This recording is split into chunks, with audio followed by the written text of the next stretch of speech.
Shameful, I know. Oh yeah, we're really. I basically talk all the time. My wife doesn't enjoy it, but I just talk all the time. So we've now moved on to the 9 o'clock in the evening. Yep. So the sun is almost down. It's nice. It's a really nice, like 65 degrees. It is really nice. It's time to bust out your sweater. I'm quite comfortable, but I'm much fatter than Mitch. So here we go. Absolutely. We have to play games. I'm going to hand off to Mitch for the nighttime hosting, and then he'll be. We'll see each other again in the morning. I don't know how this plan doesn't involve you sleeping at any point, but I have a 3-hour break tomorrow between noon and. Oh, that's enough sleep for you.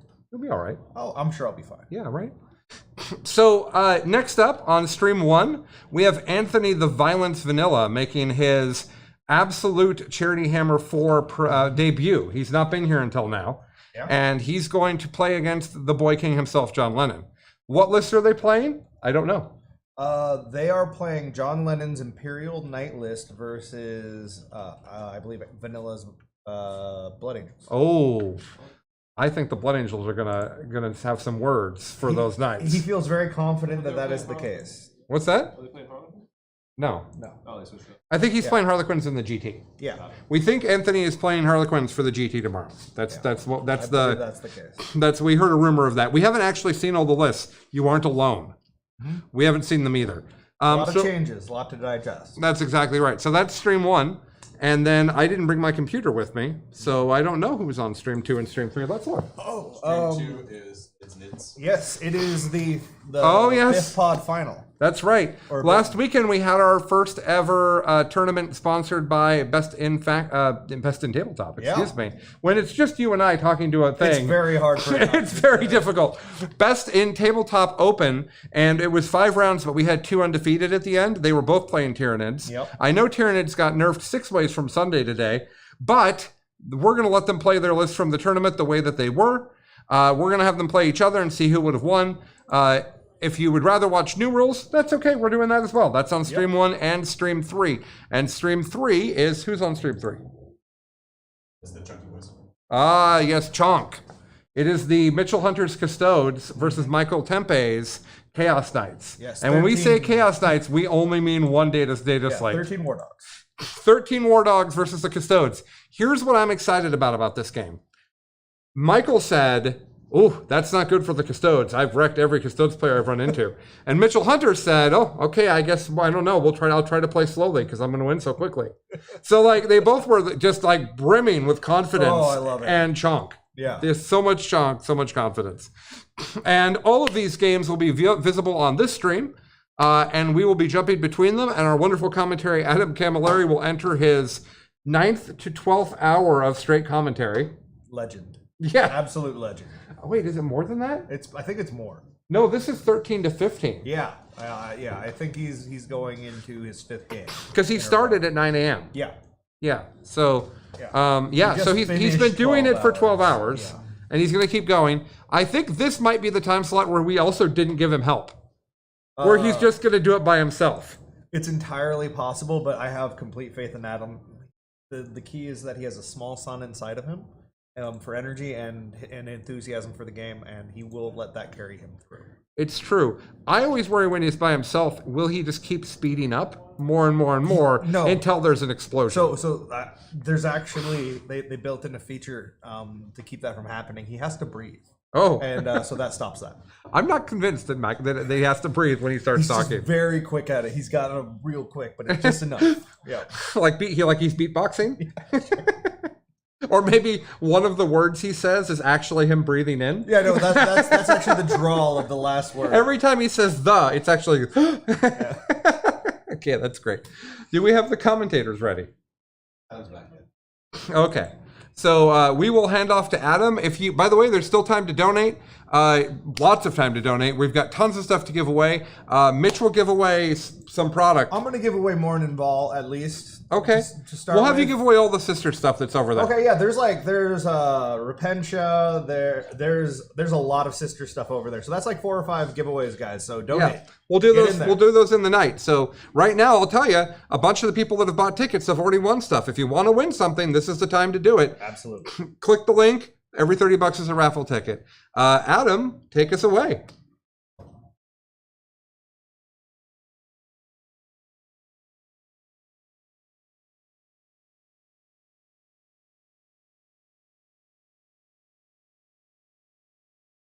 And we are back with all the goodness you've come to expect from this wonderful Charity Hammer stream. Thank you so much for joining us. If you haven't left, thank you. You're a champion. If you're coming back, welcome back. This is a Charity Hammer of the fourth, the number 4 of the Charity Hammers, being run by the awesome Best in Tabletop, spearheaded by the wonderful Colin Sherman. A 4-day extravaganza showcasing the best and brightest that Warhammer 40k has to offer. My name is Adam Camilleri, and I'll be with you for the next 3 hours calling the action. I do have a couple of co-hosts jumping in and out, as is their want, but for the next couple of hours, I will be your main man, and hopefully bring you naught but entertainment. For this game, looks like we have John playing his Imperial Knights, that being John freaking Lennon, playing Anthony on Harlequins, which should be Anthony Vanilla, I believe. I'm not quite sure what other games we may have for your viewing pleasure. I'm not running quite blind. I didn't know about this one. But yeah, this is going to be a hell of a matchup. This is a matchup where you could literally see on a top table of a super major, literally anywhere. Please give us a sound out in chat. Who's here joining us? I would love to give everybody a shout out, especially if you have donated to the cause. Much appreciated. Looks like we have Steve versus Tyler. It's Tyler Bortel. Is that Steve Trimble playing Tyler Bortel? Is that a Nid on Nid mirror match? There are no winners. Oh, so this is the bonus round from our 2 undefeated players that occurred from the Best in Faction GT that happened last weekend. So both these players made it to the last round undefeated, and now we're going to see whose cuisine reigns supreme. Is it the blue bugs? Is it the yellow bugs or the orangey bugs? Who knows? I don't even know which player is which just yet. But I will find out in due course, and all will be made apparent. The secondaries haven't even been chosen yet. The lads are still... what was that? Sorry, Tyler's are orange. So on the right side of the screen. So Tyler's on the left-hand side, Steve's on the right-hand side. I believe these are their armies, and if I did pay closer attention, I wouldn't know that. But unfortunately, I didn't catch much of the coverage of that one, unfortunately.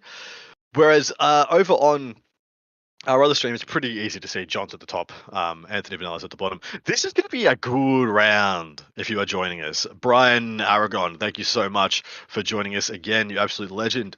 Sound off in the chat. Like I said, where do you hail from? Who are you rooting for? Especially in this mirror match. You going for Steve and the Blue Bugs or Tyler and the Orange? I'm not even sure who I want to win this. I'm not sure I care. The only winner here is Khorne and the Imperium. From this matchup. If I remember right, I think Steve had a more warrior heavy build. But look at this. We're pivoted into another one. We've got Michael on the right-hand side of the screen playing Chaos Knights versus Mitchell playing the Custodians that we saw give a bit of a drubbing to one of the tower lists we had on previously by, I think it was Noah's tower list. Got a bit of a drubbing by this Custodians army. So interested to see what occurs here. The Knights, having looked like they have gone first and moved up and probably just doing a bit of a shooting phase right now, the full War Dog build for Chaos Knights is something that I respect quite a lot. I think it is potent as hell and has got a lot of power. Jeremy Knox from North Carolina, thank you so much for joining us. Absolute legend. Redlos is going for the Lava Bugs, which is Tyler's. I actually don't even know if he's going for them, but that's who he says is one who shouted out. Panzer, South Carolina. So we got the North and the South Carolinas represented. Wonderful. Here to watch Anthony pull out a win against the Knights. Harlequins versus Imperial Knights is not a bad... It's actually a pretty interesting, intriguing matchup. I tend to favor the Knights in the matchup. It really depends on the Harlequins build. The light build doesn't do so well against the crazy amount of mortal wounds, and you need like 5 voids in order to threaten a large knight with 1 turn of shooting. If you have any less than 5, you really can't kill a big knight through a 4+ invuln in 1 turn. Jeremy Knox can't pick between John and Vanilla. Wish I could root for them both. You can root for them both. That's totally fine. There are no rules here. I mean, you live by your own restraints. Is Naden in the building? He absolutely is, and he was the winner of our Worst RTT of All Time award. He took a list piloted by Seth freaking Oster, who joined me for part of the stream commentary this morning, to a 3-0 finish against a myriad of other awful lists. And by awful, I don't mean unbalanced and broken. I mean actually bad. They were purpose built to see what awesome players did with gutter trash level lists. It was pretty amazing to watch. Ben Aragon, Yo-Yo Adam, Yo-Yo to you too, sir. And thank you everybody for joining us. Mitchell with the Custodians on the left-hand side of screen has taken banners, line breaker, and bring it down. This is a hammer and anvil deployment with, it looks like, 3 objectives very securely in your deployment zone. If I had to guess, I think the Custodians actually went first and moved up slightly just to get range of salvo launchers at the top of the table. And now, if you'll see what's happening right now, we have War Dogs dogpiling in to get as many combats as they can. Looks like that charge from that War Dog is a fail. Will he spend a CP to re-roll it? We'll wait and see. The Chaos Knights have chosen for their secondaries Fitting Challenge, Path of Destruction, and Ruthless Tyranny, the full suite of Renegade Knight options. And to be honest, I don't know those off the top of my head. So if anybody in chat wants to sound off with what those do and inform us all, otherwise I'll crack open my book and give you guys a little read. Nick Hendricks sounding out from Seattle, about an hour away from the venue. Lucky Sausage. We've got some awesome gentlemen in your local area, some absolute legends. And then Sam Lemon hailing from down under in Canberra. Of course, my good man Sam. Thank you so much for all that you do also. Making something out of not nothing, but not much with that Canberra scene. It's really come up and gunning and bubbling away now in the last year or two. And it's thanks to gentlemen like yourself and other great members of that community. All right, looks like Mr. Michael Timpe. We got Michael versus Mitchell. Yeah, it's Michael Timpe. I had double vision for a second. Michael Timpe on the right of wonderful primogenitor of Outward Realms of Hammerhead Games, who are donating a $1,200 voucher to Hammerhead Games, which you can be used to buy whatever you want. Buy $1,200 worth of paints, board games, D&D, MTG, whatever you want. Wonderful man on the right of screen right now is the gentleman who made that happen. The other top prize, in addition to a huge amount of product and prize support for Charity Hammer, is a fully commission painted army by Mr. Sean Naden, which is no mean thing to have on your display cabinet on the table across from somebody. The hoodoo it would carry, the veneer, the aura would be something quite majestic. 40k Jesus would be guiding your dice rolls, would be pretty hilarious to have. But for those following along at home, for those who don't know or maybe unaware, this is Charity Hammer. And the reason this exists is because some amazing members of our community have decided that we are mature enough to take on a big job, like holding essentially a huge raffle, a huge gift-giving donation extravaganza. This is 4 days, and by the time it's all said and done, we will have somewhere in the region of 80 hours of streamed content for your viewing experience. In exchange for that, we ask that you give some money to Child's Play. Donate what you can. For every $30 you do donate, you get a raffle ticket into the prize draw, and that will have tickets being drawn from that pretty much between games. 1 to 2 will be drawn between games every game for the next 3 days following today. And the sooner you get your raffles in, the longer they stay in the pool, the more chances they have to be picked out by Colin's lovely hands. So yeah, get in, get as many as you can. I know times are hard for many out there. And if times, like I said before, if times are hard for people like myself, mid-30s bloke with, any kid dependence or whatever, if times are tough for people like me, just imagine what they are for sick kids. So if you can give anything, please do. Greatly appreciate it. The links should be here, there, and everywhere. All right. Anyone else in chat I can sound off? If you won Sean's prize, what would you get commission painted? If I won Sean's prize, I would get some of my knights done. I think I'd actually probably I'd want one. I'd get him to do me like a bespoke Canis Rex, and just to literally let his imagination go wild. Paint me something like Breaker of Chains, because that's his moniker style freehand, and just go nuts, tell him to put as much effort to it as he wants, and just give me one knight. That's pretty much all I'd ask of the man. Because the rest of my army I actually want to paint myself because I enjoy it. If not, I'd get some other centerpiece. I'm maybe I'd get him to do me a Primarch. Maybe I'd get him to paint the lion for me or something like that. Something that I find intimidating that he would just make a meal of and make look easy sitting on his hands. But what would you guys get into paint for yous? Sound off. What would you guys get if you won? And if you haven't got any, you can't win it if you got no tickets in it, guys. You can't win it. Can we hit a transition and head over to one of the other games? Looks like we actually had. Did he put a unit of 3 bikes in reserve, guys? Just in case you haven't seen that, the bottom right-hand quadrant of this table, 3 bikes just arrived on the table. That's absurd. Also, in the top middle, where you see the War Dog made contact with the bikes, I think only one of those got picked up. I think that was a full squad of 6. And I think only one of them is dead. And in return, they took a pound of flesh. Now they're most likely going to be falling back and doing quite a bit. He took Linebreaker as one of that's why he put him in reserve. He took Linebreaker as one of his secondaries. He's going to jump behind enemy lines and start racking up those 4-point secondaries, and he's going to cause Michael to have some target priority issues. What would he turn around? What would he do?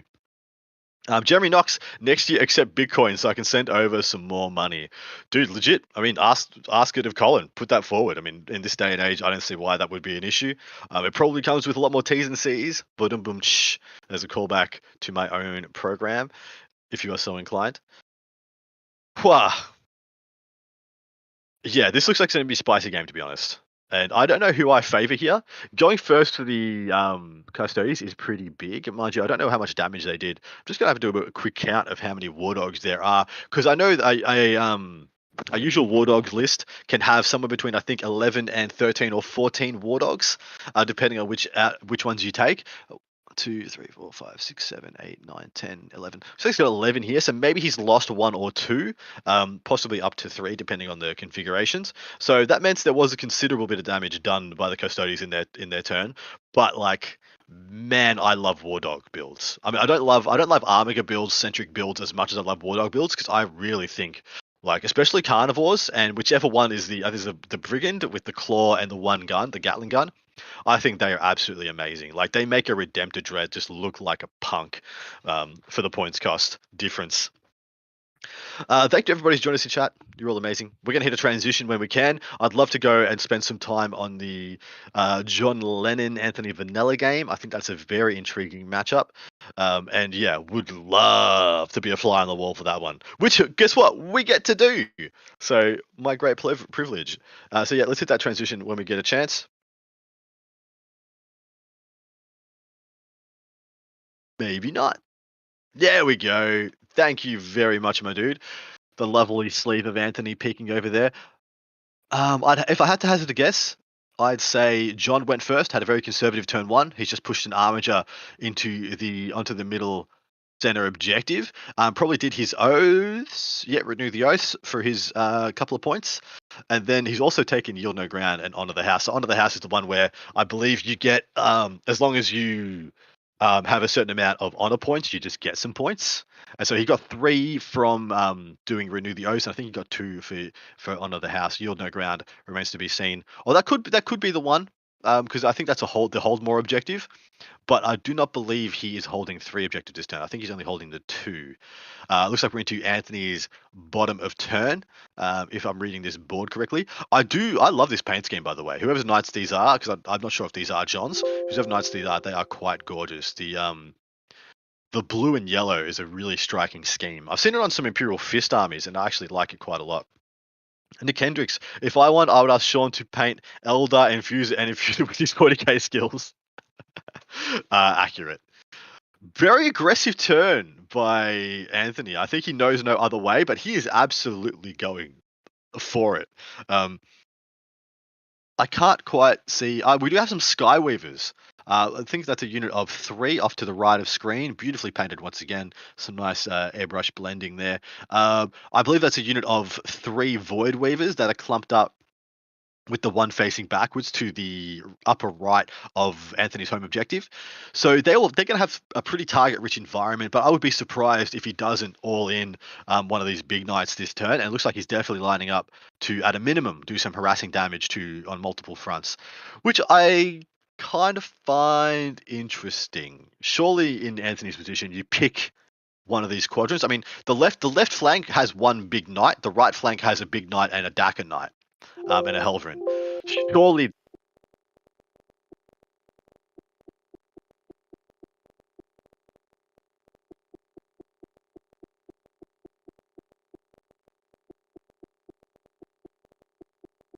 Beautiful. Woo! Yeah, beautiful. Not a problem.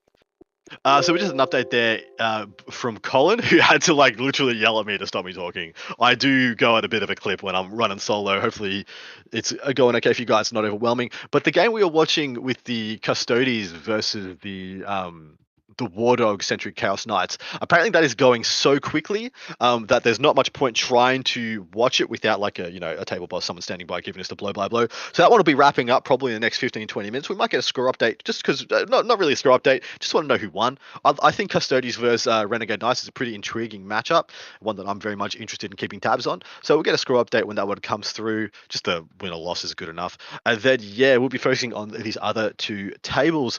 This one I think is where I want most of my focus, but once again, this is going to be a very quick game as well. When you see these, which are what to all intents and purposes are practice games, and these guys are practicing lists and archetypes and tech pieces for tomorrow's big kind of hoedown, seeing whose cuisine reigns supreme in this new mission pack.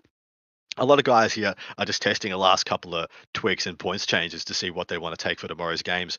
Because don't know if you guys know, but the world changed a little bit recently. Nurgle Matthew really likes seeing that. Jeremy Knox, can we open up some super chats? I'll just donate to the link again since it looks like I can't do it here. I'll drop another 30 to support my brother Naden to get another raffle ticket. Thank you so much. Is my commentary still here? You guys, can you please give me confirmation that you guys can hear me right now? I think it might have cut out when Colin jumped in to talk to me because I did go quiet because I wasn't sure if you guys could hear him or not. But I love this matchup. Knights versus Harlequins. I think Harlequins are one of the armies that people should really be paying attention to following the all the updates. They did get a little bit of a hit in the balanced data slate, but the fact of the matter is their points stayed virtually the same, and they are an army with a 62% win rate right now. They are absolutely punitive when used in the right hands, but they are a very high win, like high risk, high reward. The better you are at the game, the more rewarding they are. So, and they're a no mistake kind of build. Thank you for letting me know you guys can hear me. Appreciate it. And please let me know if my commentary gets too much. Running solo, there is only so much noise that you guys can take from the same vector, so it is ever overwhelming. Please let me know. I'll try and give you guys a bit more space or lower my cadence, whatever the requirements are. But yeah, 3 Void Weavers, the over/under there on the math. Can is somebody in chat if they know what's the over/under on 3 voids into a big Tyrannus Knight? So a knight with toughness 8, 26 wounds, 4+ invulnerable save, 6 up, feel no pain. I feel like it's not great. Just putting it out there. Between the losses they're going to take on the hits and the wounds, being 6 shots that are actually the only ones of a good profile, it can get extremely swingy. You add in a CP reroll here or there, or in fact, what I think this knight has, has 1 auto pass. So for being the Tyrannus Warlord trait has 1 auto 6. So if that's the case, like, this guy can just be like, you were going to kill me? Nah, you're not. And then 2 CP, operate at full bracket. I want faster. I can definitely give you guys faster if you require. Like, it's just a thing I can do sometimes. Whether it be beneficial for your viewing experience, I highly doubt. Jeremy Knox, great late night matchup to watch and listen to while painting Necrons out of the closet. Pulling Necrons out of the closet. Fair enough. That was very different. What are you painting at the moment, man? What are you looking forward to putting on the table? What is the build or the archetype that most excites you? Apart from the Silent King, that's ubiquitous. We already know he's absolutely jacked at the moment.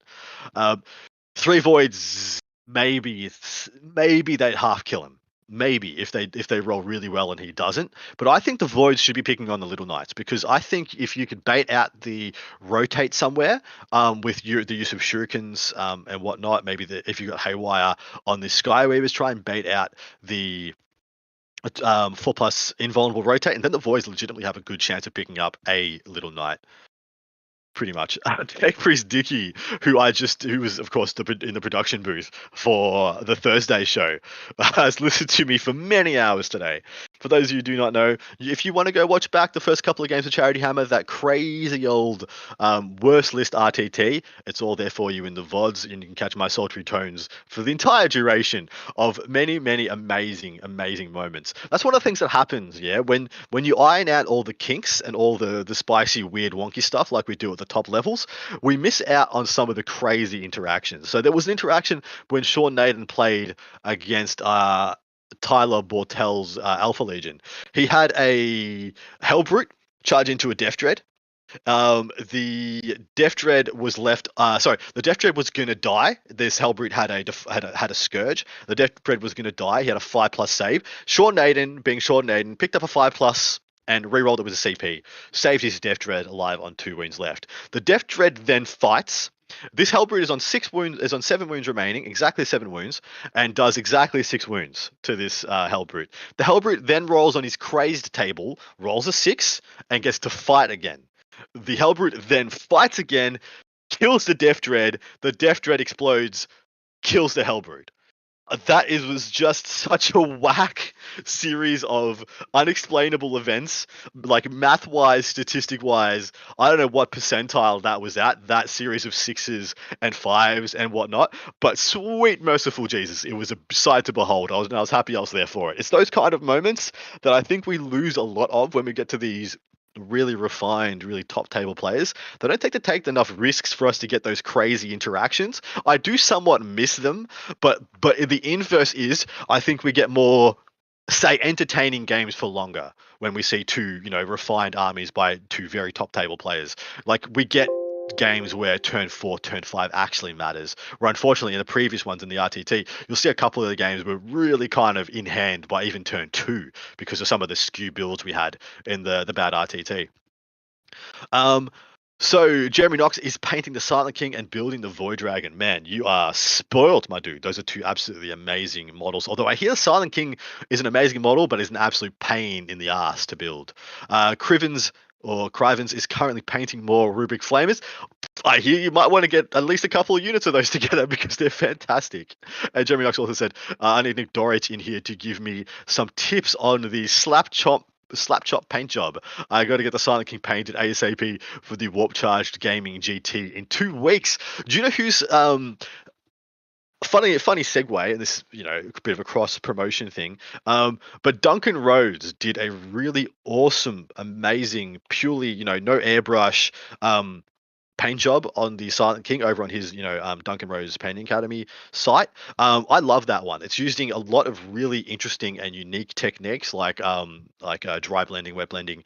It emulates a lot of what you would expect, all the beautiful blending of metallics you'd expect on an airbrush, but he does it with a paintbrush. And he did it in a pretty decent amount of time. Like you could do it, if you were a nut job, you could do it in a day. You could probably get it done if you had everything ready to go and all the sub-assemblies. But even if it's not, it gives you some really good ideas about how to get things done quickly, like how to get the first kind of stages up and going. Slap chop is also a sick method that was spawned into being by my lovely man, the Honest Wargamer Rob. I haven't seen many. I've kind of been trailing off on other topics because I've been waiting to see the dice start to roll for Anthony, and I think here they come. We're about to see a shooting phase commence, and I'll give you guys the blow by blow if I can. The first couple of wounds have been done. Looks like that's 1 wound done to the Armiger right in the middle of the table. It's now sitting on 12. It looks like we're seeing 3 what I believe would be shuriken cannons. So he's got 18 dice there. So wait, that would be 6 shuriken cannons. Who throws 6 shuriken cannons around? Unless he's doing multiple, he might be doing multiple Star Weavers at the same time, just because they're shooting into a big knight. It's not going to make much diff. Just do it whenever it makes a sense. A decent hit from Anthony coming in with the wound roll. He's going to need 5s no matter what he's shooting at right now, but the 6s is the primo, what you're after, because at least then they take them up to the invulnerable save. Where did the damage go? Who knows? We'll wait and see. Waiting for some more dice to be put down by John, in all reality. It doesn't look like any were. So Anthony might have had a nice big flub of a turn there, which would be a bit of a concern. If you don't start taking away knight assets in your turn 1, be that top of the bottom of turn, you might already be out of the game. Because they have such ability that, like, if they just make it to turn 3 with, like, enough assets intact, there's just there's very little hope. They've got that effect that I like to call running the table. Like they start controlling the table, dictating the game to you. And if you don't start working on their assets early, you just find you don't have enough turns to make a difference to stop them from getting big scores later. One of the things looks like we did have a fire and fade, so that was the shooting from the void, the 3 void weavers. And I know my man John counts down, so he did a sum total of 1 wound to that Armiger. But looking at the top of screen, I do see 3 dice. Looks like a 166 on the back of his errant. I do believe that is an errant. There might be a Crusader proxy, but looks like he has lost almost half his wounds from their shooting, which we thought was a roundabouts what they were going to do. Like they weren't going to get close to killing him, but looks like we're into the charge phase already. I do like the positioning of Anthony right now. Like John has to absolutely get on his bike and do so much in his next turn.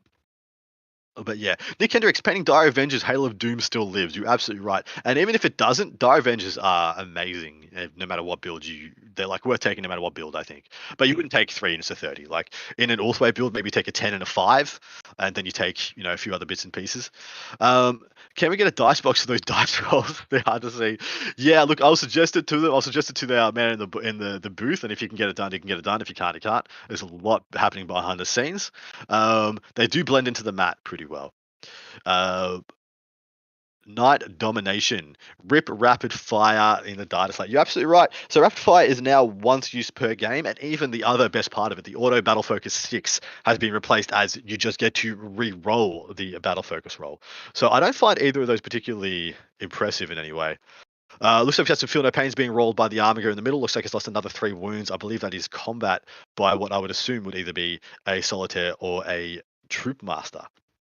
But that guy really needs to go, because as it sits right now, I think there's 8 points sitting there for John. He's got 5 obstacle models in the middle, that being 1 Armiger. And it looks like we're about to see a fight back. 4 attacks, which will be 2 hits. 2's to wound, that'll be 2 wounds. I don't think that'll be enough to kill him. Nope, it didn't kill it. Didn't do a damn thing to that Troop Master. And yeah, John's clapback, whilst doesn't have to be significant, has to be a thing. Like, you can't just let Anthony have this dominant board position right now, because right now the board looks really good for him, but the fact that there is no dead knights is a bit of a concern. We've got 1 wound being added back to the big knight in the top middle of the board, and then the Armiger in the central objective just got 1 back as well. It's interesting to note that that Armiger did take 3 damage from whatever was in common with it. I'm assuming if it's 3 damage, it's probably the Fang Master, the 3 damage Power Sword Troop Master. But that means it didn't have a Bondsman ability on it, so it didn't have -1 damage. And that is the issue with having 2 big knights and then 5 baby knights. You actually miss out on one of them. Always never has a Bondsman ability, as in there's always kind of one soft target for him turn 1, which I don't love, but I don't hate it either. I think it's kind of a much of a muchness. We're going to hit a transition for after this. Sorry, we're going into the topper turn for John. So we're going to hit a transition over onto our other table. We'll give you guys a quick call there. Crivens, are any of the games going to have the players mic this weekend? We have individual streams for if you want to hear the tables. There are other streams happening on other channels. If you go over to the Charity Hammer website, I think if there's a couple of other ones that you can type, which will give you a link or whatnot to the live streams of each tables, and then you can just listen to the players. If you don't want me jumping around and you had enough of my voice, by all means, it's not going to hurt my feelings whatsoever. Can we hit a transition in the booth, please, when we get a chance, and we'll check out the other table? I do expect a pretty potent turn from John. He's got a lot of shooting. But we are here. Oh man, the Nid mirror match is well underway, is afoot. Pretty low scoring so far, because I think we are just into the top of turn 2 for Tyler. I would assume Tyler went first, moved towards the bottom of screen as you see right now, and then we've had a pretty aggressive response from Steve. If not, we're still in the bottom of turn 1 for Tyler. Yeah, this is the bottom of turn 1 for Tyler, and he's just doing his movement phase. Man, very aggressive movement. Maliceptor going out into the middle objectives with Warriors and Ravenous saturating the entire middle of the table. So literally, Steve has said to Tyler, like, come and play. Come and rumble across the entire breadth of the table. Otherwise, I'm just going to win. Like, just going to flat out, like, outscore the crap out of you. I did think that Steve's list had 2 harpies in it, but I only see 1 on the table. It's possible we're already into a shooting phase has already taken place. But we're looking at gargoyles that have just deep struck down, so that would lead me to believe a whole different set of events has occurred. Is there any way for them to be put up and put down in the same turn now? I didn't think there was. Jeremy Knox, feels like watching Monday Night Football when you're commentating at him. I'll be here for a few more hours. Thank you so much for joining us, man. Hopefully that tutorial is good to you and you enjoy building of the models. I would love to paint a Void Dragon one day. That is really, really, really one of those centerpiece models that inspires the crap out of me to want to learn a bunch of new painting techniques and just really push the envelope on what I can accomplish. Nurgle Matthew is encouraging me to rest the vocals. I just can't do that, mate. I'm sorry. It's just yeah, not here. Art of War, the Art of War Twitch and the Frontline Gaming Twitch are where the other 2 streams are being hosted right now. Should you want to go over and listen to those, by all means, head on over, check them out, enjoy. And yeah, listen to whichever games, enjoy Charity Hammer however you please. It is a beautiful thing that we are very happy to do and bring to you. Yeah. Go, jump on, enjoy. Love yous, you know?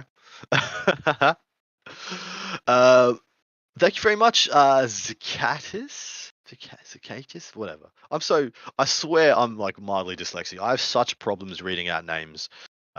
It's actually a big issue in my line of work. Part of the plan says I can hear you and I can hear you too, mate. Thank you so much for your support. Anybody and everybody who has donated even a cent of their hard-earned money to Charles Play, you are a legend. You're a champion of our community, and I am here for you to entertain you, to keep you company, to whatever, in whatever way I can. Please let me know if I can give anybody any shout-outs. And of course, if you do donate, and leave a silly message for me, I am beholden to read it out as long as it's not crass, insulting, derogatory in any way. I can say, someone made me say that somebody else, a rival of mine, so a man who likes to sass me, I was made to say on stream for everyone to clip and use against me, I was made to say that he's a better 40k player than me. And I just know that's going to come to bite me in the ass so many times. You too can make me say dumb crap should you donate to Charity Hammer. So in addition to getting a raffle prizes, you get some awesome perks. Like, yeah, what I just said. Yeah, this was fun. Where can you find the other streams? Like I just said, you find them on the FLG or on Art of War. Should have them being hosted right now. My first preference would be for you to commentate between players, talking Adam. I'm greedy and want the best of both worlds. Yeah, look, honestly, in these kind of environments, it's probably best we don't. If this is a GT game, RTT game, people on their best behaviors, totally fair enough. When they're playing practice games and just free-flowing, just, calling it as they see it, I tend to not want them to have to be on their best behavior for us. Come the GT games tomorrow, by all means, if that's something that we can make happen, the boys might, but I do not think so. I think this main stream, the one you guys are watching right now, the one where we jump around, watch where we find things most interesting, or where the games you guys request us to stay on. Like, if you want us to go and stay on the Anthony Vanilla John Lennon game, we will go and stay on that. And we're absolutely here to be of service to you guys and make this as entertaining and engaging as possible. Best in Tabletop has just pointed out, might not be streaming everywhere tonight. All the other streams might be picking up tomorrow for all the GT games. So you're stuck with me. You're stuck with me, guys. But it's some pretty spicy games, and hopefully I'm able to extrapolate as much information and make it as digestible a content dump as possible. From this point of view, it does look like Tyler is trying to pace this game out to play with a little bit of tempo. He's kind of leaving a stable frontage on the top left and just kind of letting Steve have those. He's pushing his influence towards the bottom right. It looks like we're going to have a Ravener on Ravener love fest down there, and the only winners will be Raveners, of course. No one else really enjoys that kind of a slip and slide. But I wonder what he's going to do to clear the bottom right. Now that's the questionable one for me, because he hasn't pulled over enough assets to hold both, to clear both, to my mind. So unless he's got some grandiose shooting sitting there that's just out of line of sight, we can't quite see on the table, the top down, I don't know how he clears the warriors that are down there. So we've got 3 warriors on the bottom right-hand objective. Looks like 4 or 5 Raveners on the one directly diagonally above those. In addition to it looks like a couple of Spore Mines that I think the Harpy might have dropped off before it died, because if you'll notice, there is no more Harpy on this table. We are Harpyless. Which I'm happy to see. I hate those things. They are far too good. And guess what? You're still probably going to see them because they got like I think it was 10 points plus on their chassis on the actual Harpy themselves, and then it's another either 5 or 10 points. I think they went up about 35 total if you were going to take the 2 heavy Venom cannons. So that would mean it went up 15 on the 15 on the chassis and 10 each on the Venom cannons. But you can still take the Stranglethorn cannons, and it will save you 20 points otherwise. So I think was probably just what's going to happen because it's still way too valuable a unit to not have any of. But maybe it's not a 2 of in every list. Maybe it's a 1 of sometimes and a 2 of other times. Crivens, thank you very much for still continuing to stick with us, mate. I know it's not the content that you want to see, not your first preference, but hopefully it's at least a solid second and it's worth your time and maybe even a couple of bucks. So the quick spiel again, Charity Hammer is an annual event, this time taking place for the first time in August. I think it took place, there was a little one last year in August, but wasn't meant to be the main shindig, but COVID being what it is, I think it did. Usually it happens pre-LVO, but unfortunately with how uncertain LVO makes people, and some people are a little bit timid to put their best foot forward and show off their best and brightest at an event that's literally kind of helping other people practice into them. Colin made the decision to move it to mid-year to the sunny part of Washington State, when people can come enjoy a beautiful bit of a country as well as a beautiful and wonderful event. And this is all in support of a wonderful charity called Child's Play, which supports children who are undergoing medical care, medical treatment, usually in hospitals, but also now been expanded to be a global charity. So it is well and truly expanded beyond North American borders. Would love to be able to say that the 40k community has contributed to helping them do that. I know last year's Charity Hammer raised $40,000 for Child's Play, so we are no bit contributor to this endeavor. We are wonderfully bonded to this and card carrying proponents of their growth. Contributors of their growth. But they provide kids, sick kids with entertainment needs, games, toys, whatever, things to help brighten their day, bring some joy to what is an otherwise very possibly lonely and painful part of their life. And if we can ever bring kids joy, guys, we should. That should just be like one of the universal bonding causes of our mutual existence as human beings. And so I'm very happy to be here and be part of it again. Now, for what you guys can do and how Charity Hammer incentivizes you to give and donate is every time you tick over $30 donated to Child's Play, Charity Hammer will put a ticket with your name on it into their prize draw raffles. There is a huge amount of prizes on offer, and the sooner you get your raffle tickets in, as in the sooner you donate, the longer your name will be in the hat, the more chances and more times it could be pulled out and you could win some awesome stuff. So please give where you can. Even if you only give a couple of bucks, you don't have enough to give 30 for a raffle prize. Totally your prerogative. I know there are people out there doing it very hard at the moment, so please, don't kill the cow for the milk.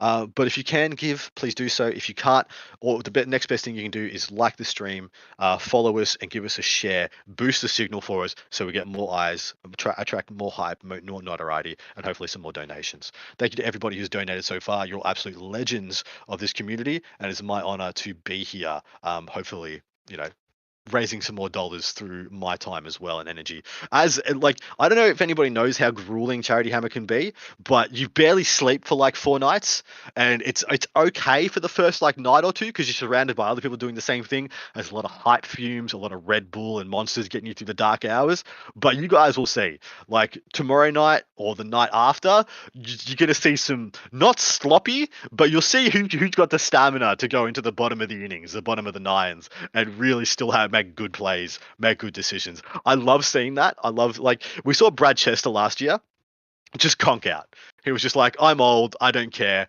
And Jaime Paris Paddy kind of made a name for himself by literally tap dancing on old Chester's head in that game, because he made Chester look pretty ordinary. Of Space Wolves versus almost full strength Drakari. I think they'd taken the first Dark Technomancer's nerf, and Jaime smashed him. And Chester just conceded. He was like, I'm getting smashed and I'm old and tired. I'm going to bed. So many awesome stories and even memes come from this event. And it's always my pleasure to be here and be involved. Those Raveners did make contact with the other Raveners. In addition, looks like something made contact with the Warriors and picked up 2 of their number in the bottom right objective. But those Raveners on the second to the bottom right-hand objective have been cleared. So Looks like Tyler has gotten away with not having to expose much to get the job done. And I think he's done pretty well if that was his plan. It doesn't look like we've had any wound counters added to some of the big Gribblies here, like, say, the Hive Tyrant, of course, being untargetable by dint of all the other Gribblies around him. And then the Maliceptor looks pretty much undamaged. We're probably going into the top of turn 2. For Steve, and that should be fairly underway. Oh man, is he going to send the Maliceptor? Is he going to full send the Maliceptor? Yes, he is. The Maliceptor is just straight on in. Looks like he wants to touch the wall. He's touching the wall, and he's going to smite through that damn thing and take a pound of flesh from his opposition. That is a very brave and bold play. I like it a lot, Steve. Pretty ballsy. He's like, here's my Maliceptor. You have to kill it now. Whereas before, he almost didn't have to. We will hit a transition over to the John Lennon game. Just while we see this movement phase going through, we'll come back and see some of the damage dealing phases, give you a call of what occurs there.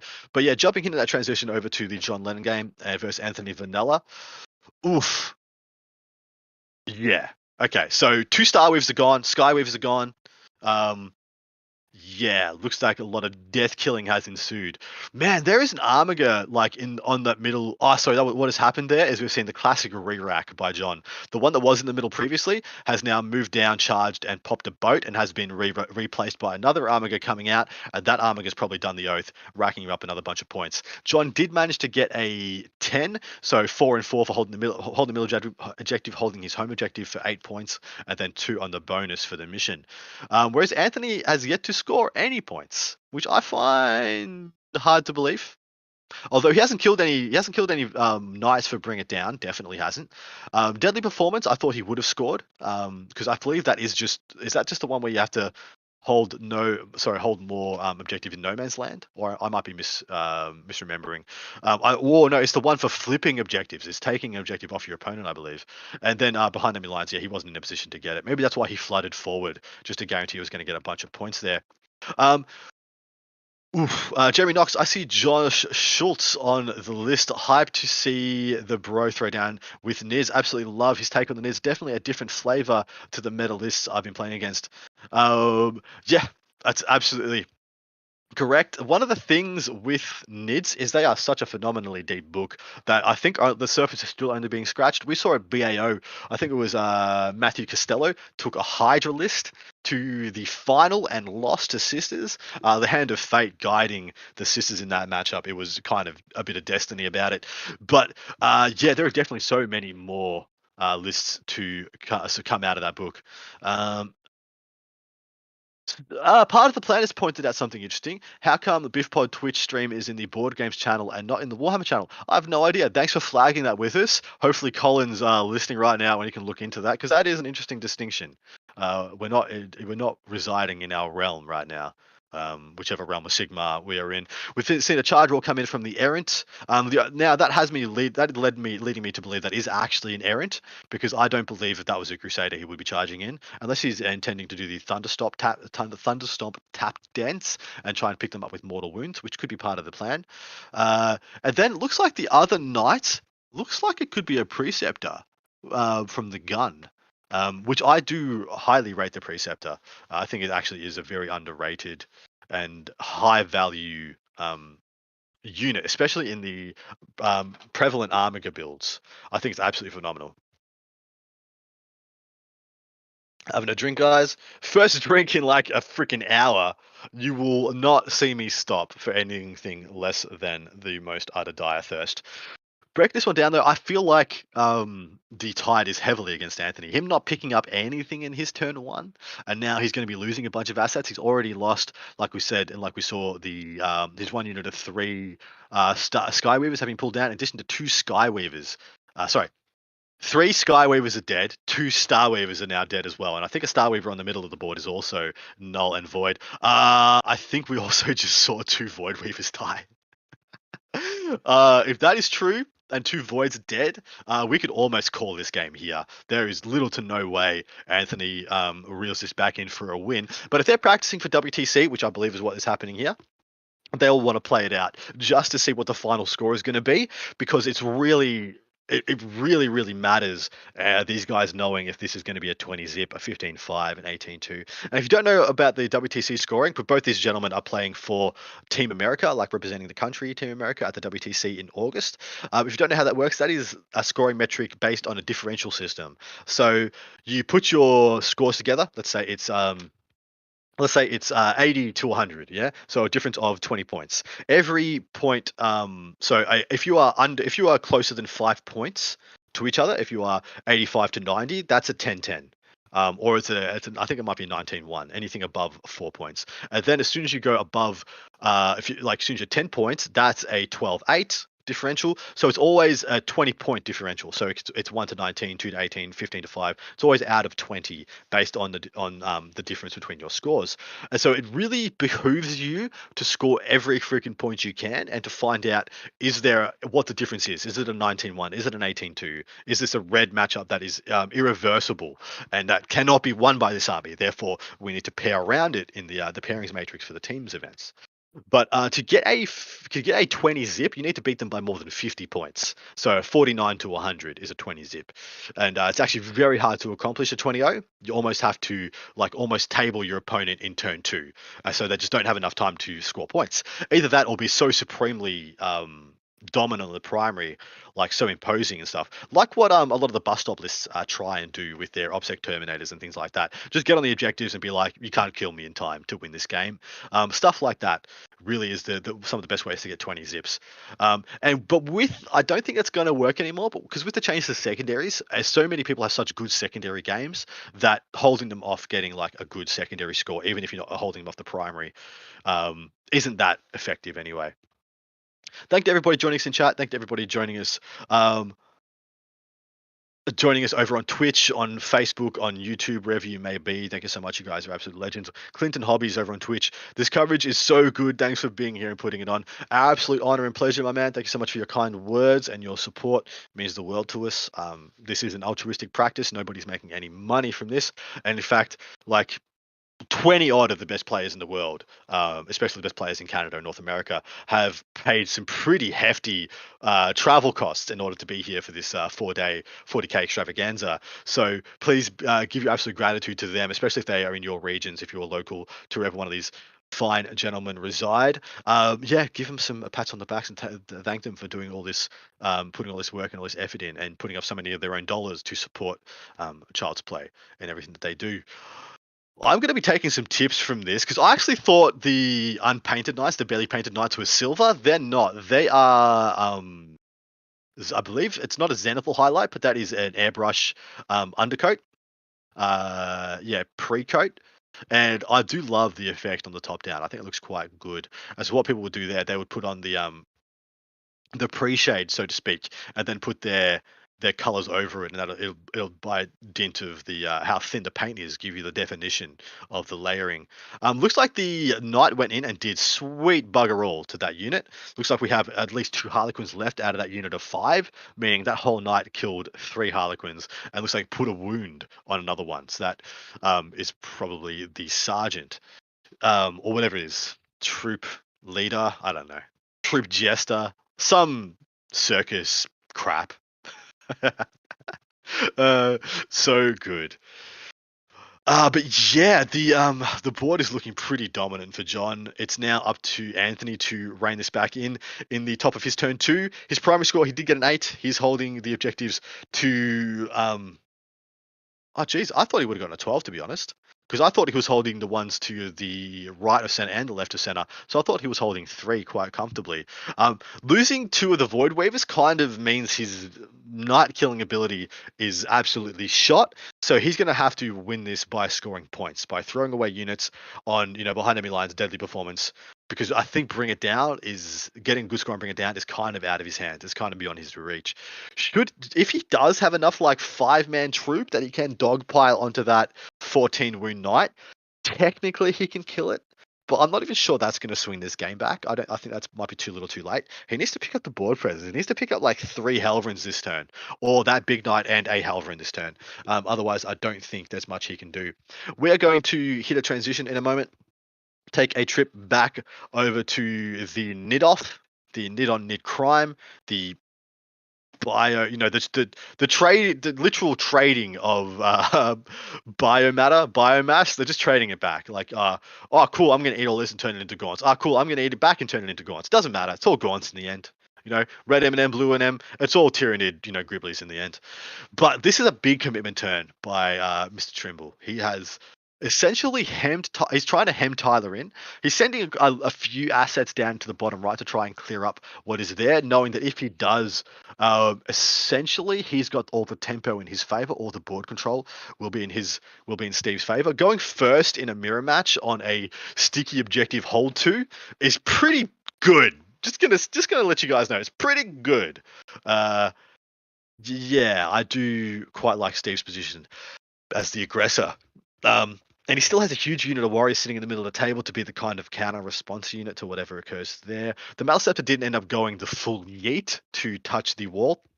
It's actually stayed kind of a middle investment just to get some lines of sight, possibly going to lay some smites down into his opponent's Hive Tyrant, which is actually pretty spicy. The Hive Tyrant to Hive Tyrant fight is a hilarious endeavor where there are very few winners, and some people like to put in like Death Leaper for this specific matchup. So if your Flyrant goes into their Flyrant, they can stop you from using all your plus D3 attacks and the mortals on the charge, and there your Flyrant will just lose. It's actually really hilarious to watch it in action. I think Steve is looking extremely dominant from this position. I don't think the scores cannot be up to date because definitely Steve got at least an 8 in his turn. I thought he would have got a 12 because I think there was a 1 Obsec Warrior on the bottom right objective, constituting him holding 4 for the full 12. So I'm not quite sure if their scores are totally up to date, but I don't think it matters. I think the read from the top down is pretty dominant right now for Steve. But mind you, Nid on Nid can be really spiky, really strange, especially when it's Leviathan on Leviathan, which I'm not actually 100% this is. I'm not 100% sure this is Leviathan on Leviathan. If it is, it's like who spikes the 4+s first, who reads the right time to use their invuln from their Neurothrope, or sorry, I think it's the Zoanthrope to actually get the invuln. But yeah, it's pretty much those. It really comes down to those decisions. Who can I sound out in chat? Who's donated recently that I can call a mad lad and can make me say some dumb crap? Like, you have such agency here, people. Do not waste it. Like, do not let my my silly antics be in vain. Looks like we hit a transition over to.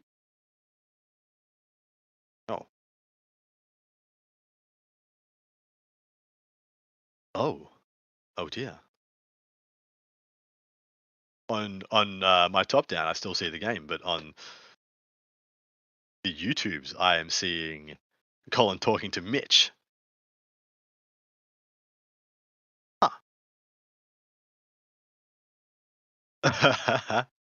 I don't know if I should talk.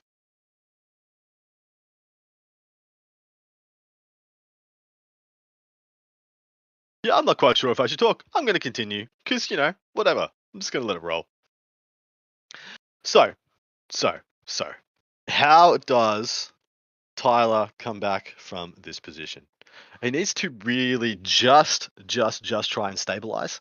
I do like what he's done at the bottom of the table. The fact that he's diverting assets from the top works pretty well, but it's a weird mission in that it's always kind of your best bet to change this into a hammer and anvil style deployment, and to be contested on the hammer and anvil style parameters of you go and hold the 2 directly above you, and your opponent usually tries to hold the 2 directly below them, because it's so much easier to reinforce from your deployment zone onto the 2 top objectives rather than onto the bottom.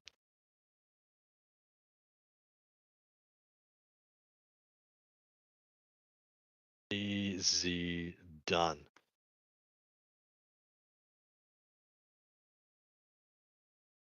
So guys, just replying to an email.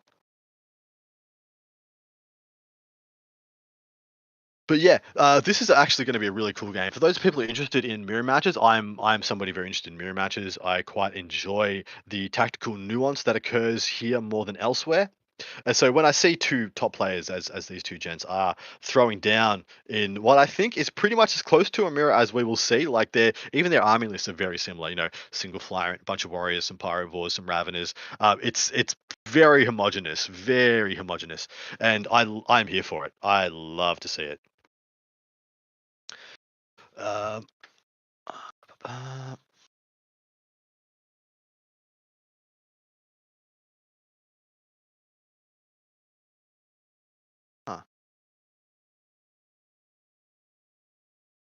I am mostly confused. Never mind. I accidentally clicked off the game. That is why I was bugging out. Much apologies, guys. Back to the call.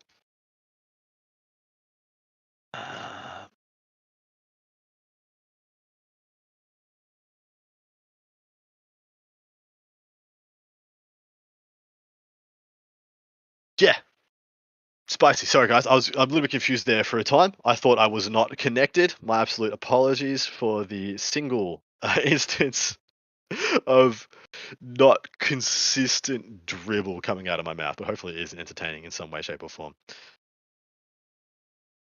With this game, if the pressure maintains at this level, Steve's going to win by a considerable margin. I would love to have known it's the same thing if Tyler would have been able to accomplish the same thing if he had gone first. I'd hate to see this just have been a who went first game by these two opponents. Because for those who don't know, these are the two undefeated players from the best in tabletop GT that happened last weekend. So both these players made it to the end without taking a single L, and due to that, they really wanted to see them pair off and duke it out at this event. And what a beautiful time to do it. See the mirror match, see whose cuisine reigned supreme and who had the spicier tech and who made the better choices.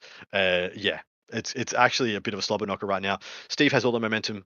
He's looking pretty supreme on the table. We'll hit a transition and head back over to the other side of the coast and check in with the Knights and Harlequins just momentarily.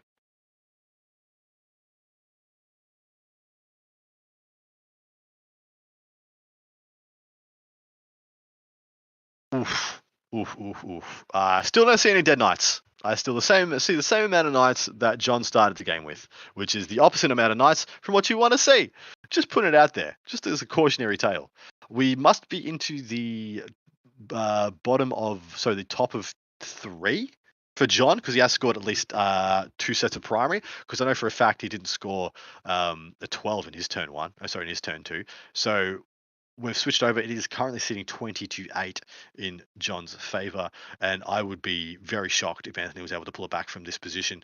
It's looking a bit rough for him. He's looking a bit thin on the ground, but I am enjoying the fact that they are playing this one out and really seeing where this rabbit hole leads.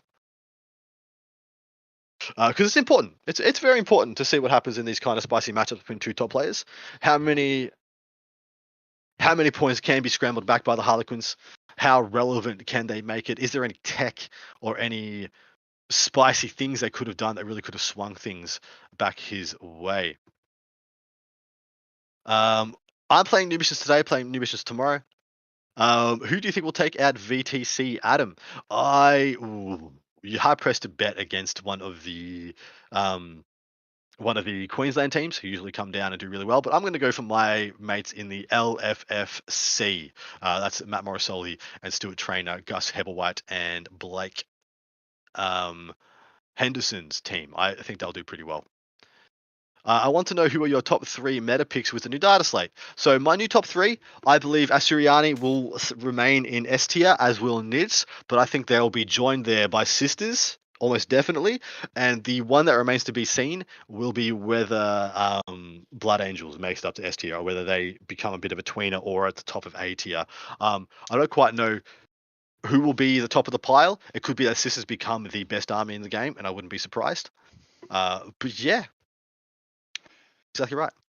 Do we have somebody joining us? Hello. We do have somebody joining us, Adam. I am back. Welcome back, my dude. How you doing? I'm doing all right. I went and got some exercise, got some stuff sorted at uni to do hobby things, and now we are back to help cast. What is going on here? You are very Are welcome. we top of 2?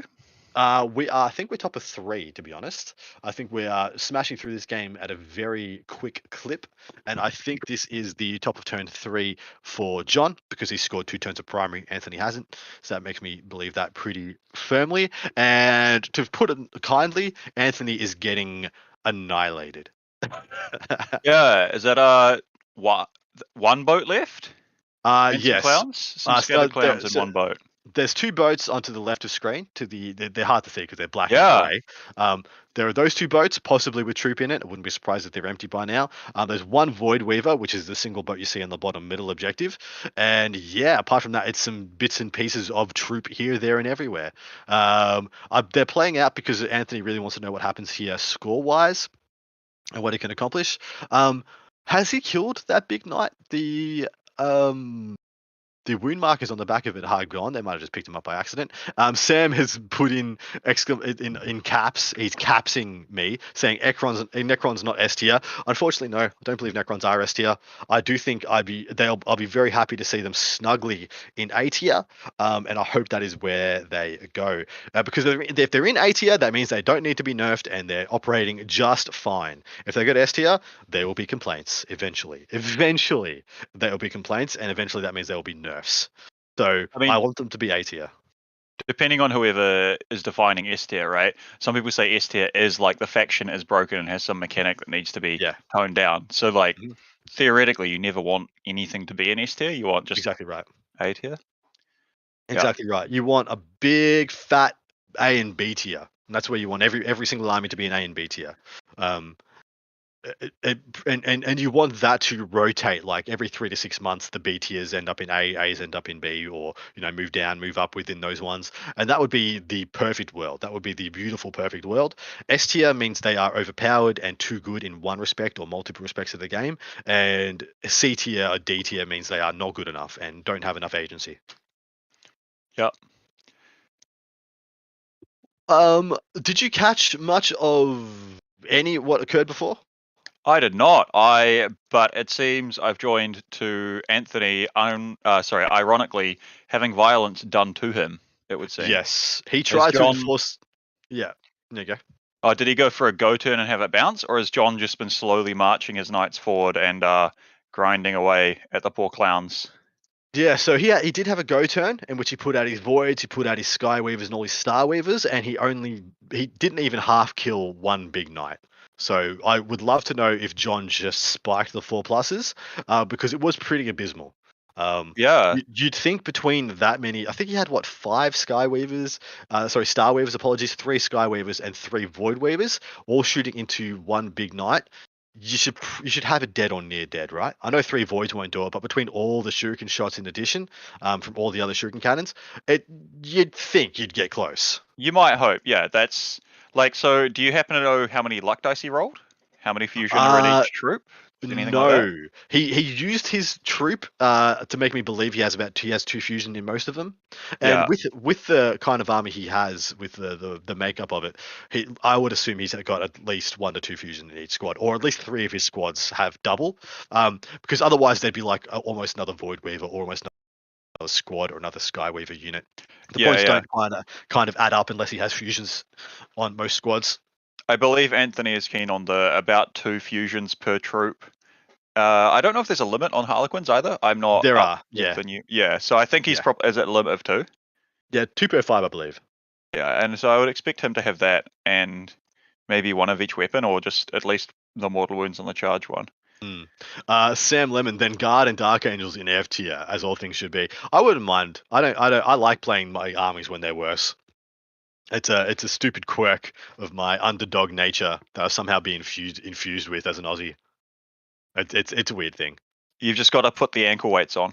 That's right. I got to wear my weighted clothing. Yeah. But yeah, it's not quite mop-up territory, but I still haven't seen a single knight removed through this shooting phase by Anthony, which is extremely concerning for his ability to have any board presence. Yeah, Maintain. I suspect he may have been limit testing as well, because I know Anthony is a fan of using his Luck of the Laughing God rerolls offensively, whereas it seems to be quite common for people to think they are best as an invul rerolling tool. He would use them to if, for example, he sends out a fusion boat a turn, that's like having, or even 2 fusion boats, right? He's functionally got those 2 fusion boats have full rerolls to hit and wound if Yeah. he's got about 5 rerolls. Yep. Um, I'm not sure if you caught that, but we just saw a character, I believe, get webway danced into an transport, which I think is a really cool trick. If that's what I saw occur, he rolled 2 dice and then picked up a character and put it in a transport. So that's what I extrapolate from that. that seems about right. I was going to go and attempt to like see what the expected damages of a Drukari, not Drukari, Harlequin's shooting into knights would be, but realize I don't actually know enough about the Harlequin rules. So Ask we'll put the away. math hammer down. If I know, I'll help. Yeah, I think it's going to be a bit much of a distraction. We'll just accept that it's a whole lot of 4s, right? So they'll be hitting on 3s, but 4s to wound, 4s to save for the fusion into knights. That gets Yeah. real swingy real quick, Mhm. especially if you've got less luck rerolls. It's actually not good into knights. It's actually extremely bad into knights. So Hmm. let's say theoretically you have 10 fusions. That's 5 boats within fusion range. You get 7 hits. Let's say you get the better part of the average, 4 wounds, and then they save 2 on a 4+. Like, you're gonna lose every boat, and you did 2d6 wounds. Like, sorry, Yeah. 2d6 plus 2. You're not even threatening to kill the knight, realistically. Not even close to threatening to kill the knight. Especially if it's got Feel No Pain as well, and then on average you do 10 wounds and it saves 2 of them. You did 8 wounds with 5 boats full of dudes. Yeah, it's a bit nothing. Yeah, like you have the shuriken, like stuff like shuriken, because half the time that's got like the high AP. Although I guess if you've rotated, you don't care about the bonus AP. But stuff like that, half the time you'll like those will do reasonable damage. Like just shuriken cannons like that chipping in and adding up. But yeah, not drop knights in a hurry sort of damage. Yeah, exactly right. We've just gone through another turn for Anthony, and still every knight is on the table. That's ring the bell. She's cooked. Kind of Yeah, the dinner's done. Kind of a level. and I suspect John, if that Armiger sitting at the just to Anthony's side of the middle objective, if that starts to live, I would expect Anthony's got not going to score any more primary points because he'll back that boy up, just steal the primary off of the single Void Weaver, and Yeah. Which yeah. looks like it only has 4 wounds remaining, so it's just hanging in there. Nicholas James going to my first proper tourney during Nephilim. Game looks more fun than it has been for more of 9th right now. Yeah. Look, I think for the next month or 2, things are going to be extremely fun. I worry about what this looks like thereafter. I worry we'll get to a bit of a every list is kind of the same, homogenous. Like, this is your faction. This is the only list that makes sense. And I don't want us to get there because I feel like we'll lose a bit of the flavor, a bit of the spice and personality from list building. But I certainly think for the short term, it's going to be a lot of fun exploring this new rules pack. I'm maybe it's a bit controversial in opinion, but I've always thought that if you can usually find something that's fun if you try and just not quite force yourself to have a positive outlook on the game, but just try to be a bit more tolerant of some of the faults.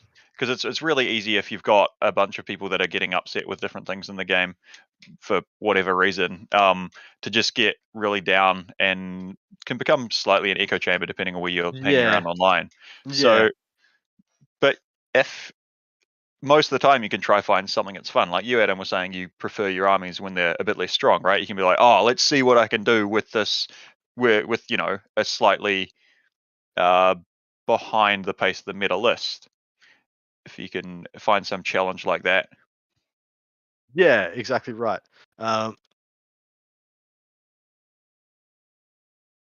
I bet this would be a wonderful time if we could have had these 2 players, Mike, because I'm sure their teammates on Team USA, they would be having some really interesting chats right now. They just called it. The table boss just told us they called it. Anthony saw no further way of contesting the table. Not killing any knights for 2 turns is just. when you Yeah. have the bottom of turn, it's just G freaking G. I'm actually, unfortunately, going to be bowing out pretty soon from this. I'm going to have a gentleman named Nathaniel joining us to keep you guys entertained. It is actually, so it is 3:15 in my workday, and I've managed to go the entire day so far without doing any of my day job. But my boss has come a calling, and Adam has to respond, otherwise I'm going to get big troubles.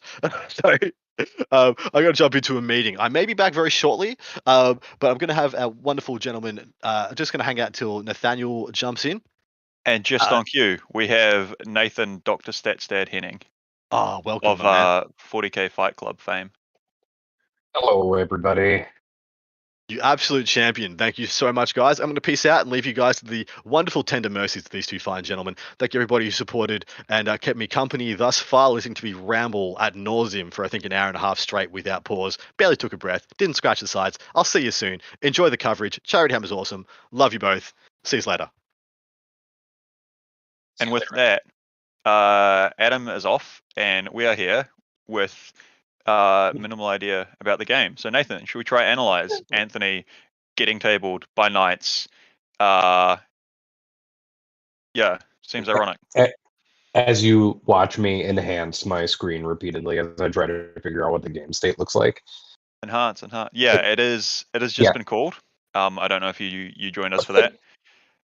And so, yeah, I think the secondaries for Anthony probably says it a little bit. I think his 2 points are for behind enemy lines.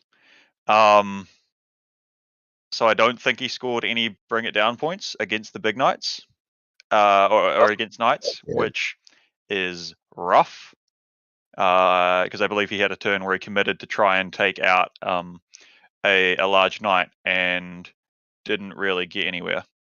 I assume these guys are rolling things out to work out differential scores for the 20-0 team scoring system. I think I can only see even 2-3 boats left on the board at this point for Anthony. I think that's And about just right. like a They are smattering of infantry, which sounds like the Knights basically just took the Harlequins out back behind the shed. Yeah, so the gist of it was he went for a go turn to try and kill, put down a big Knight essentially, and came up short. Or I do wonder, there's a chance that they, because I believe John's running House Tyrannus, there's a chance the Knight stood up again or something. But then if he commits to a big Knight and doesn't get it, that it really doesn't get you very far, because that Knight will act at full bracket for one of the 2 CP that the Knights will get in each of their own command phases. And they'll be getting one in their opponent's turn as well with the new rules pack and one of their Oaths of the Realm, I think is the wording. Yeah, it's one of the 2 oaths you have to pick during this building. Yeah, I could go find the book and tell you exactly what it is called. They is the Code Chivalric. So yeah, there you go. where they must perform knightly deeds and save those friends when they are in danger, and various other things. And the upshot is you'll gain a free CP, and everything can heroic intervene, and heroic intervene further, I believe, at baseline, and can get some more bonuses later. I'm mildly disappointed that Anthony didn't put down the custom objective markers he took with him. I am also very disappointed. You know that he took them, did he? He took them with him, yeah. He said he was going to play with them to let the whole internet see his new custom objective markers, but I guess he did not. Yeah. Oh, well, maybe you should make yourself a drink and wait.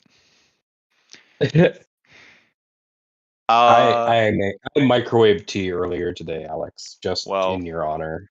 I have regrets for bringing this topic of conversation up. Really? Do you? Yeah. Do you have regrets? You regret?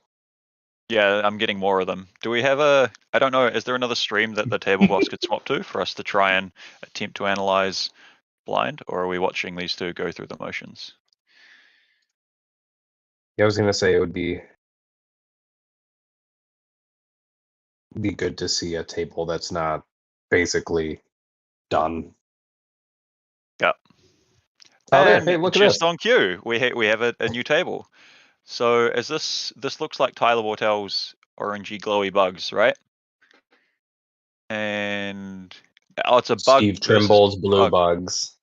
Yeah. Yeah, so Trimbles are the blue bugs. I played them at the Open over the weekend. Yeah. That's why I With recognize your them.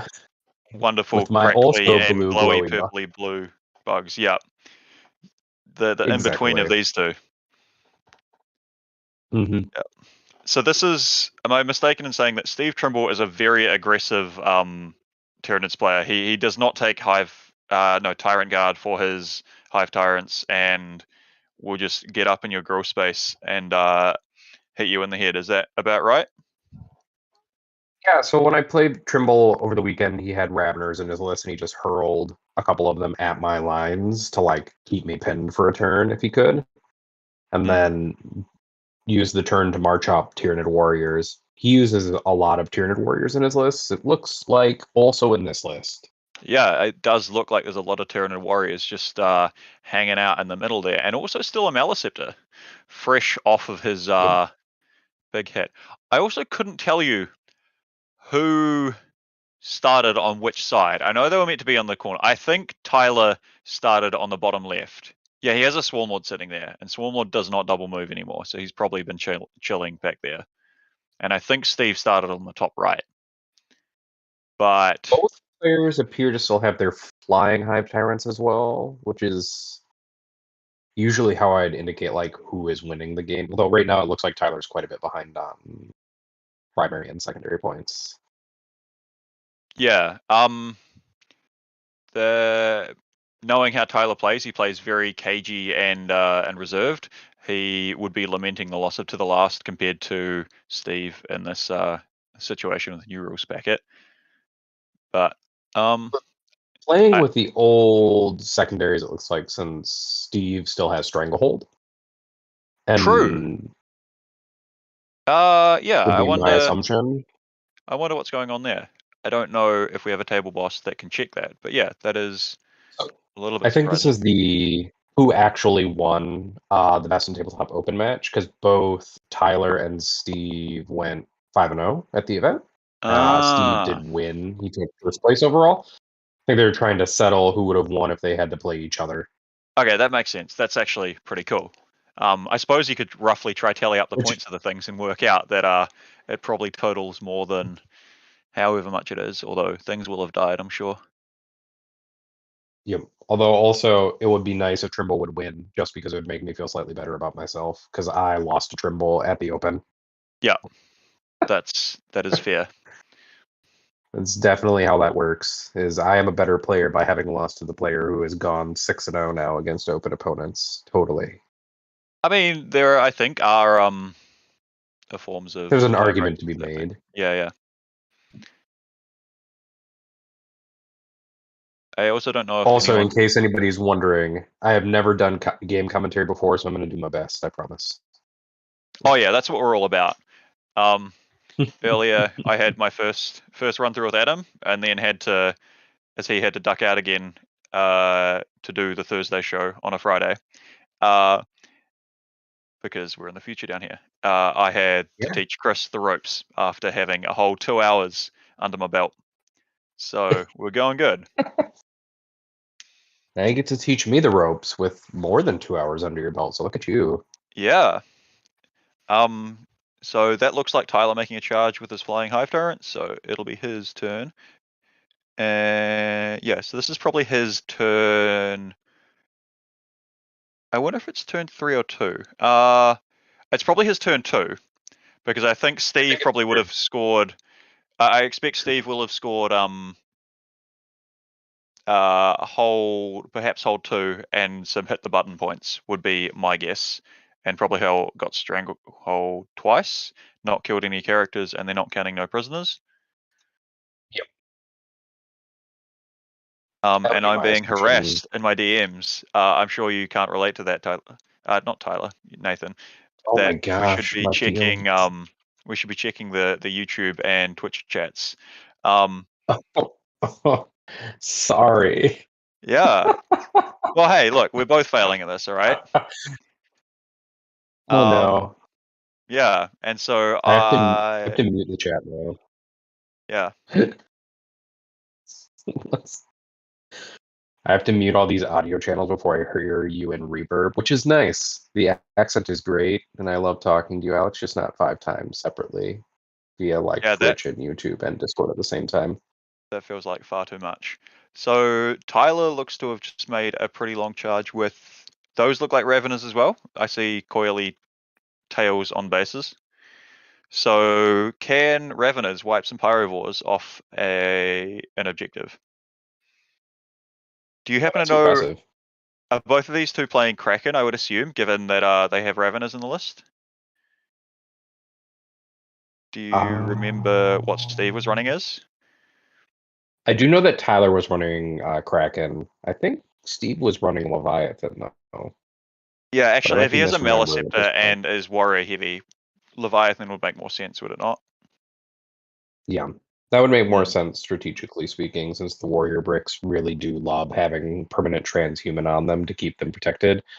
Warriors aren't the most. Warriors are somewhat durable, but not the most durable unit in the game, and really need transhuman to help protect their 4-up save. Yeah, they get really durable in Leviathan with all the buffs that can be stacked on them. The full transhuman, -1 damage, 5-up invul from there are 3 Zoanthropes just sitting in the middle of the board there. And the Catalyst for a 5-up Feel No Pain, they get very difficult to remove, especially given how many points the actual unit itself costs. I do want to say something to somebody in chat. So Lou Raphael Harbinson in the YouTube chat just said this is the last roar of the bugs, and the faction is probably definitely not dead. I think you'll Yeah. probably see more of Trimble's style of list though moving forward, with more leaning into Tyranid warriors instead of a Kraken style list. Just because Yeah, you can't afford the mixed attachments anymore. they definitely With got a multiple Hive Tyrants. yeah, they definitely copped a hit to points, but it wasn't. I don't know how much, for example, your list went up, Nathan, if you've calculated it. It went But up about the amount that I would remove a Maliceptor from it, and it would be okay. The real kicker is more the CP change, because it's 2 CP to take the extra patrol to get the extra Hive Tyrant, and then yeah, so some it's people might, another I guess, CP for the Hive Tyrant to have stuff. yeah. So some people might end up cutting their Hive Tyrant to save their costs, but also you can make a pretty powerful Hive Tyrant for just the relic slot, 1 walking, 1 on foot. Yeah. And then, or in the case of Tyler, he has the Swarmlord who doesn't need a relic. I can't remember what his Warlord trait or if it's needed. It's the one where you get bonuses to your auras. So for sure, I think there's some play. I don't think bugs will be dead. Oh no, they're dead in the same way that Harlequins have been dead for the last month, and that they will not be dead at all. And I'm just going to make fun of people for saying they're dead on the internet repeatedly. Yeah, I think you need to keep up the theme with Anthony. And no, dead faction, it's fine when they start to do well. Yeah, and then Sam asked a good continue, I question should about say. like pivoting, and so today during my totally cogent cold medicine induced clarity, I wrote a list with 38 warriors in it in the Leviathan list with a single Hive Tyrant and a Neurothrope. Just kind of looking at the idea of putting a Venom Thrope to support it, and then some Zoanthropes, and then just kind of pushing out a tidal wave of multi-phase efficiency units at people, because Tyranid warriors are decent at shooting and also good in melee, especially once you give them adrenal glands and you give them venom cannons and stuff. They'll do good in both phases. But Yep. I also was looking at what Innis was proposing to do with still keeping the Pyrovore pod, and that's something that I kind of like, because I really do like the Pyropod. And so there's also a list that I'm thinking about using that's still Leviathan with a Pyrovore pod. So 7 Pyrovores and a Tyrannocyte, maybe a couple Harpies, and then 9 Mana Warriors to take advantage. So just having like 3 different tool sets for different scenarios. How He's many gonna take. how many pyrovores can you fit in a pyropod? I think it's just 6. The 7th Okay. is more of like a bonus. One Yeah. pyrovore can hold an objective pretty nicely. Yeah, well, if you're playing aggressive in a mission like this, right, against something like maybe if you played Imperial Knights on this mission, right, yeah, a single pyrovore on the back, hiding and just hitting the button would be pretty reasonable because if you push a wall of stuff, it might be difficult for the knights to get around back there. 100%. Hmm. It also makes me think that you might still want to include something like Biovores. I mean, the thing that I complain about most with like the CP changes is just that it kind of like limits your toolkit for what you would want to put in a list more so than like reduces alpha strikes. So you're picking all the things that are peak efficiency so that you don't have to budget CP around them anymore. And so some of the stuff that you would take because you could put efficiencies in other places, you just don't do anymore because of the way that CP has been reduced. So I wonder what's getting rolled out here. It might be Tyler is rolling saves 2 at a time or something like that. And then there's some damage rolls or something. But it does look like his Hive Tyrant activated and picked up the warriors on the top leftmost objective. And I would expect to see Makes him, sense. what's the term? Overrun at the end of the phase. Yep. It looks like there's some Tyrant Guard just sitting below where he is at the moment. Oh, it looks like there's a combat, yeah, with those Tyrant Guard into some either Raveners or Tyranid Warriors there in the corner. Yeah. There's a chance that's what's getting rolled now. I think it is. Yep, things are getting picked up. Okay, so it's Tyler rolling batches of attacks for whatever reason is necessary. Oh, I think the rolling 2 at a time would have been, so that would have been the Maliceptor interrupting and hitting the Tyranid Warriors, I would expect, because then the it'll be rolling saves and the 2d3 damages from the big attacks. Yeah, it'd be interesting. So this must be the combat with the Reaper Hive Tyrant. I think Tyler trying to pick up Steve's Reaper Hive Tyrant. Yeah. Yeah, it could be that, or Which it could is be like, the Raveners going to the Pyrovores. And they just knocked it over anyways. Poor Reaper Hive Tyrant. Appears to have fallen over. That's that means he's going to auto explode, right, with his death throws or some such. No, Yes. Oh, they're rolling the combat into the into the pyros on that in the middle objective. So Raveners have picked up at least one Pyrovore. It looks like there are 3 of Tyler's models on that. So now he should own that objective. So is he going to be handing?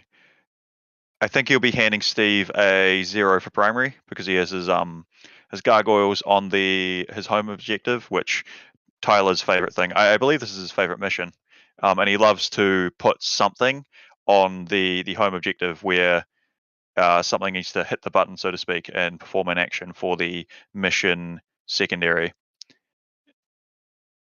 And so with the gargoyles there, they will be contesting the one model, whether or not it has OBSEC. He's cleared the top left. He has contested, or I think now captured the bottom, like the right furthest from the bottom, and then also just owns the bottom right. So it looks like he's completely just encircled Trimble. Yeah. Unsurprisingly, Trimble is rushing up the middle, being aggressive and brandishing his large Tyranid warrior hammer in the middle, and getting very aggressive with the Maliceptor, it does seem, because I think he would have started at the top right. And then Tyler is playing the outskirts, being Trixie and KG. Yep. Seems very on brand.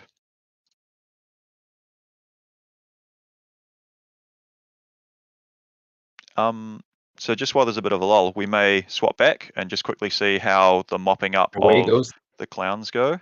Oh, just as So that's a Steve's flying Hive Tyrant goes away. That's a really big deal, actually, too, because when I talk to Anthony, most Tyranid games hinge around kind of like a game of chess when you can pick up your opponent's queen. Yeah. So, if you can pick up your opponent's wing, like your opponent's Reaper, Hive Tyrant, in the mirror for Tyranid matches, then you've dealt them a major blow in the ability to trade with you properly. It's also the only unit that's super good at picking up your opponent's Reaper, Hive Tyrant. Oh, we did just see. Is that both of the big knights have actually gone down now? Yeah, I think actually, it it is. does look like Both of them are now have. dead. So I wonder if Anthony is trying to really scrap something out here and claw something back. So that's at least 8 for secondaries for Bring It Down, but he probably has scored some behind enemy lines. And do you know what the conditions are for deadly performance? One of them is to steal an objective, is that right?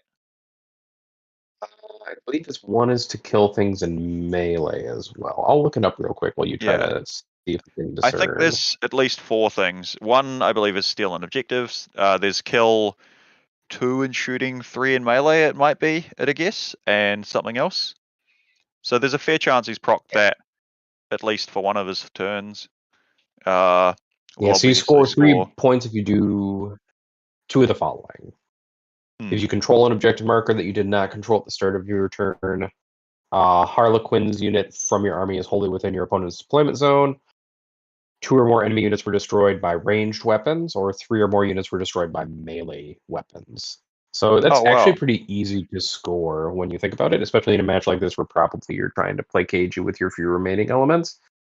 Because Yeah, so keeping something in John's deployment zone is not a problem. Well, keeping it alive might be, but that does combo really well for his behind enemy lines. So I think maybe he'll go up to 16 secondaries here to match John, given the things that have just gone away. I would expect him to have scored a bit on deadly performance of behind enemy lines already, and with killing the 2 large knights. So he's probably coming back. I think that might save him from a. I wonder if it will save him from a 20-0 in the WTC scoring, which is what these guys will be caring about.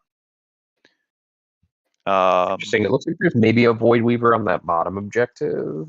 Yeah, there is. It definitely looks like that. There is a model sitting there. I would have expected, given that. Oh, there we go. That Armiger that just got that's another picked up. little knight. Yeah, that's what I would have expected to go contest that primary. But I think there is a solid. Well, there is some sort of Harlequin's character, I would assume, sitting there. Who I think has picked up that knight.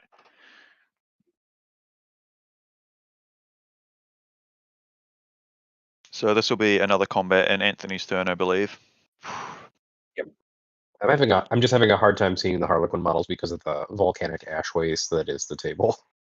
Yeah, and also it's quite off-putting seeing the scale of they're all the big boy knights, and then these Harlequins on little wee 25 mil bases still just living their best life. Well, yeah. I mean, as is the way, like somersaulting off of knights, kicking them in the back of the knee. They might not be at living. them. Yeah, they might not be living their best life for that much longer, given situations. But they're trying. They are trying. I mean, I think Harlequins are probably not aren't really the melee army that they used to be in 8th. You can't kind of do the same. No, well, I think with the force loss multiplication you used to be able to do with full rerolls to wound from your troop master that you just can't do anymore. Yeah, that was the thing. Because has it gone down to just rerolling ones to wound? Yeah, you just reroll ones to wound. Yeah. Yeah, which at the strength point they're at is a massive decrease in output. Yeah. Oh, and so it's just gone. I think John's. Maybe they're packing up, or maybe it's gone John's turn. And I suspect that was a. Oh, I think they're just packing up. It looks like they're packing up. Yeah. Okay. Okay. So back to the Bug's Mirror. It doesn't look like Trimble has actually that many resources left. Yeah, so he's got a large brick of warriors in the middle. His Zoanthropes do still exist, and they, I think, are going to just tap that ruin to try and put some smite damage onto the flying Hive Tyrant. And back up and stay safe. I wonder what's going to go deal with the Gargoyles, because they're just going to be there's some Pyrovores that have just come on. Yeah, I wonder if those are actually on the table if you put them on strategic reserves or if they're. I suspect they probably would have been in Comfort strategic zones. reserve and are now there to, like, they've been forced to come that way to clear out those gargoyles. Does look like Tyler is still digging himself out of like an early primary hole though. Yeah, that's definitely something And to think about. and Trimble can apply the pressure and get more stranglehold this turn. It seems pretty easily to me. Yeah, I wonder how many We'll see of how that pans out. Trimble's. I wonder if how many of Trimble's no prisoners sort of units have gone down, because there are a lot of warriors still kicking around. He's got a point by killing a couple pyrovores on the I guess the bottom right objective that's not in the far corner. I don't know how to describe them that well. Yeah. Yeah. And yeah, but there's still a massive brick of, is that the full 9? That is the full 9 of warriors in the middle. Some more warriors on hanging out with the Melanthrope. No, Meliceptor. That one. There's still some play. Oh, definitely.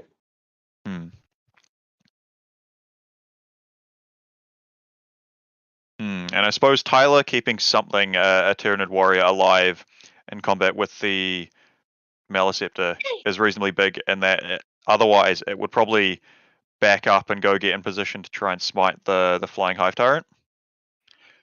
Oh yeah, so it does look like those pyrovores were in strategic reserve, but they just hadn't been brought on. They're going to come over to try to take out gargoyles. the. Yeah, he's going to try to use it to plink off the winged hive tyrant as much as possible, probably with ranged fire and psychic phase shenanigans. Maybe try to charge it to finish it off. Although charging a Reaper, if you're not like very certain of your chances of killing it, seems a little risky to me. But you know. Yeah, and so he's coming on. I can't quite tell if is that 9 inches away or using the 1 inch from your board edge trick if you're within your deployment zone. I think it's the board edge, but it also might be 9 inches. He's 9 inches away. And so apparently we've just got in table 1 the scores in a final. We will tell you what those scores are as soon as we have them somewhere that we know about. And this just popped on the table. So final score was an 86 to John's Knights and 50 for Anthony Harlequins. So John got a 41 for secondaries and a full 45 for primary. And so that's 96 effectively if you consider paint, and Anthony got a 60 if you consider paint for the clowns. So with 24 primary, 26 secondary. So that's a 17-3, I think, if it was a WTC differential, which they care about. So it's a rough loss, but a lot better than I suppose we would have expected from Anthony early on, not managing to clear out any big knights until both dropped about the midpoint of the game. Yeah, I think when we were looking at it originally, we were like, "Oh no, this looks like at best like it was best looking case like scenario is a 20-0." Yeah, it was looking like a tabled and have a zero and bring it down against knights sort of bad, but it's good that Mr. Violence did pull something back and managed to kill some stuff.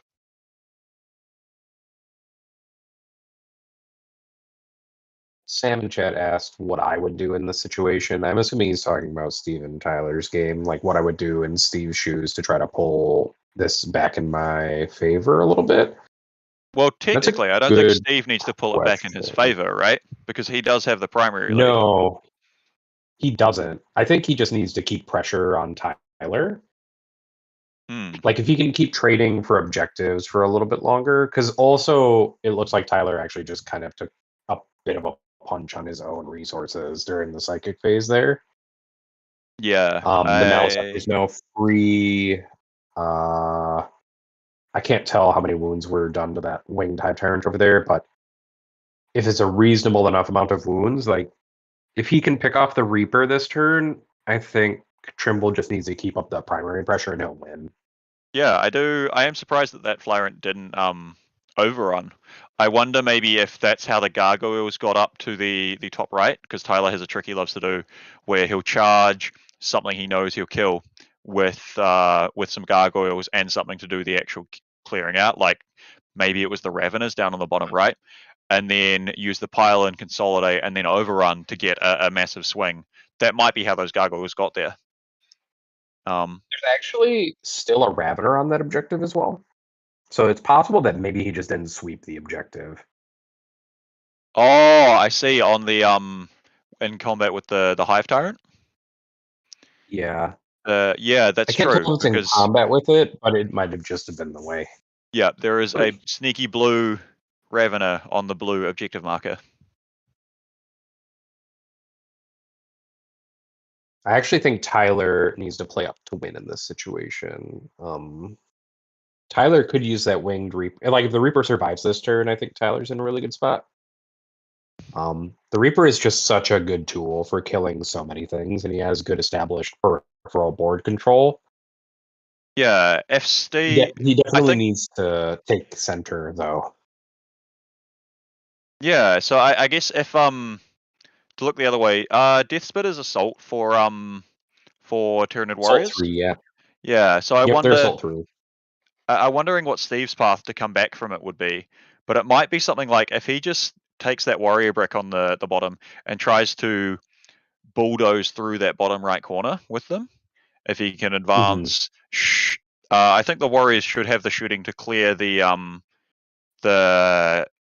gargoyles that touched his home objective. Cast onslaught to get the warriors charging, and then try and just muscle Tyler off of that bottom right corner.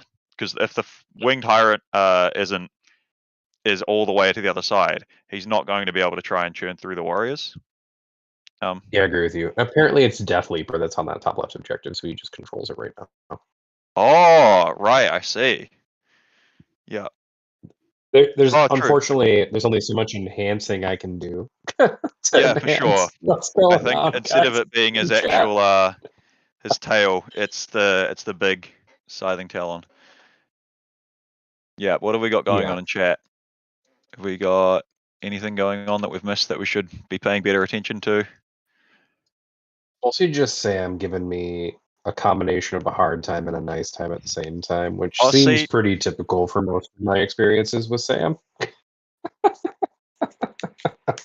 See, now In the I YouTube regret my comments because Sam appears to have the same opinion of what those warriors do. So I want to take it back, please. But no, I appreciate you, Sam. I also appreciate Sam.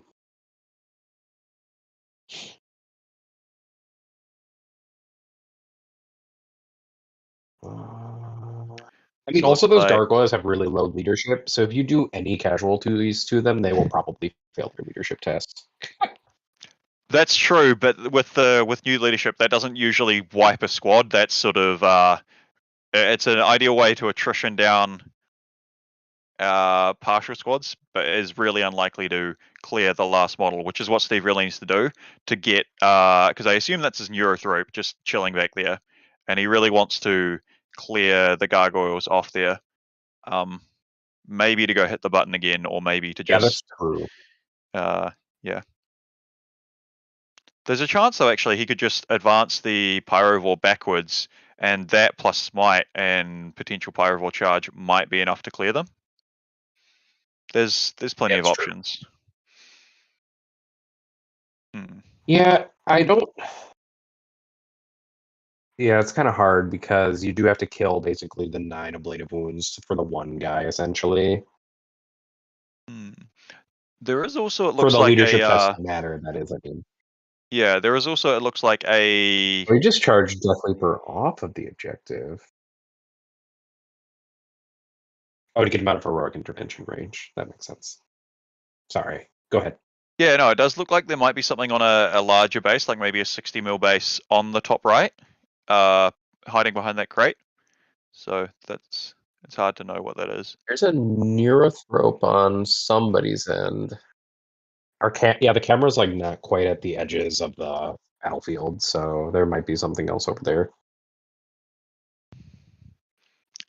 Steve having fun with the Oh, that's a good the Pyramid point. Warrior classic of everything being all spindly and spiky and clawy. Oh yeah, so So somebody made a good point in chat is that they don't see any banners really on the battlefield either. So Steve is playing a banners denial game. He's doing a good job of it right now. yeah, so I wonder if he's even yoinked the home field banner that Tyler probably would have put up at some point. He did get I think that's the only some one he hasn't yoinked. right, because he got the Reaper Tyrant on there, but I don't know if he got it wouldn't be turn 1, and he won't have fully cleared it to pull it down. It would need some warriors touching there with Obsec to do that. But yeah, no, with his Nothing commanding hold of the middle, and so there's not anything for Tyler. It looks like they can easily put a banner up on the top left. It could be that Death Leaper is. Does Tyler have Death Leaper? Do you know? Actually, it looks like that That might might be Death Leaper or just sitting at the top up left there. to the left, yeah. Yeah, That's so what I was saying. Death Leaper is the sort of unit. If he doesn't get tagged in combat, could no, I think can fall back in action, can't he, with his alien cunning? Yes, So with alien cunning, I believe he can. yeah, so he can potentially start working on putting some banners. He might like work his way down the line, putting them up if he doesn't perish to zone throat smiting. And then Sam does make a really good point. He can now he can overrun Death Leaper now and steal an objective. This is true.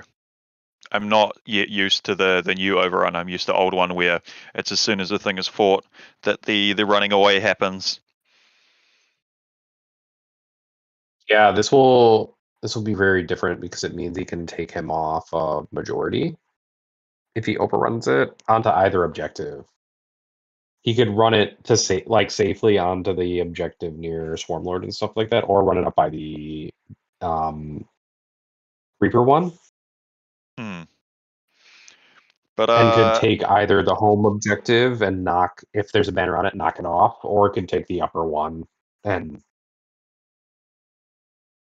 he would only have 3 still, so he wouldn't score stranglehold though.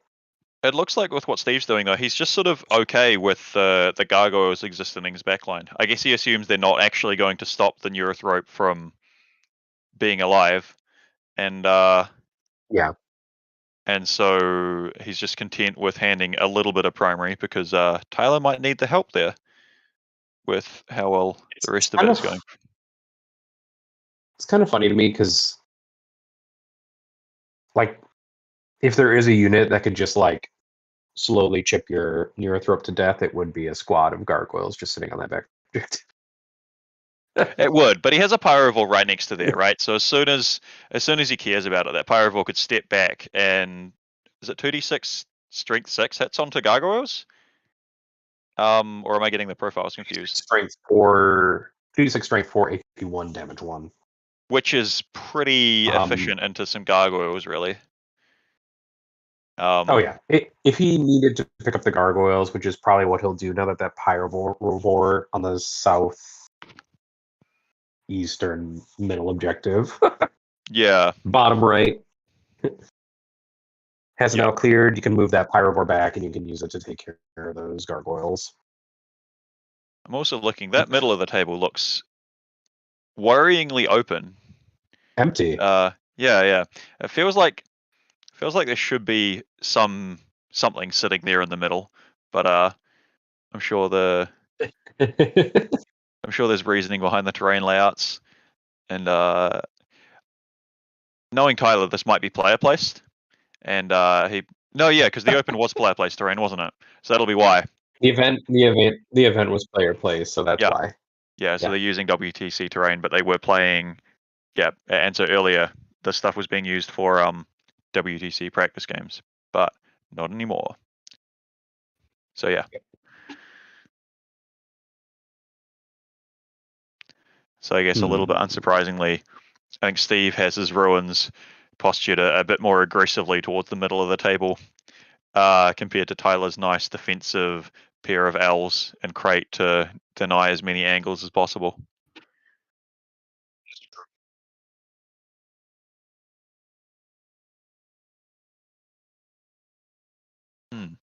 This is interesting. Like it's hard to know who's got the advantage. I don't.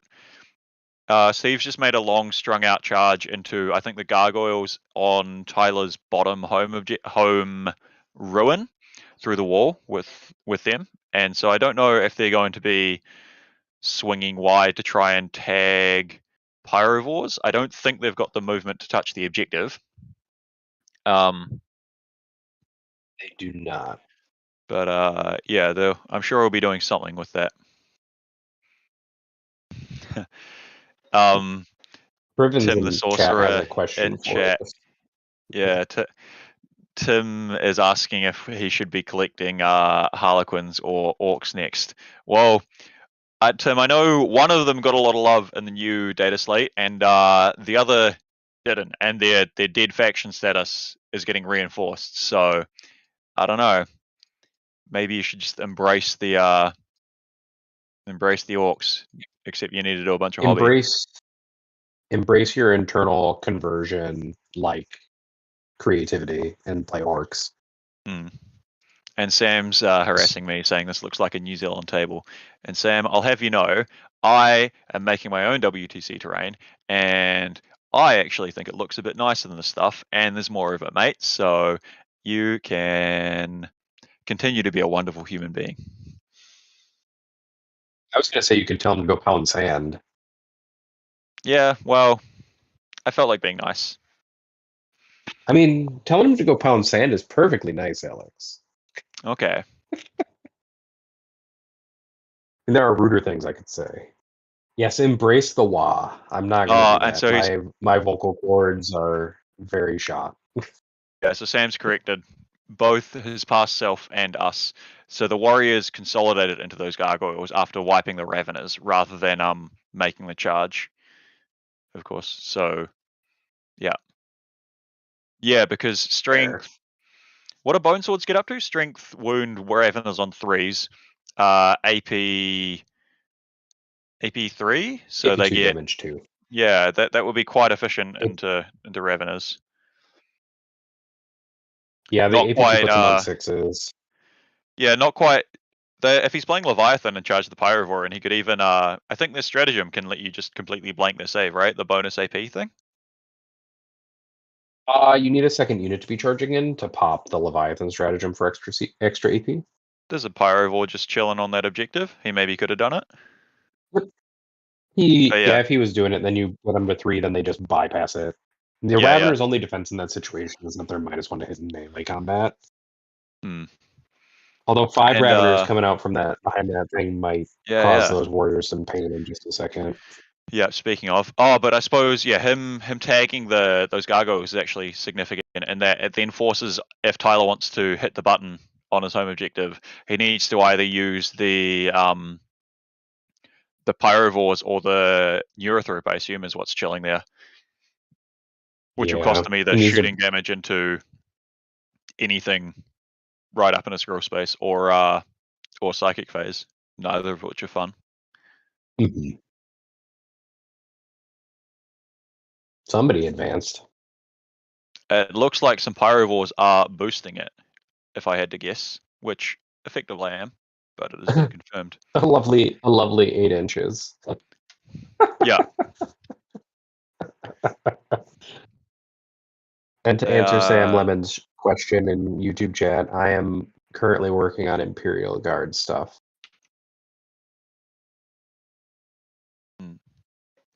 Which is really not bandwagoning, because the wagon has no wheels and is on fire.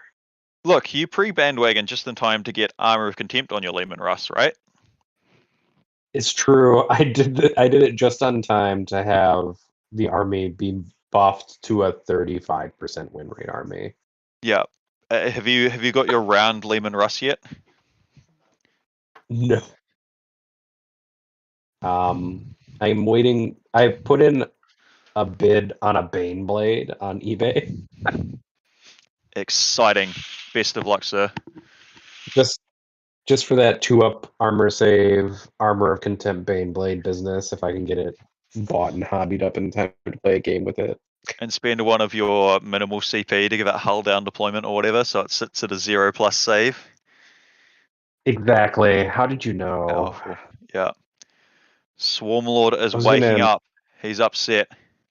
There's a He's coming right for that Melisceptor. Melisceptor. Yeah. Like earlier in the worst RTT, there was a Melanthrope in the bugs list. So going between Melisceptor and Melanthrope is really, it's hurting my head right now. One was I got more wonder. tentacles than the other one. Yeah, I wonder what the Reaper Flyrant of Tyler's is going to do. So clearly it didn't die to Zoanthrope Smite and Pyrovores, but it gets a bit risky to head over there to try Yep. and, because if it wants to charge the Pyrovores, it's going to need to take a whole Overwatch again, assuming Steve has a command point floating around, which is just another shooting phase. Yeah, just another solid 2d6, strength 6, 82 damage, 2 shots. Is there a psychic power that he might have to turn off Overwatch? I'm not up with the new Tyranids ones. Paroxysm will do it. So if he has that, that could be convenient. He doesn't have anything in the other than the Reaper Hive Tyrant. I don't think he has anything in Synaptic Network range to be able to do it like reliably. Yeah. The Neurothrope's pretty far away, and I don't think he has any Synapse creatures to connect with the Reaper Hive Tyrant to cast it. Yeah. And with the Swarmlord's worked Zoans out. and the Nero nearby, it would be.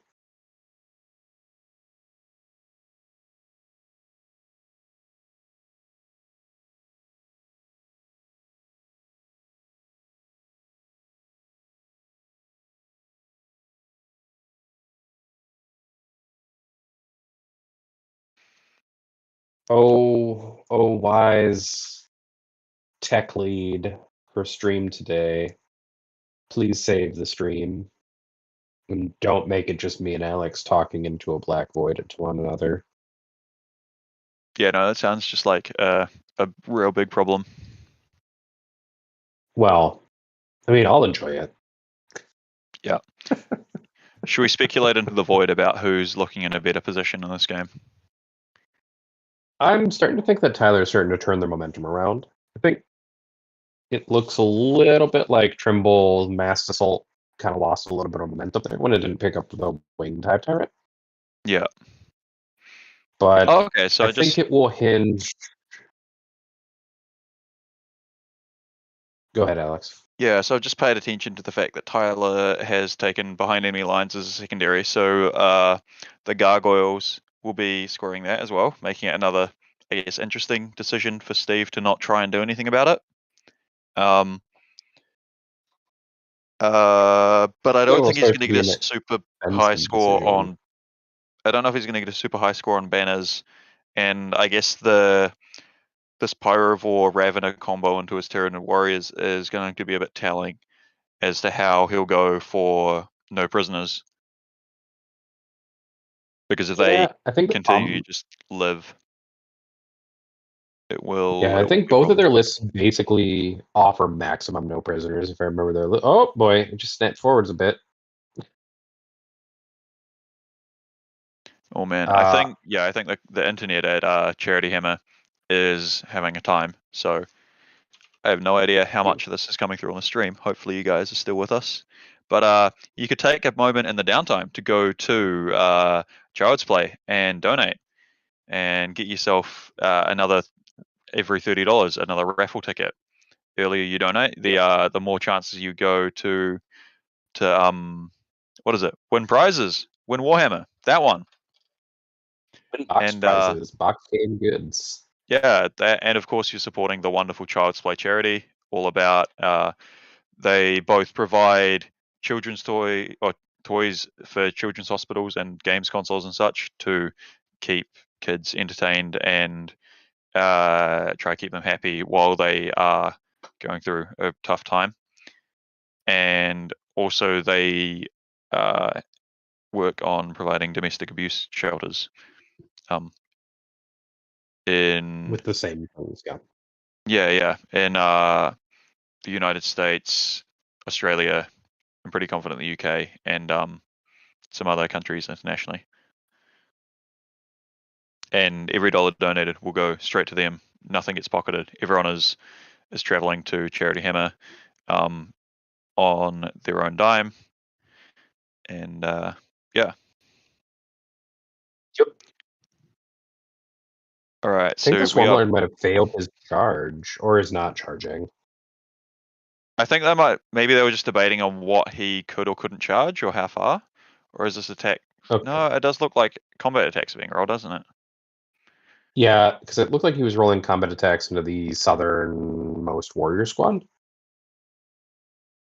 Now they're rolling more attacks for that squad. Have we had a shooting phase from Tyler yet? This could be Pyrovore shooting.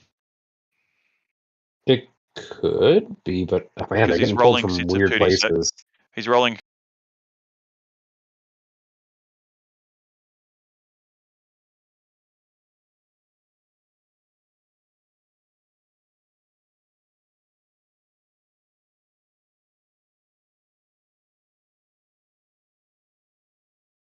I want all the problems to happen when it's just me and Alex on Yeah. Oh look, at Noj is 11 in o'clock at YouTube night chat, standard.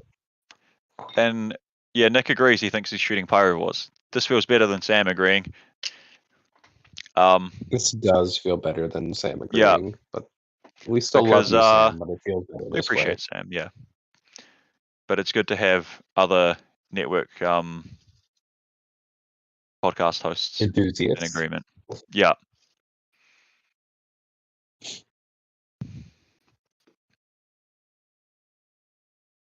I picked up my first Star Wars Legion miniature this Oh, the weekend. Scots are getting to you. I know. I spend too much time with Innis, so I picked up a Darth Vader mini. I am sorry for your loss of time. Sure, let's go with that. It's true, the one mini that I will paint. It will Yep. be a tremendous loss of time. It's true. Right. All right, are we gonna get snapped back? Do we have any more games going on, or was it just these two actually for the evening? I wouldn't be surprised if the John and Anthony game was also one that was meant to be scheduled now, but for this time slot. But how do you say it would have been cut? It finished early because of well, No, because of that, yeah. Well, because of tabling. yeah, Tabling yeah. is definitely a reason to cut early. Yeah, the Knights unalived the Harlequins. Yeah, And Sam is saying in YouTube chat they've lost you to the dark side. Oh no, he's just talking about Star Wars. Oh. Yeah, he's talking about Star Wars, yeah. yeah. I would have been very impressed if somehow one of the two of us got cut from the stream audio. That would be entertaining, though. Just because Yeah. it would be very strange and random. So do we think, is this Gargoyle shooting Zoanthropes? Or the Gargoyle shooting Neuros the in there. Neurothrope? Yeah. Yeah, I think it must be the Neuros in combat with, because it looks like they're in combat there. I also wonder if Yep. he's just All of missed them- that one gargoyle on the far right next to the crate. All I know is the Maliceptor just died. Oh. Yeah, well, I guess it probably isn't the gargoyle shooting into combat. No, How many attacks does Swarmlord have these probably days? not. Would it be that many attacks? It looks like he's moved forward a little 9. bit. The Tyrant looks like he's in combat. That might have been 9 dice.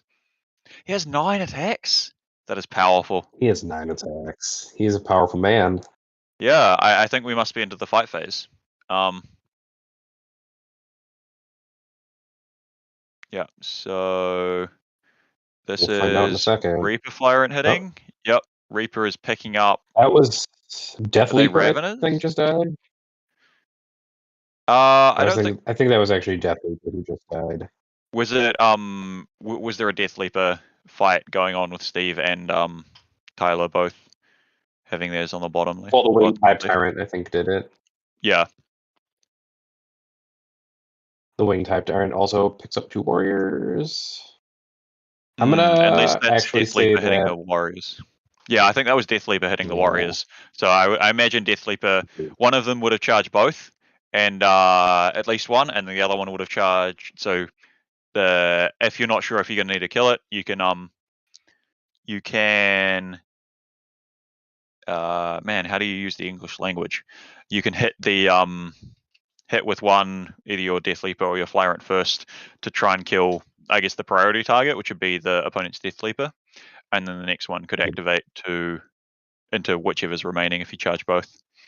Just give you the option. I will say that I think this game just ended, essentially, though. You think so? You think Tyler has broken the I think Tyler just Steve's? broke Steel. I think Tyler broke Steve.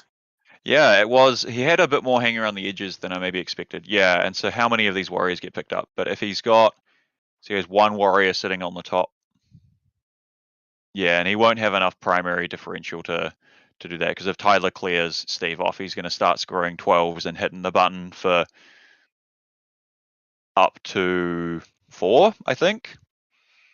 He'll start putting all the flags up. Yeah, I'm going to say that Tyler can table Steve next turn. Yeah, and or effectively table him. And he'll be able to score a good chunk of banners towards the end of the game.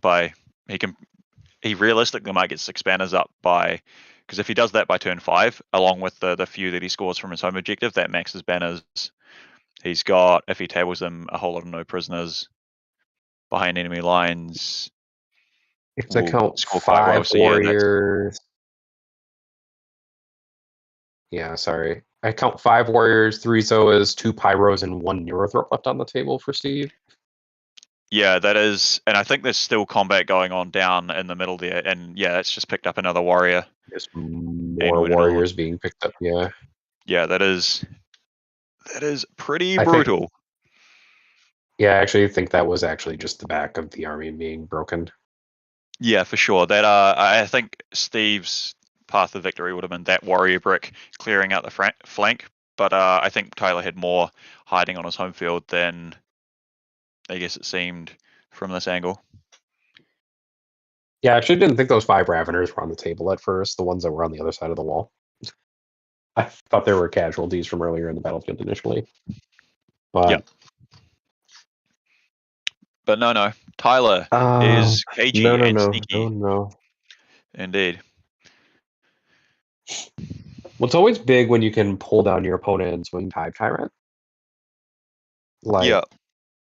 And I suppose has one not getting pulled down in Steve's return. List only has, and Steve's list only has the 1 Hive Tyrant in it, I believe. I don't think it has 2. And I believe we've just been joined back by the wonderful, the late and great, the Thunder from Down Under, Adam Camilleri. Have I given you a good enough intro, mate? Absolutely have. Hello, gentlemen. I am back. Wow, Tyler. Tyler has broken back in this game. Has he done it soon enough to swing the points? Gentlemen, give me the update. What's the hot goss? Yeah, we've just been going over that as he continues to lose warriors there. I think we established that it probably will be enough, because if he gets a couple of turns of primary scoring, he can score potentially 32 points with that by hitting the button for a whole bunch and holding more. If he could realistically get banners up on every objective before the end of the game, which could pretty much max that out. And a whole bunch of no prisoners. Tyler, if he cleans up house quite quickly, he's going to be able to score pretty high. And so the points on screen are up to date. Tyler 13, 18, Stephen? I don't know if this is up to date or not. Are you? I'm sorry, but I expect really probably fast. not. I expect they probably aren't. No prisoners gets a bit awkward to try and keep track of during the game. I also, have we seen any of Tyler's characters die? He's got Death Leaper, Swarmlord, and the Winged Hive Tyrant. Yeah, all just huddling together on the left there. So that's going to be a chunk of assassinate points not scored by Steve. Yeah. How you doing? How you doing, Nathaniel, my man? I'm doing great, Mr. Camilleri. I'm doing Thank great. you very much. I haven't spoken. Have we spoken in person? I'm not quite sure what to call you. Do you prefer the Stats Dad? Do you prefer Nathan? What's your preference? Nathan or Stats Dad is actually fine. I actually listen to your show all the time, so it's funny to think of the fact that I haven't talked to you yet. So I get that a little bit, and I'm lovely to hear, because I like people thinking that they I'm familiar to them. You know, I'm not unapproachable and like some douchebag. No, you're pretty good for an Australian, Anna. Thank you. Yeah. Love you, I- boys. Thanks so much. I actually have to say that of all of the people when I was first getting set up as a content creator, that it was the Aussies and the New Zealanders who were the nicest to me and helped with me getting the most stat stuff and connections set up early on. Lovely. So I always have a soft spot for anybody from New Zealand or Australia at this point in my life. We Just are an incredible soft spot for the 40K community. we tend to be a good people. Salty, but good. Not necessarily good to each other. It's like the sibling No. rivalry thing. The We've got a- opposite of that. What's the thing? It's like we'll be rude to each other's faces, but back each other up behind our backs.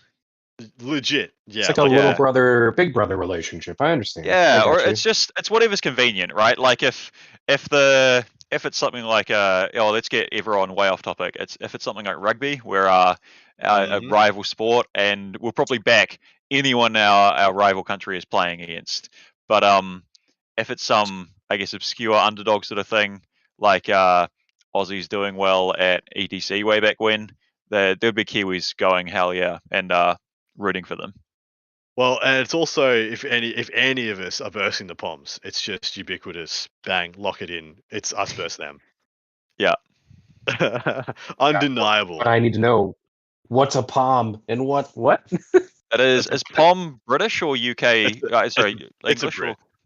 or It's yeah, it's a Brit English man. either English or I just- UK. I I'm just not need- sure how specific. So we are very tight with Ah. the Irish and Scottish and Welsh. It's purely the English. I got you. That makes sense. Yeah, it makes a lot of sense when you consider the formation of my nation. Yeah, I also Oh no, history. I've specifically Oh, got no. a slight bias in that at least my dad's side came over from the UK, so I can't hate them too much. But yeah, he's definitely now become a Kiwi. Short of the native peoples in all of those countries, you all came over at some point. Yes, indeed. Yes, indeed. Have we decided that it was an overextension by Steve? Because he was very aggro very early. So Noj, Nicholas Olsen Johnson from the Best in Faction Next Generation has said in the YouTube chat that Steve sort of barreled up the middle, having gone first, and Tyler just stood back, like took a step back, Yeah. went to the corners and the edges of the table because he knew otherwise he was going to get steamrolled, and so he got to sort of play around, attack at the edges. Steve's big 9-man warrior brick was just sort of sitting. In the middle. Yeah. Not a whole lot to do.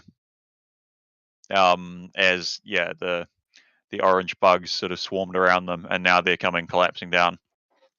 How Because I guess- interesting. Yeah, so like Tyler playing Kraken, he'll have the movement advantage, whereas Steve's, I guess, got the advantage in a direct head on. So Tyler Muscle, abandoning all the yeah. objectives, and slowly chipping away at Steve. We've Seems seen- to have been effective. Yeah, we have seen a bit of a clapback now from Steve in the top left. He has cleared those two objectives. And the bottom right looks like he's got one of these last unit of warriors making a bit of ingress into what I believe is the Venom Ropes. But they're going to be picked up in pretty straight order by, take your pick. Swarmlord can go over there. Is it Ravenous next to them? Or is it another unit of Whereabouts? warriors? Is it underneath Tyler's head as he's Yeah. leaning over? Yeah, so we've to got the right. Pyrovores, then we've got Warriors, then we've got Raveners from left to Okay. right. Yep. In alternating colours. That makes sense. We have less Warriors. Yeah, far less work. Yeah. So that is the remains of the original 9-man brick that before this clap by Tyler, or maybe there's been a couple turns here. They might be playing quite quickly. Yeah, there's not much to be done really. Just kind of a speedy on through it, see where the end game is. But it is a great exercise in restraint if Tyler does pull this out from this position. Even if he doesn't actually, just look at how much he was getting haymakered, and look how many more assets he has because he harbored them well. He paced out the game and decided he needed to conserve.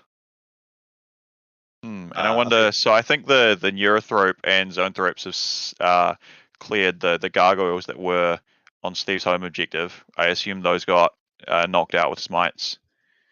I don't know if there were 2 units back there, and that's like one with the Pyrovore on the back right crate, or if that gargoyle just Tyler missed and should have picked up but didn't. It's a Pyrovore at the very least, but I think there's also a gargoyle back there. Yeah, there's a Pyrovore and a gargoyle. It seems very surprising that somehow there is one gargoyle left sitting there, yet there was also Yeah. another whole squad. Mm-hmm. But Wow. yeah. It might have been missed as well. We'll find out in a second. For sure. Yeah, we got a bit of table boss info. Is there another game we're calling, or are we just sticking with this for the end? Because this is pretty spice. This is pretty good, interesting back and forth. I think the Anthony and John game. Well and truly gone. It was called pretty much as soon as I was jumping off. I even read in the chat. Yeah, it actually.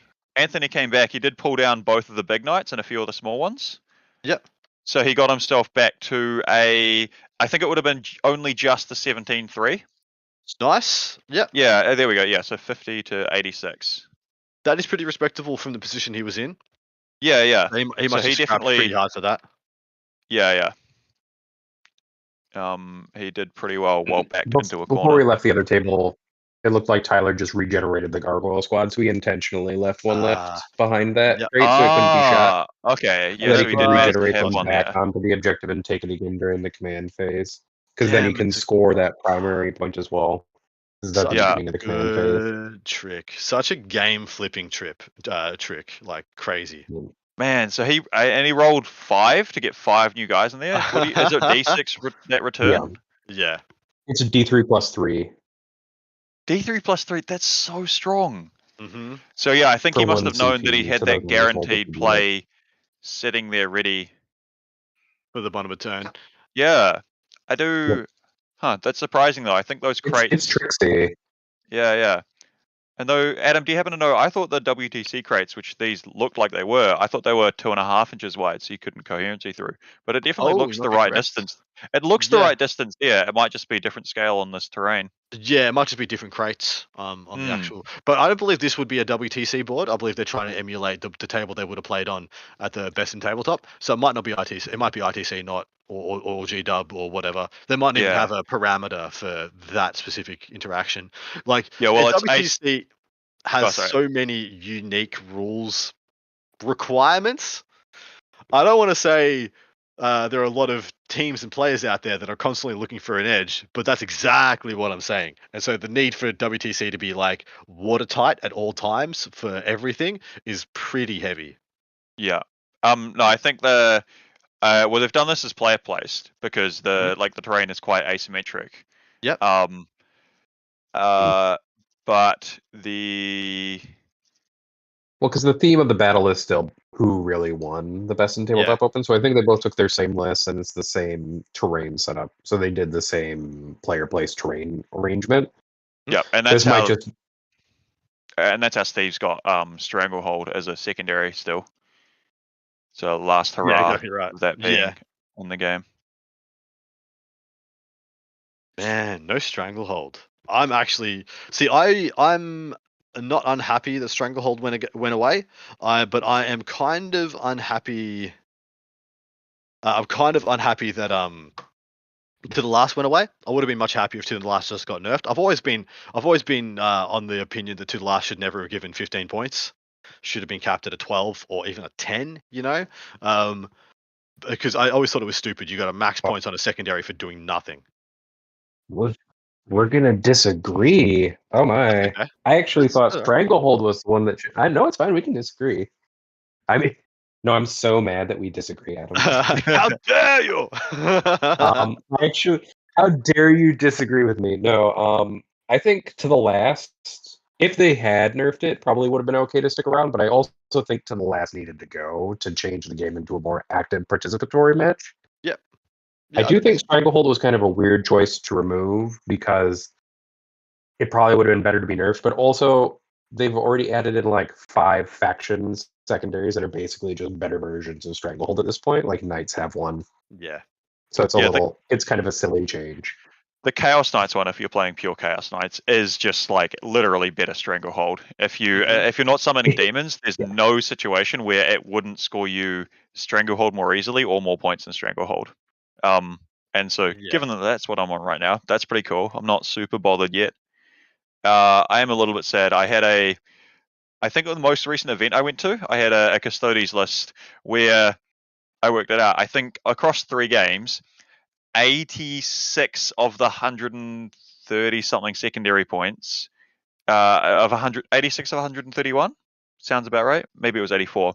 No longer exist in the game because I took To the Last and all of them.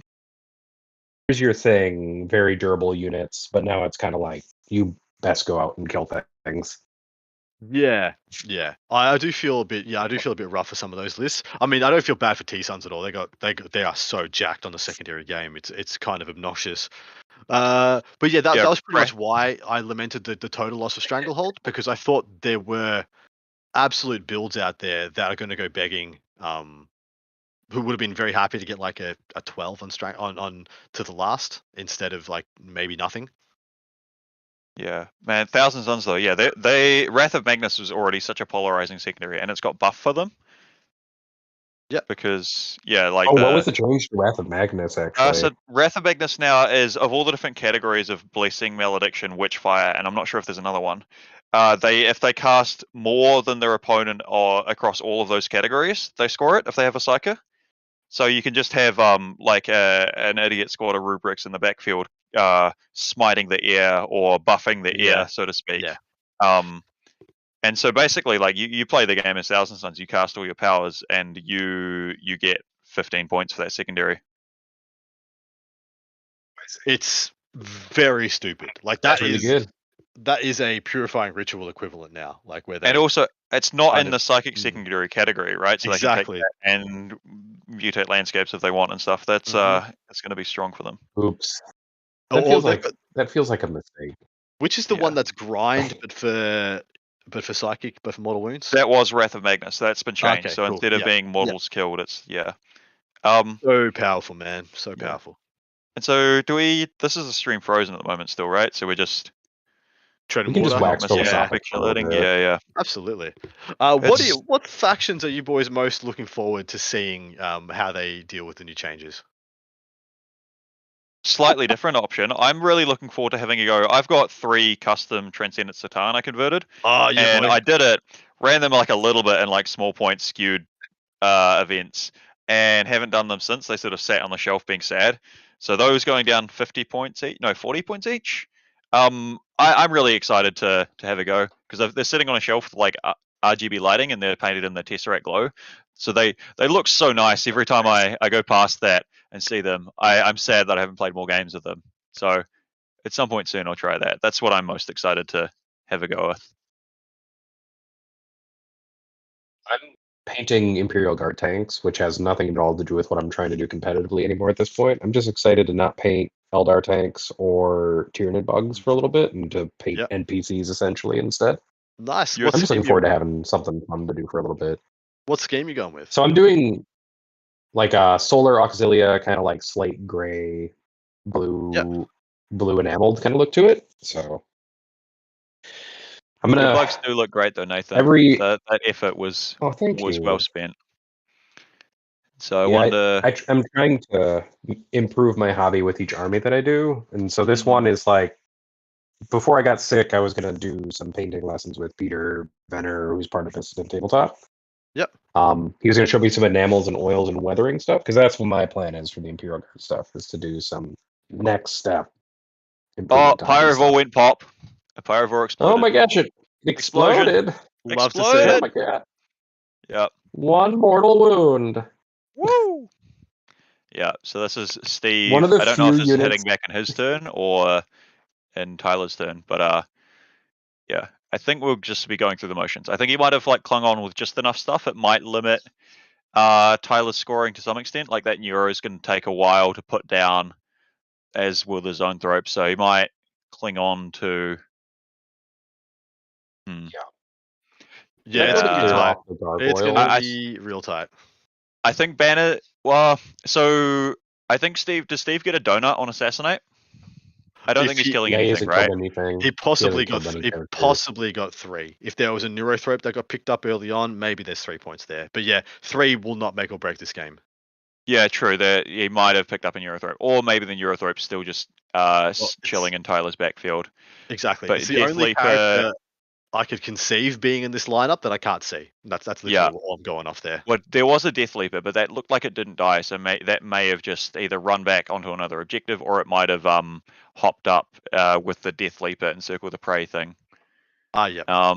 Tyler's probably going to score pretty well with behind enemy lines with that Pyro War that has just been vibing in the backfield. Vibing. Yeah, he's just sitting there. It's like, this is my crate. I will live here. Thank you for putting it here for me, Steve. Yeah, exactly right. So definitely like 2, possibly 3 turns of Stranglehold to Steve, because I wasn't here to see the combination of turn 3, but I know he got a turn 1, turn 2 at a minimum. No Prisoners is going to be pretty healthy. Like all their medium bugs are pretty much dead. So the No Prisoners could be about even Stevens, as in no difference between. And so then it's Stranglehold versus Banners. So Steve Stranglehold versus Tyler's Banners, and then behind enemy lines versus Assassinate. 100% behind enemy lines is possibly maxed at this point, or close to, whereas Assassinate is a dumpster fire of opportunities missed. And so it's really how much is Stranglehold above Banners or Banners above Stranglehold is where the secondaries are fighting out right now. Because otherwise, I think Tyler is easily up on secondaries. Yeah, I think behind enemy lines I'd pick for about a 12, maybe a couple turns of 4 and a couple turns of 1, maybe, because I think those gargoyles will get picked up by the Zoanthrope Smites and the Neurothrope Smite. So that's probably about that. Yeah, Assassinate, a whole lot or not much. Banners, I think, should quite easily equal Stranglehold, because Tyler will have his home one, I think, the whole time, and he'll get to put a couple up, sort of, and have 1 turn and then end of game for each of them for about 9. Yeah, this has got to be turn 5, right? Yeah, it's with tough to some know of the because lag things. spikes. Yeah, there's lag spikes. They've been rolling quite fast, and we've been a little bit off topic with the delays, and so it's with ongoing combats, it gets really messy to see whose turn is whose. So this might be like a smite going on here now, maybe. Yeah, I'd have to assume this is turn 5. From if there's been 2 turns since I rocked up, and there's been at least 1 turn since I rocked up, and I left in turn 2, and so that means if I only missed turn 3.5, so this has to be turn 5. It almost has to be. Yeah, okay. So we'll be pretty close to the end. So yeah, this will be really quite a tight game, I think. So I wonder if Tyler's going to edge back on the primary bonus, probably, because he'll get a couple of turns of 12. It looks like he'll hold, or he might not get a couple turns of 12. He might just get the 1 because he's got. Well, because did those warriors stop him from getting a 12 at the start? No, because remember he had the gargoyle play where he resurrected some gargoyles. Oh, building down. There goes Calamity. Ruben. Power in 7th that Calamity. teleports the building. Yeah, it happens. We're back in 7th edition, guys, when you can fly the buildings around. Every Yeah, time no, I so hear he- somebody talk about historical 40k, my brain just kind of explodes a little bit. Wait, So so is Innes the only one of your show, Nathan, who played old school 40k? And you and Anthony Yeah. and you. Whippersnapper. And Youngins. yet I'm the oldest one on the podcast. And he's the youngest, right? Actually, who's younger? He's the youngest on the podcast. Then it's Anthony, then it's me, and I'm in my 30s. So Wow. Okay, just I'm in my 30s too. old, apparently. Yeah, I'm feeling it too, mate. Hanging out in that Isle of Warhouse, I was like, yuck, young people. Yeah. That's how I feel all What the was it? time. I'm like It was on getting our out with my doctorate, and everybody's like, "Oh yeah, I'm just." Oh, and Oh, there's a they suck. handshake. Yeah. I think the game's over. It is. Yeah. We'll get a final score, and then we'll be checking out of this bad boy. Yeah. What do we think? But Do we think Tyler's got it? Sorry, mate. Go, Nathan. No, I was going to say, what was your answer to the question from before too? What are you going to be doing now that we're waiting? Now that we've got new secondaries and new I'm chapter still changes, still playing Dark Angels, and I'll be pivoting from any Deathwing. I'm intending to play a full 2,000 point Ravenwing list for a little while. Reductions on Black Knights, I'm just crazy and stupid enough to see if a 10-man Black Knight unit can do anything. 350 points ain't going to break the bank. Hell, people are throwing around those Terminator units all the time. I'm going to try it out. I'm going to go 3x3 Outriders, 3x3 regular bikes, and just saturate people with OBSEC. Take that objective for flipping objectives in the basic codex. Take the objective for every time you kill something, you get 2 points for Speed of the Raven, and then probably just take Engage or behind enemy lines and just loll around, maxing on my secondaries and just denying primary. Is that flip objectives one? Is that not the same category as engage or behind enemy lines? No idea, mate. I've barely even looked into this shit. I've literally just off the cuff.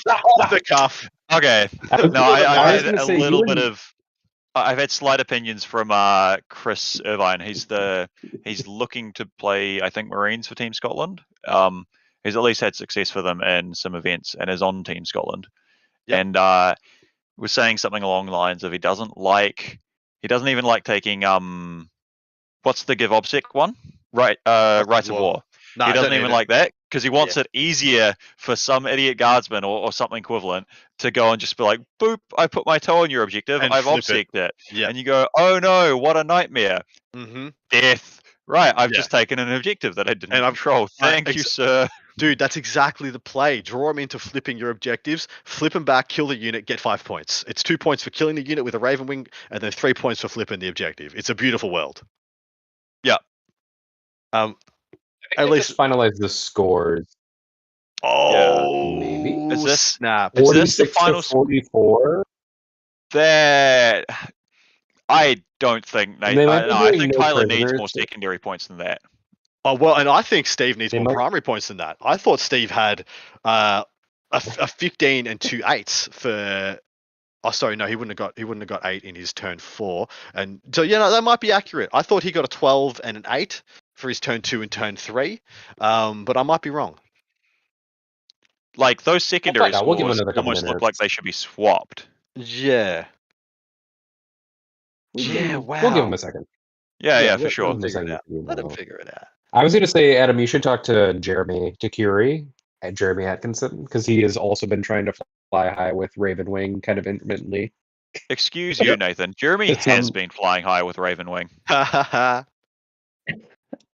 Look, I'm a scientist. I got to couch everything in like probabilities. That's just how I live my life. Alex. Okay, that's fair. I don't but, know what you are doing over here with certainty. I think just being a worse scientist. And I mean, but a better that's what friend an to Jeremy. engineer is. Yeah. Oh. Excuse you, sir. I don't see these scores changing. We'll just wait to get word from our table boss that these are true, correct, and finalized before we check out. But if that is the case, very well done to Tyler. That is a Yes. beautiful example of patience and tempo. And if he's managed to swing that back by 2 points, yeah, well done to him. That is a huge achievement. Yeah, and it's also quite wild to Yeah. see such a difference in how it's scored. I thought the primary would be closer, and I would have expected Tyler to have more secondaries and the primary to be close, but it would seem maybe not. I mean, so the primary for Tyler makes sense, but I expected Steve's to be closer to 30 points. So yeah, I wonder if definitely did too. I wonder if there was a Neurothreep and a Death Leaper that both ended up dying, because that would help Oh, for yeah. assassinate. Yep, That would then hurt Tyler's banners. So maybe we just missed that. At which point, yeah, Tyler probably does struggle to score that much on banners. His behind enemy lines could be so many no prisoners. I would have thought that plus behind enemy lines. They Oh, they definitely haven't done haven't it put all? in no.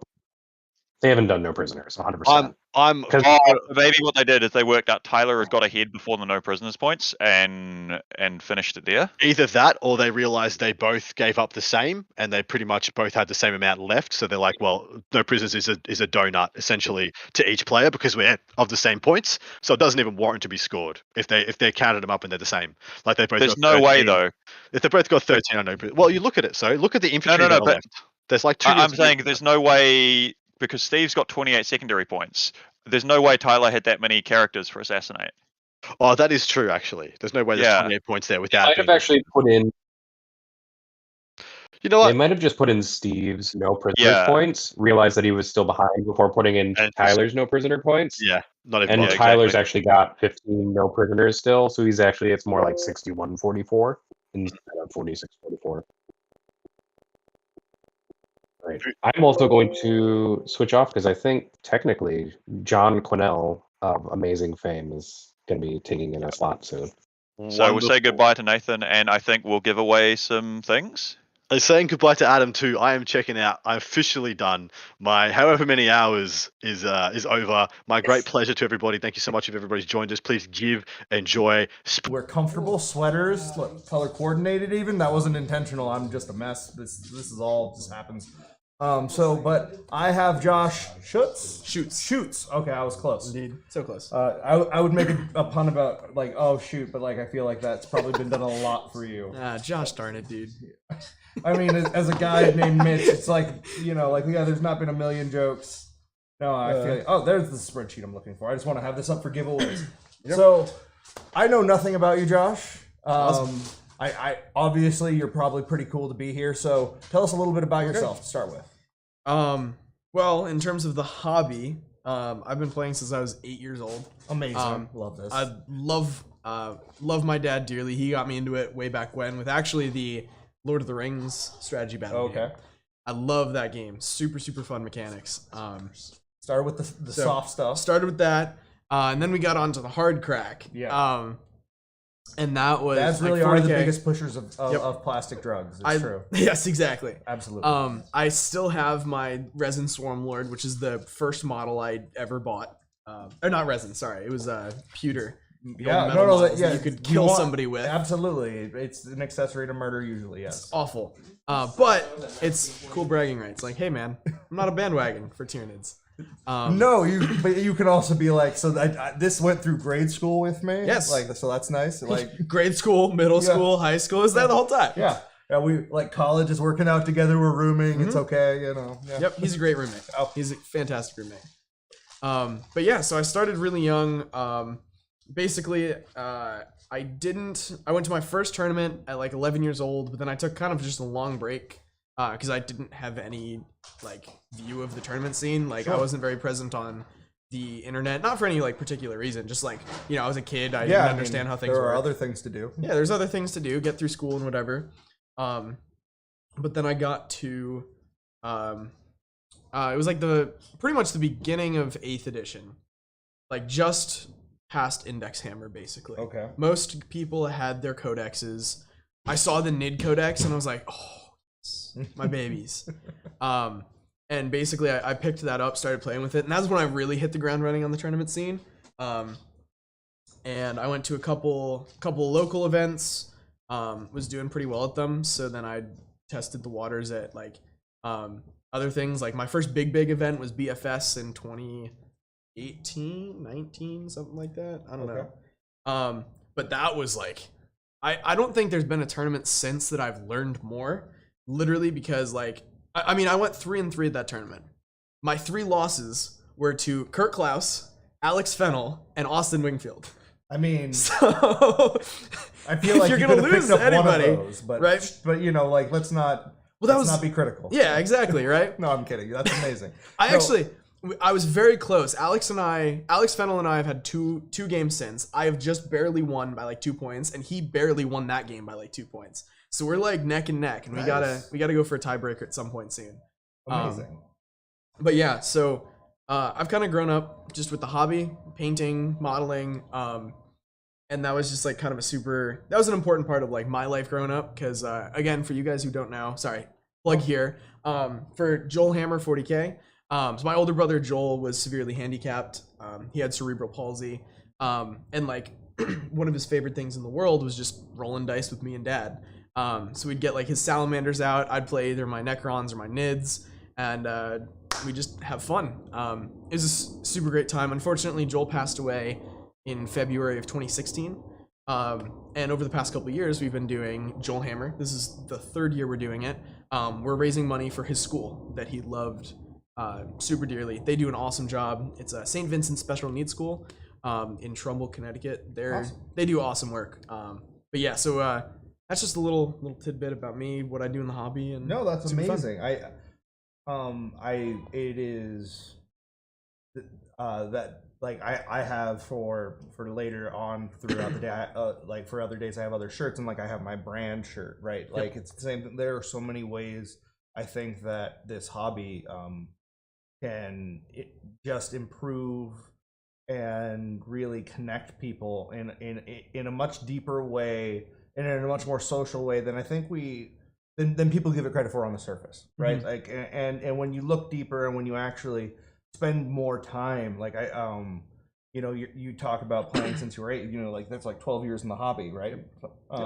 Like you have more years in the hobby than I do technically, like by like a year or two, but when you've been around for that long, either way, no matter your age, the connections and the impact it can have on your life is just so much more than I think you would ascribe to plastic models that you painted, and they're like, well, this one is extra crazy because he thinks that he's his dad and he's killing his brother, but it's fine, it's really fun. It's fun. It's so fun. No, yeah, but like there are very silly aspects, but again, it is that connection of the joy and the good times that it can have. That obviously Charity Hammer is all about. Absolutely. So you asked me to ask you specifically. We are going to do giveaways, guys. We're almost there. I have a spreadsheet. He'll be picking the numbers, so it's all legit. But you asked me to ask you about Biff Pod. Yeah. So I don't know why. I have no idea. So I actually so funny story. I have been listening to Biff Pod literally since like its inception, basically. Okay. So I don't know, it would have been 15, 16, something like that. Yeah, it's been like almost 5 years now. 5 years now? Because we had 4 Charity Hammers, so yeah, it's been 5. Like I've been listening to like pre-Chuck being on and being a regular sure. guest. Like I remember all these different things of like your like all your Hellhound lists, like the Double Crack and Steeler. I remember listening to that and being like, Steelers do what now? That's interesting. Let's put that on the table. And then I wrecked my dad with it, like just figuring out all of like the movement shenanigans. And also Sean Naden, for anybody who's had the pleasure of playing against him, he's a great guy, but he is known for his like very specific and like intricate combat jank. Sure. So having him very close to where I live and being able to play against him a while, like I've learned a lot of those things. Sure.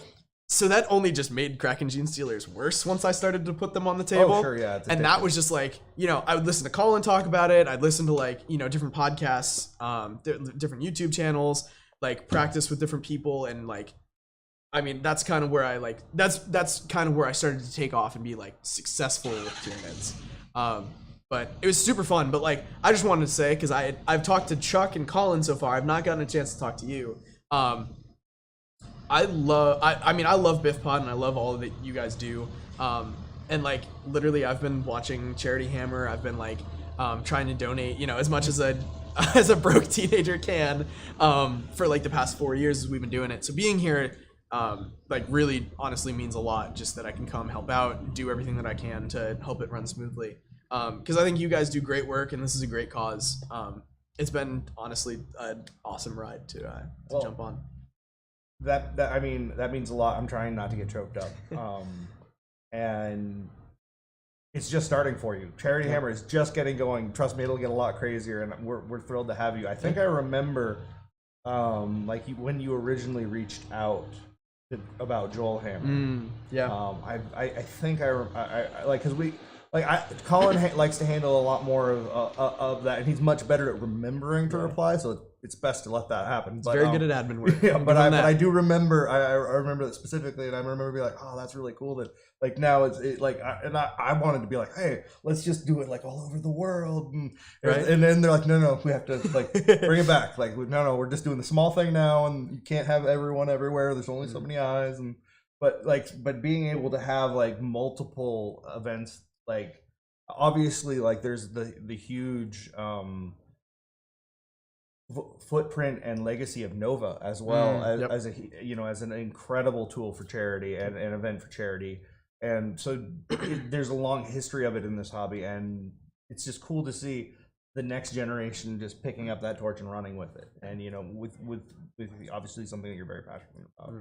But Absolutely. let's get on to some giveaways here. So Yeah. we've got 4 different sets of sister stuff here. So we're going to start with some Repentia. I need a number between, hold on, let me make sure this is refreshed. A number between 1 and 238. 7. Okay. Pick another number. 7 has already. Oh, won. all right. Let's go 123. Oh, hey. Alex Pask, Woo! you have won some Repentia. Woo woo! And I just got to get it to let me type there. There we go. Okay. Next up, we have Celestine herself, one of my favorite models. Actually, one of my favorite models to build and to paint. There's a lot of great ways to reinforce these scrolls to make it a really durable and just beautiful, delicate model. I did get rid of the doves though because they were just getting snagged on everything. But moving on. I have a Sanctus modeled after her, and I love that model. Yeah, it's just so much fun to be had with.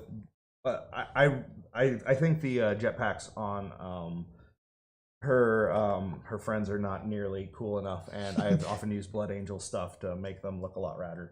But I need another number. All So, but still 238. Let's do square 230.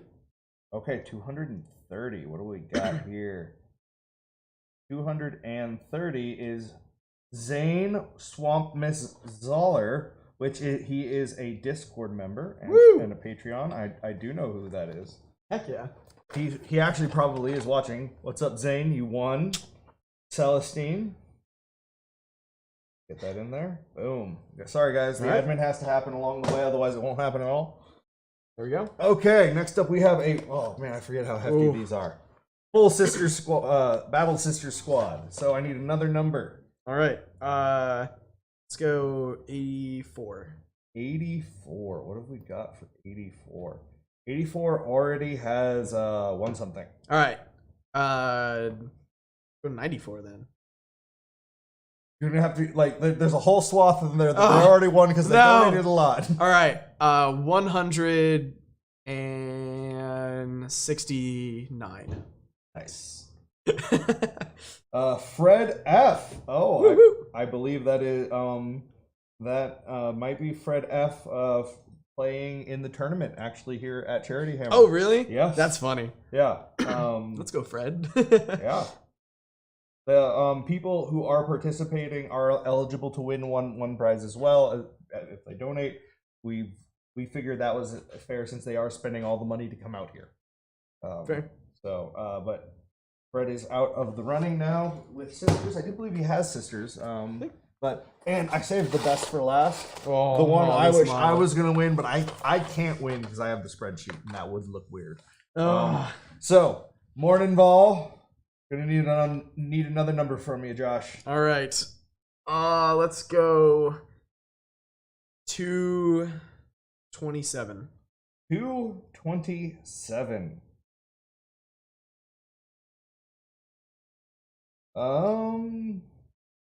Yeah. I actually know this person's already won something, so I will need another number. All right. 226. Jeremy. No last name. Oh, there you go. Woo, Jeremy. We will be in touch, Jeremy. One way or another, you will get morning. Awesome. Okay. Now let's take a look at the schedule and see what we've got going on there. I've got to pull that up next, guys. Sorry. Awesome. Thank you for your patience. But man, that was a lot of cool stuff to give away. I love giving away sister fun. stuff. They're so cool. Okay, where is my schedule? There it is. Next up, spreadsheet will load this time. Yes, it will look. It actually worked this time. We are going into midnight, which is going to give us. Oh, that is not helpful. Hold on. Got to get to actual. Okay, for on table 1, we have Josh versus an opponent. Yes. So It is not John Lennon. It John was Lennon. supposed to be John Lennon, and he's gone. Yeah, he was very much like, hey, I know I said that to put me into any slot that was available, but then I realized that there was one slot that was equivalent to my 3 a.m. to 6 a.m. window, and that would not be viable. So Yep. he is getting some sleep. So it'll be either Alex McDougall or Mitchell Hunter, I believe. I don't think it'll be Mitchell because I play him tomorrow morning. Okay, but we'll see. But we'll see. We'll figure it out. Yeah, we'll figure it out. You can come watch some Come have fun. GSC It's late shenanigans. night stuff. It'll be great. It's gonna be great. Or maybe I'll bust out. And then we're gonna have Jesse Sell versus Matt Evans, I believe. And Jesse is Yes. on his way.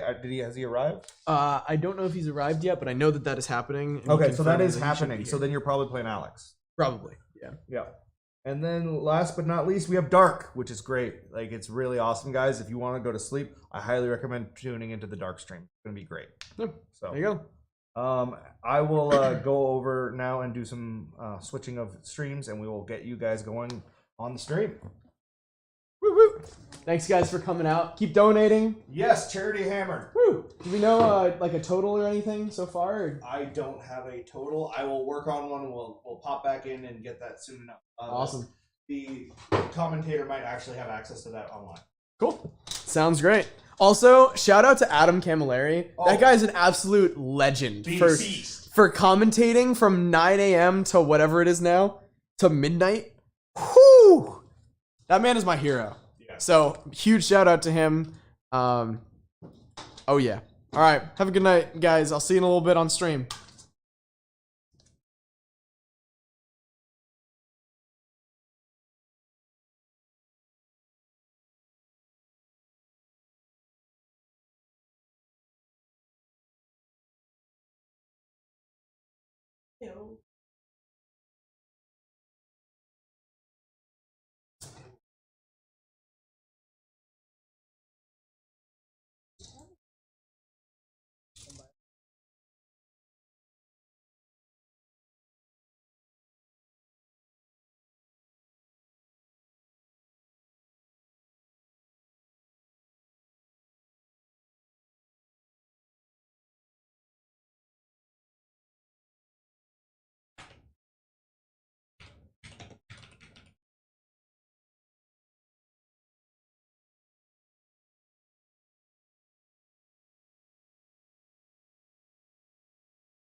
So, yo, dog, I found this really cool rock. Do you like it?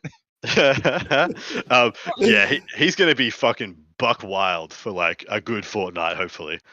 Yeah. God, I hope it's less than that. John, are we meant to be no, commentating in like 2 minutes time? I am totally fucking yeah. okay with Necrons breaking the game for a amount of time. It's their turn. It is totally their just- turn. 100%. Anyway, I'm They're gonna on the bounce cover out. of the book. They should be Yeah, fine with head it. on out, man. Get some sleep. Will do. You boys have a wonderful Take stream. care, Adam. Love you See ya. all. Big love. Like, Hey, man. I'm gonna Um, leave you guys alone as well. oh no, Ooh. because I was Oh, gonna no. quickly duck out. I realized I need to go to Oh, the bathroom quickly. You- I'll It's be. okay. can stay here with It'll be 30 John. to I'll stay here with 45 John. Go for No, it. I'm only taking the piss. Fine. No, it's I'll fine. stay it's fine. with. I'll stay with We John make for a little bit. I can. Thanks, What will- Nathan.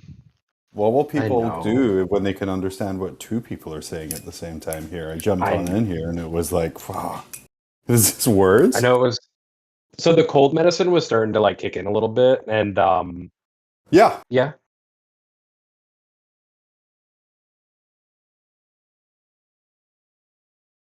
Hell yeah. Okay. Let's Neither do we. fucking So roll with we're it. awesome. We're doing great. Dude, we'll do it. Worst case scenario, we're just gonna chat about cold medicine. How you feeling, bro? Yeah, that's what I'm about to do. I'm feeling okay.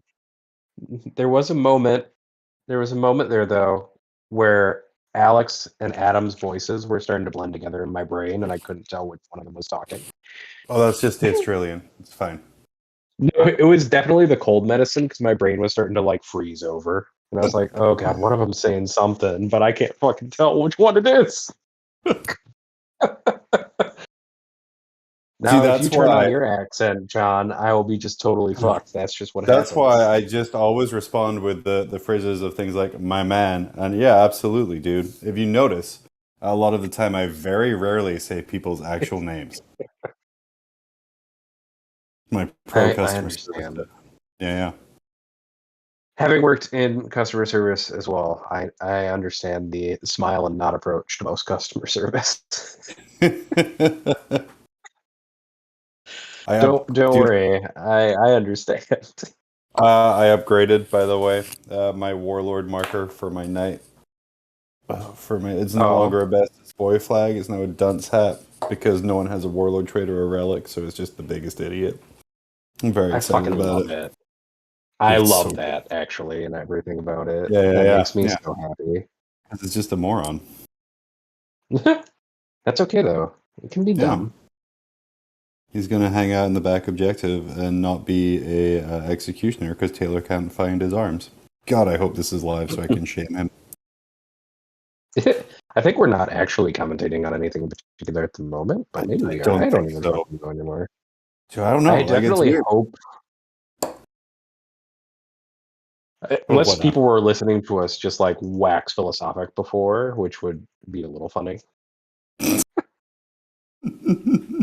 Dude, it's Did weird. you Usually- decide? Did I say what Did now? you decide if you wanted to do your honors program or not? Oh, we are live. Oh, cool. Oh, wonderful. And yeah, you know what I decided? I decided not to because I don't plan on going Okay. into academia. So That's a smart choice, really. I decided just to finish it without a thesis project and finish it a little bit sooner, I'm thinking. Honestly, the Oh. correct decision. If Hell I do yeah. say so myself. Where are we live? Somebody. Let me pull up chat. Yeah. YouTube. Where are we live? Oh, Jesus. Are we live, team? We are apparently live. I we're got absolutely- pinged there's by 11 somebody in BITN. Oh, who man, was we're live. You are live. I hope the other part wasn't live too. Boys, everyone watching along. Crivens, one, screw you. Please let me know that you can hear. We appreciate that. We are here. Well, my name is John. You've heard me on other things before. I'm not going to choose to go beyond that. You can find me if you want to. You probably shouldn't. Temporarily joined by the white dove of stats himself, Mr. Nathan. While we wait for Alex to return. I have returned, John. Oh, We are waiting were you for the one? stream to return or exist. Or Brother, some such. brother, the stream exists right now. We are live We are across the all stream. of the tubes. Oh yeah. I meant like the stream game. You know, the interesting bit, not the us. The thing to distract the listeners from us while we pretend to know what we're talking about. That's fair, and I do Yeah. find it interesting that we are here until 3 a.m. West Coast time. They did pick the people who are either Australian or not part of the continental U.S. to do this time slot. Excuse you, sir. First of all, you are part of the continental United States, despite what Big Frontline would have you believe. And second of all, I am a Kiwi. Which makes the joke even more hilarious because I'm aware of the insult that causes. Much like when people call me English.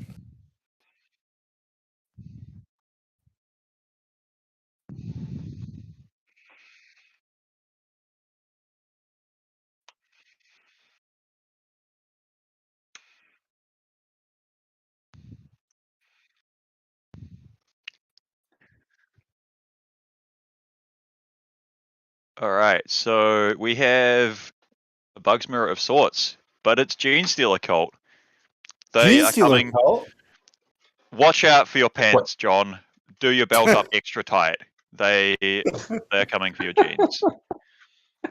He's got plenty Perfect. of spares if he's in the closet where he normally films. He has plenty. You of know, spares. actually, a little behind the curtain thing here. I'm not in the closet. I'm fully out, and I am in my kitchen. As It my is- closet is very used to a child's room. Are you That would out and proud, explain- John? Fair. That would explain the echo I was hearing. Yep. On that Definitely note, this Alright. white of stats is gonna go take some NyQuil and go to bed. Beautiful. everybody. All right. Love you, Nathan. Good Soldier night. on, Everyone in Nathan. chat say love you, Nathan. Wish him the best Thanks, with NyQuil. John. And so yeah, it looks like we have Alex Gene Stealer Cult versus Nids. The Yeah. unique, almost the devouring of the cult, but I don't think that'll happen. We'll see. Yeah.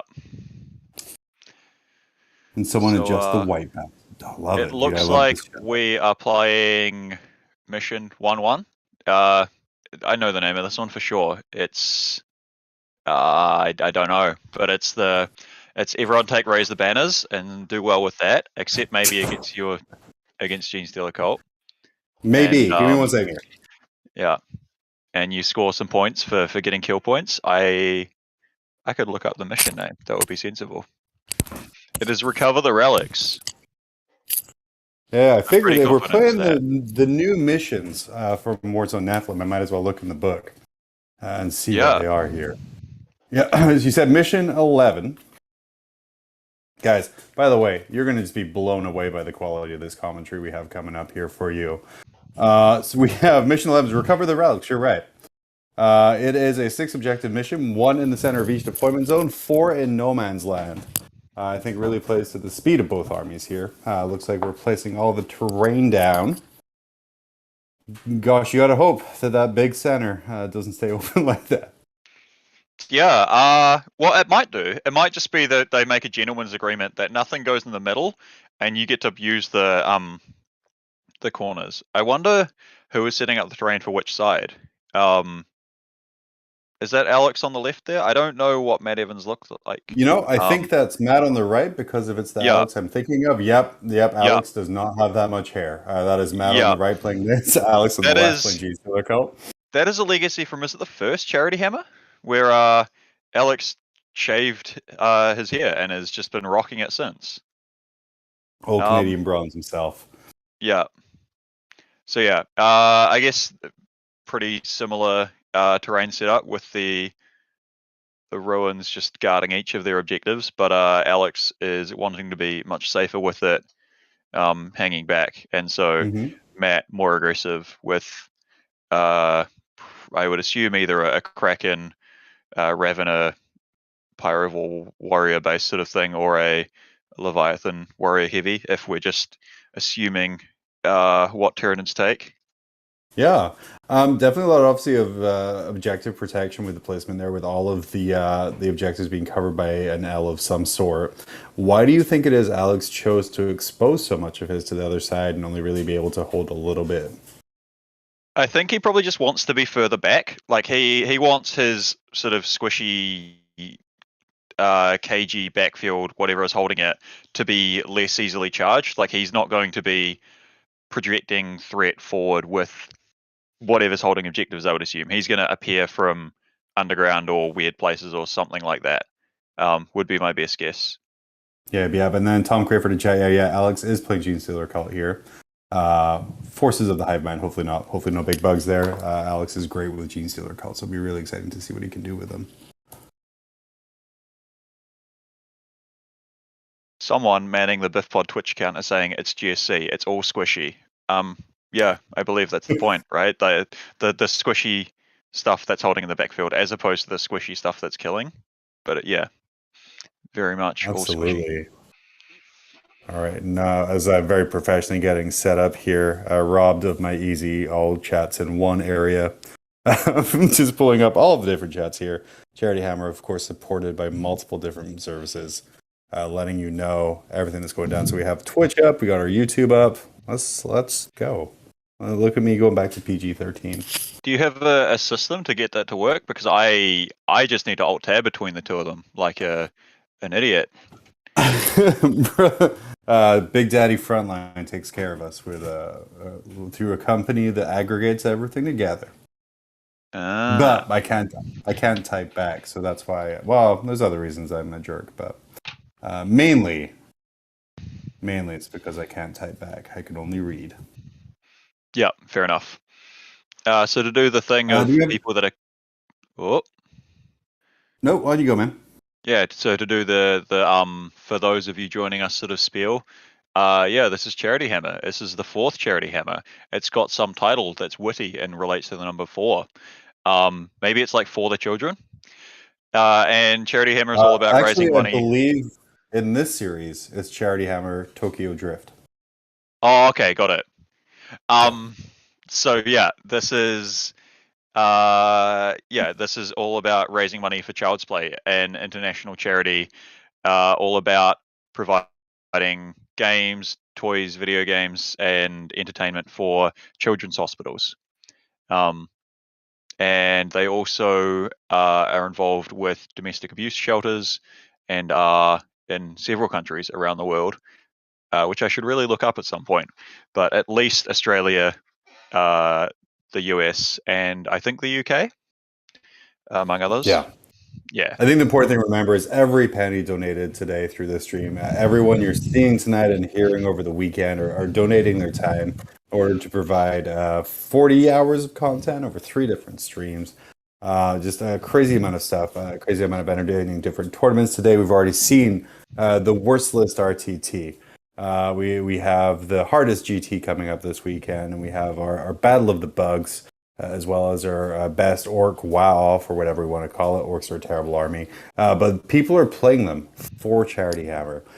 So you can absolutely donate to Charity Hammer. Get that in. For every $30 you donate, your name is entered into a prize pool in order to win prizes. If you guys hung out in between streams, you would have seen Mitch handing out what looked like a shiny plastic box, which I would assume is Citadel Miniatures. I think that might have been Celestine. At least one of the times Celestine was given a. Also, I believe there are 4 days of Charity Hammer, which equals about 80 hours, not 40, times multiple streams. Oh, I was talking about mini content. Good content. No, I'm kidding. It's all good content. So It's not all the good stuff content. with yeah. There's still slightly more than that because I'm not in half the content. So Guys, we're good. Yeah. Nathan's a statistician for all this stuff. He left us. Where you're left with our math in here as they start to set up. Yeah. And so, as Nathan established, I'm an engineer. My math is approximately accurate. So, yeah, that's where we're at. Good How's your enough math for as a bridge. how's an your math English as an English lit major, John? Not great, and as a class I've constantly put off for 3 years now. Now I have to take it before I'm kicked out. No. I won't be. I still pay them. It's very expensive over here. Oh no. Yeah. Alrighty. So I assume at this point the Gene Stealer cult are deploying, and we're just waiting on the Tyranids. That's how this works, right? Yep. So I'm assuming the G-Star Cup just not appearing on the table. It's a planned generations in the making. Yep. I do like the planned generations in the making is to stand slightly more than an inch away from all walls and out of sight. And also to just like offset your buildings ever so slightly further back than the Tyranids. That was the generations in the making plan, was the engineering required to offset the buildings in such a way. Yeah, it's actually like the manscape strategy. See how the objectives look much larger for Alex because he's pulled the buildings back a little bit. It's really yeah. Oh man. Yeah, promo code Falcon. It's gonna be good. Do we have any idea of secondaries or what we're taking for secondaries here? I'm gonna hazard a guess that the Gene Stealer cult will take behind enemy lines. Yeah, look, I've guessed one. Your turn. Oh, sure. So guess what? Well, this is going to be using the new chapter proof packet that releases this Saturday. It is. So, man, maybe even all of the chapter or the army-specific secondaries actually got a really nice buff. So maybe we're going to see some of these here. Did the for Tyranid ones Xenosaur. change? Because I hear that those are the not good, according to bug players. Yeah, so absolutely. For Tyranids, we have in their No Mercy, No Respite category, Synaptic Insight. If you select this objective, keep a Synaptic Kill Point tally. Man, I love keeping tallies. Secondary tallies are real fun. Reset your Synaptic Kill Point tallies to 0 at the start of each battle round. Each time an enemy model is destroyed by a Synapse model from your army. If they had wounds of 3 to 5, you get 1 point. If they had 6 to 9, nice wounds, they get 2 points. If they had more than that, they get 3 points. You can score a maximum of 12 victory points in this one. So it seems okay. Not fantastic, though, and relies on an awful lot of synapse. So as long as we have warriors, tyrants, things like that, is definitely something you would play with. The cap at 12, though, I think leaves it with some better options out there. We have Cranial Feasting, which each time an enemy character model or unit champion is destroyed by a melee attack by a Hive Tendril model from your army, roll 1d6, adding 2 to the result if the Hive Tendril model has the Feeder Tendrils keyword, and adding 2 to the result if the destroyed model has a character keyword.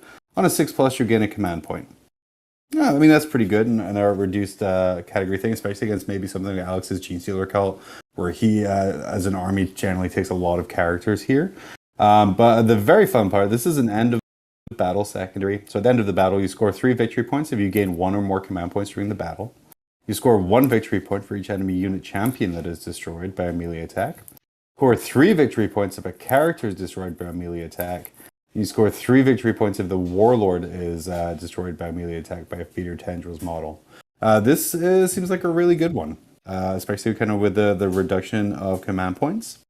Yeah, I assume Genestealer Cult have squad leaders in their squads, and they have often a lot of small minimum units with the leader, all of which are approximately as durable as 2-ply wet toilet paper. So yeah, might be even quite good. single ply in some cases. As you can kind of see on the table here, Matt heroically deploying his Tyranid army up to the line there. Alex putting little paper tokens down to denote his army. The last secondary we have for the Tyranids here is Spore Nodes, which is an action. 1 Hive Tendril troop unit from your army can start to perform this action at the end of your movement phase from the second battle round onwards. If it's within 6 inches of your opponent's deployment zone and not within 6 inches of any Spore Node objective markers. This action is completed at the end of your turn. If the completed, place 1 objective marker anywhere within 1 inch of the unit that is completed. Score 4 victory points each time a unit from your army completes this action. I was going to say from a timekeeping or a paper keeping standpoint, I hate placing additional objective markers down, but again, it doesn't seem like a terrible one here for you. But Cranial Feasting, especially against Genestealer Cult, seems like a really good play. Yeah, for sure. That does seem quite good. So we've got through that long-winded read through, really flexing your English lit muscles there. My ability to read a book is indeed. Huge. Oh, we've got a handshake already. That might be game. Everyone, the Genestealer Cult is too intimidating. Or maybe it's a good luck. That could just be people showing sportsmanship. Yeah. Yeah, maybe that one. Remnants of the old, was it the LVO final where they rolled off for deployment and then we're like, well, you won. Good game. Yeah, I don't quite remember that one, but yeah. So we're picking what? At least behind enemy lines, probably Cranial Feasting. Yeah, For the we'll see what else. I'm picking is there a Retrieve Nephilim data? Is that like the new one now? There is, yeah. Are we still fetching data? We're moving sectors, but we're still picking up thumb drives. Retrieve Nephilim data is still a secondary in here. The only difference is here that you have to be more than 6 inches away from the table quarters. Which and then I believe the is the same as retrieving Nuckman data.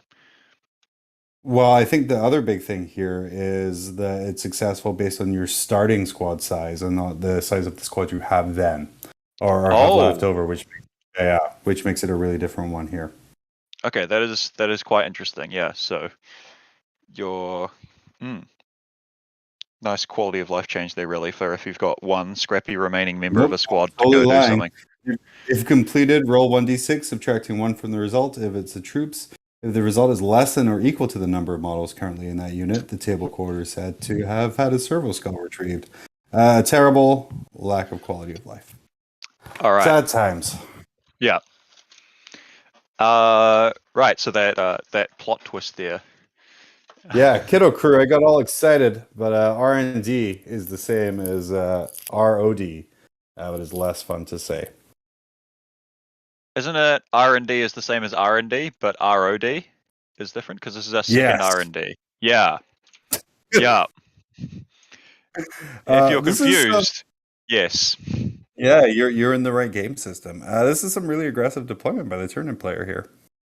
Yeah, well, he's to some extent that makes sense, right? Like I don't know what is in any list, but it looks like we've got some big bugs going on. That is that it might be 2 Tyrannifexes, it might be a Tyrannifex and a Tervigon.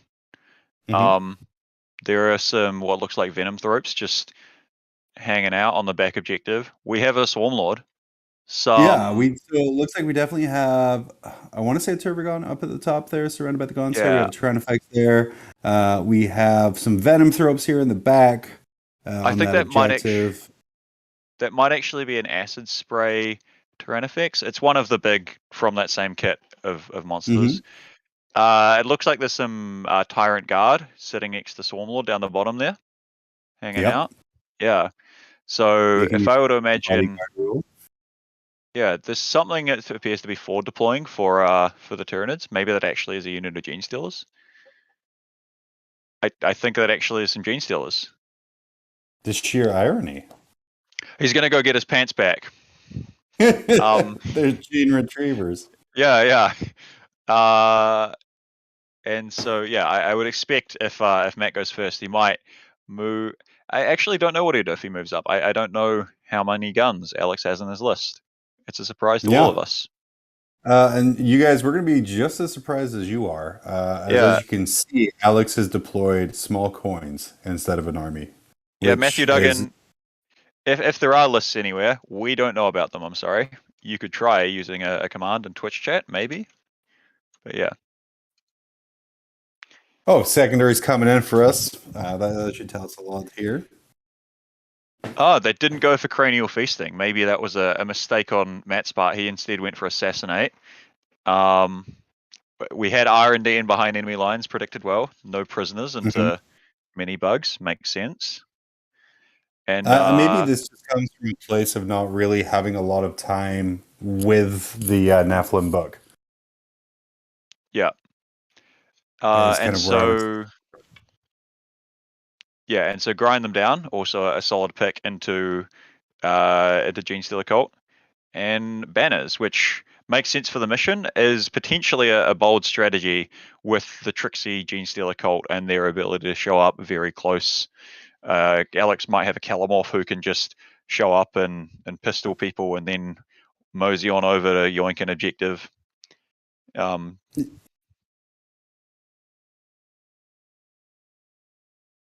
apparently new banners doesn't come down until the command phase. John, do you have that shiny new Warzone Nephilim book to double check that one? Yeah. So the new one here is your infantry unit starts the action at the end of your movement phase. And you can do that even if there's other people in range or on the objective. So you can start that at any time. That is not raised until the start of your the command phase. So you can start that at the end of your movement phase, then work on getting rid of the other units on there. So it is going to come down to some dice, but it gives you a lot more options for banners now. And so did you say it finishes at the start of your next command phase, so it doesn't actually finish until the end of your turn? So this action, you start at the end of your movement phase. Each unit from your army that starts to perform this action must be within range of a different objective marker you control. That does not have a banner on it. The action is completed at the end of your turn. I apologize for that. So end of your turn. Yeah. So that gives you psychic shooting, assault phase to get whatever you need off of that objective. Yeah. So just a nice quality of life change on banners there, really. And there might have been a change in condition of when the banners get pulled down. So it might be more specific when an opponent needs to pull your banners down, which could make a big difference against Gene Stealer Cult. Yeah, so the banner is removed if your opponent controls the objective at the start of any command phase. So things like objective secured are going to be huge into this. Yeah, and so you can't do something like move on to someone's objective, shoot them off of it, and charge away and leave it blank. Which is so pretty often if you go steal an objective, it'll be controlled at the command phase, but it does make a slight difference. Or in the case of Tyranids, where they have an ability to regenerate some gaunt units or gaunts in units, you could do that and re-secure an otherwise doomed banner, depending on timing. Got love here in the Twitch chat here. Biff Pod letting us know those gaunts just got poured out of a Ziploc bag. Ziploc, I think, the official sponsor of Tyranid Army Carrying. Yeah, at least that for is. the little guys here.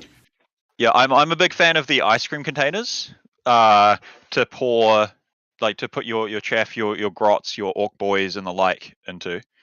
That's Buddy, my preferred. hey, chat here, schooling us. Tom Crayford letting us know the last game was played using Nashman rules.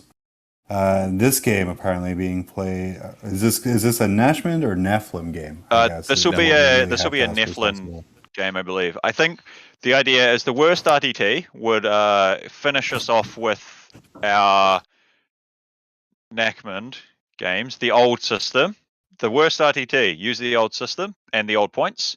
Everything else was intended to use the new system and new points, other than last game was a who would win the best in tabletop open game between, I am blanking on names, Steve, I believe. Tyler Bortel, Steve Trimble? Yeah, okay, Steve Trimble and Tyler Bortel, both of whom went 5-0 with Tyranids. Steve with a Leviathan warrior based build, and Tyler with a Kraken build with Swarmlord Hive Tyrant. Yeah, and so Tyler only just snuck out that win by 2 points in a tight, low scoring game. So yeah, back to back bug based streams. Gotta love it.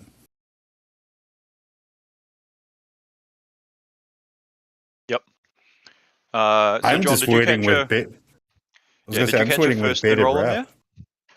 I did not know. I was waiting for Alright. bated breath to see what these markers turn into. Yeah. They are. I'm sure it'll just be wonderful, law-abiding, tax-paying citizens of the Imperium with absolutely nothing shady or Quality nefarious miners, but going it on. does look like Tyranid's going first here. Yeah. So we need to wait for the end of this movement phase before we get to see what is going to appear. So, just in case people watching the stream here for whatever reason haven't played against Genestealer Cult a lot, I know they haven't been super common in a lot of metas recently. What do these tokens mean, and kind of what's going to happen with them? So they are ambush tokens, and so I believe they have a condition that you cannot be a certain distance away from them, which I think is why Alex has very cunningly placed that marker to tell those pure Tyranid Genestealers, as opposed to the cult and the cultist Genestealers, no, be gone, get off my objective. So you can't move within, I believe, 9 inches of them, and either at the start of Guys, the Genestealer command phase. Whoa. No, go. Yeah, at the start of the Genestealer cult command phase or the end of the opponent's movement phase, whichever happens first, they get revealed. So instead of deploying, the Genestealers put down these tokens, these ambush markers. So you don't really know where they are. They're being all sneaky. And speaking of ambush, that's some great deployment by Alex, putting up a lot of the objective into show, almost baiting them into that. As we see here, a lot of measurement double checking, but putting it in a way where you're going to try and go for that objective, but won't actually be able to get it. And then eventually, that'll just be a lot of OBSEC troops or some kind of unit that's going to hold that objective there. So it looks like there's a bit of a debate here. I wonder if there was some condition of where the marker could be placed, whether or not it's possible to block the objective. I believe in this mission you might not start. I think the objectives start just outside your deployment zone, so there's a chance it would be impossible to actually fully block that marker. Yeah, so looking this up here, let me pull up Strike Force Mission 11, which is what's being played right now, which is Recover the Relics. The objective we're in question here should be, see, math is, again, not my strong point, guys, here.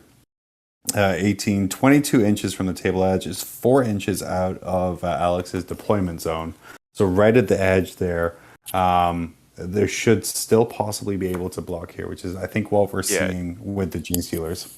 Definitely. If the center of it is 4 inches out of your deployment zone, you're going to have another 3 inches of control space, up to 7, a little bit more. Let's round it up to 8 for the base, even though it's less. That still won't manage it with 9-inch go away zone of the ambush token. And you So- can definitely see this as a like an amazing thing here because he did the same thing. If you look at the objective on the bottom left of the screen there, it's pretty much exactly the same placement to do the same kind of move blocking down there too. Yeah. So yeah, it's a really neat play. It looks like maybe Alex's intent could have been conveyed better if they were still measuring it out, or they may have just been checking to see if it was possible and then and moved on from there. And so yeah, on with the rest of the Tyranid movement phase. I guess we'll see later whether or not one of the Tyranid modelers was able to stand on that objective.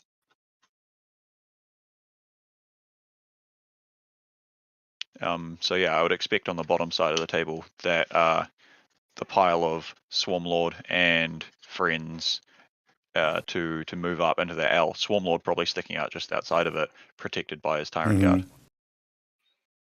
And then Kicker Gaming, are these good lists or bad lists? I'm assuming good lists here, especially looking at some of the plays.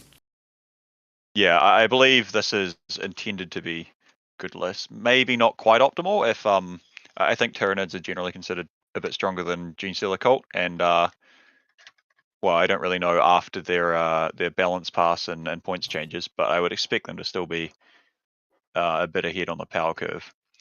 And Yeah, I'm no, not for sure. sure. But I was going to say they are being piloted by one of the best Genestealer Cult players there is.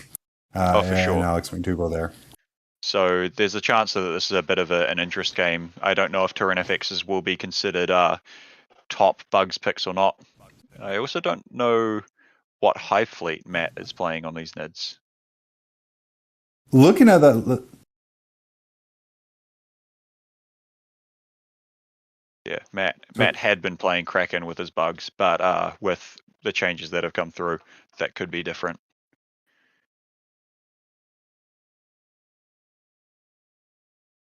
So yep, as we might have expected, those bugs are moving up into the aggressively postured L. And yeah, we'll wait, I guess, to see where the Genestealer Cult models appear. I would say maybe just like a little bit more apprehensive play though for Matt here, like using cover a lot. The Venom Thropes look like they're up there covering things too, because who knows what Alex has where, especially with all of the move blocking he's done. Do you think maybe that move block on that top left rattled him a little bit? There was a lot of measuring in between that objective and that deployment marker. Yeah, maybe just like a bit of a miscommunication, or like I stated, it wasn't like a clear statement of intent from between the two players. It's late for these guys, so I'm sure they mean well, but it's the wee hours of the morning at this point, I think, for them. It is 12:30 at night. Yeah. And just because you are in New Zealand, that would be on Friday morning. Yeah. So they're finally caught up with us on Friday. Finally on the same day. Or to use the correct Charity Hammer term, they are on to second Thursday. Yeah. New Zealand famed for its hobbits. Yeah, although I aggressive believe this signal is in there. an independent Charity Hammer term, and so it looks like the movement phase is done. So the Genestealer cultists are appearing. As we call it, second deployment. I am intrigued. Yeah, exactly. I'm intrigued by the Venom Thropes being put aggressively forward like that. I wonder if they might be there to prevent a rush from some pure strain Genestealers that Alex might have, because they have the potential to hand out a Fight's Last. That could be, and especially with Swarmlord, looks like right there too, perfectly in heroic range. He's left a little gap right in there. Yeah, I wonder if that's a deterrent from the charge, or if Alex just maybe doesn't have as much shooting, they're not necessary. But they did move up quite quickly, quite aggressively. Which honestly suits Alex well. With no prisoners, he's going to want to kill as many of those things as possible, cause as many wounds. His R&D, he still has a couple turns where he can get his base quarters done without having to worry too much about advancing, so he can clear a line through. It's really if he can get through kind of that middle scary bugness. Technical term. And so I wonder if I think that might be a pair of Neurothropes sitting on the backfield for for Matt, or it could be. I don't know how small of a unit of Zoanthropes you're able to take. But yeah, so and we have a car going down, a Goliath truck, I think they might be, for Alex. Yeah, so just Trying to figure out if you can get it up there to kind of maybe block some of the Gene Stealers off. yeah, he might just be pre-measuring where things can get out and move from there. There might be some that we don't know. They're all sneaky Gene Stealer cultists. We don't know what is and what. What a better game there is to not know the lists than a Gene Stealer cult versus Tyranids game. Because again, it was all planned. It really makes for great commentary. And I'm sure it's convenient for us. We can just blame any or all of our failings on. No, well, lack I'm of just gonna knowledge. blame my lack of knowledge. Yeah, no, Yeah. generally, even if I had the list in front of me with written instructions from Alex and Matt on how to use them, I would still blame that. Yeah, that's fair. Does it look like possibly there's some deep strike action going on from the Tyranids based on the way that Alex is kind of fanning everything out? Yeah, there might be. We also don't know the Tyranids list, so I assumed everything was deployed. But yeah, there is potential that that's not the case.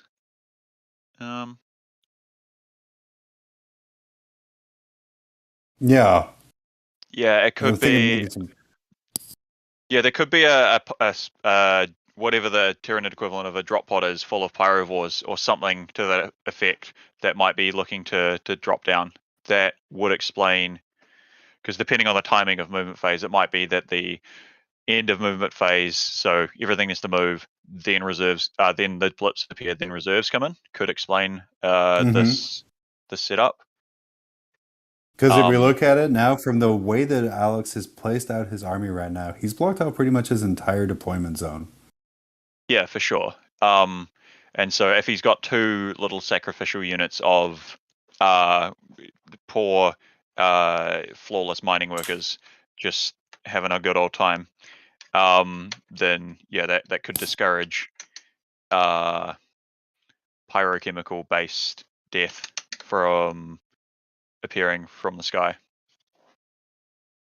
Yeah, looking at this map here so far, especially with how aggressively those Venom Thropes are up there, there's not really a good place to drop a pod right now.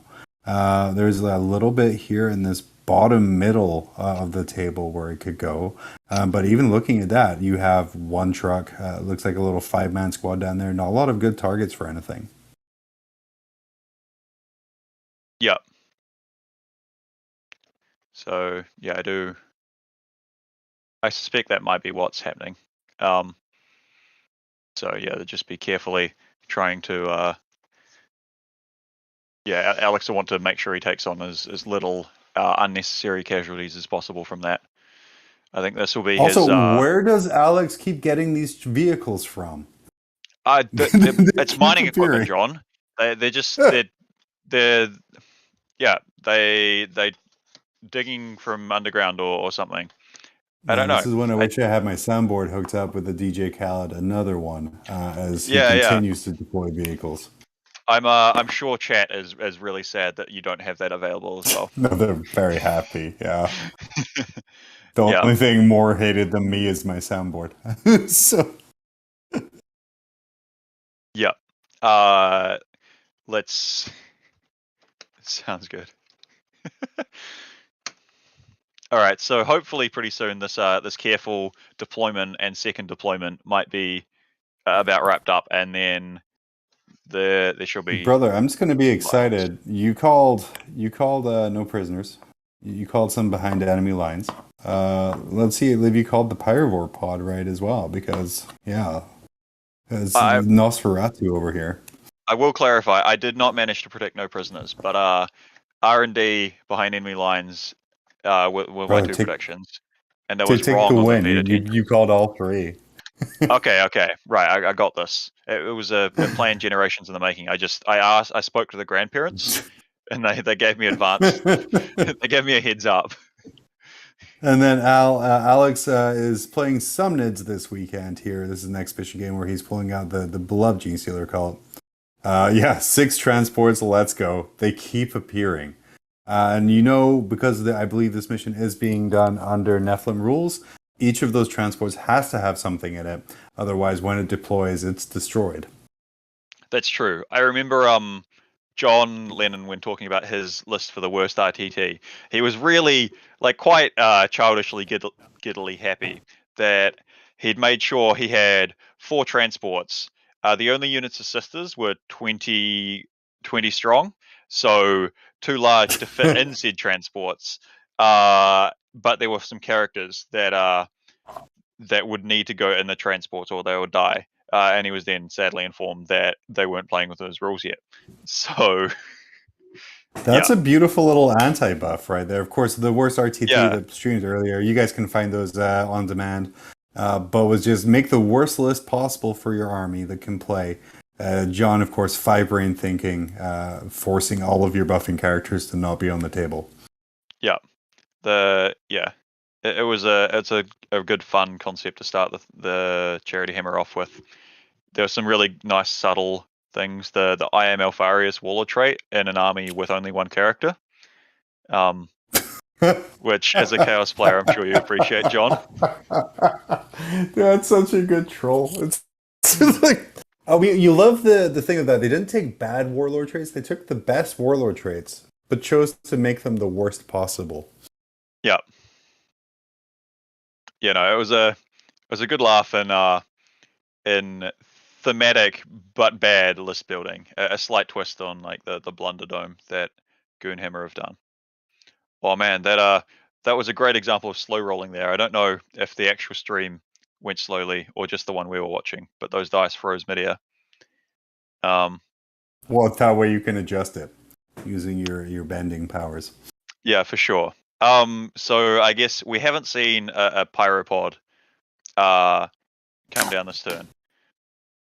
But you have to believe that's because if there's a chance there's still one there, but if you wouldn't bring a Pyropod down this turn, because where would you put it? And it doesn't do you any good kind of in your own deployment zone. Yeah, and in fact, it might have just been established that there might be just literally nowhere that it could be placed and get lines of sight to shoot with. I think the trucks were placed cunningly by Alex, so he zoned his backfield, and anywhere far enough forward, maybe the only thing he can shoot is a handful of idiots, and then or 1 truck.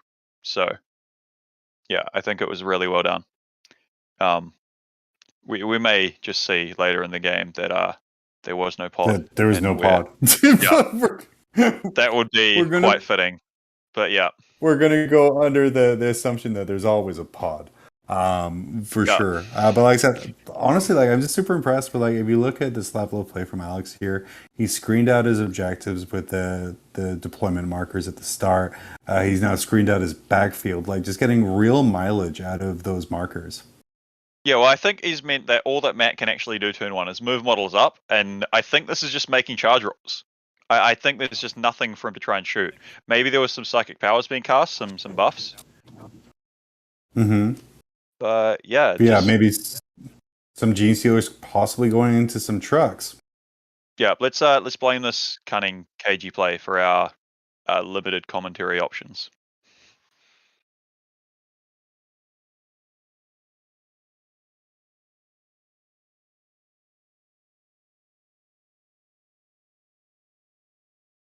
And I believe you guys can't hear our machine spirit of the stream, but there should be a Josh. I'm not sure who Josh's last name is. I'm sorry, Josh. Playing Jesse Sell, probably of Bay Area Open winning fame.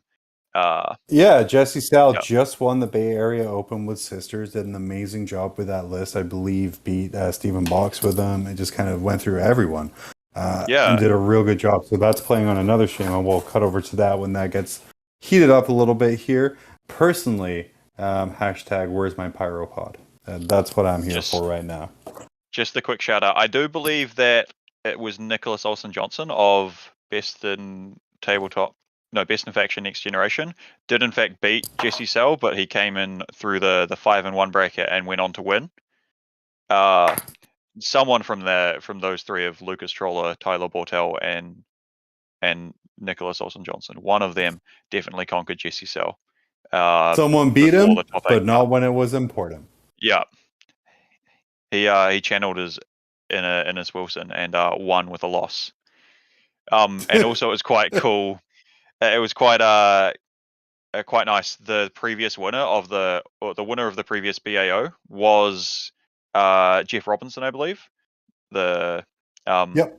Yeah, and so Jesse Sell was his roommate, I believe. So it's quite nice that he can sort of continue Jeff's legacy to some extent. Super fitting, Jeff, one of the most amazing people you'll ever meet. Huge loss to the world.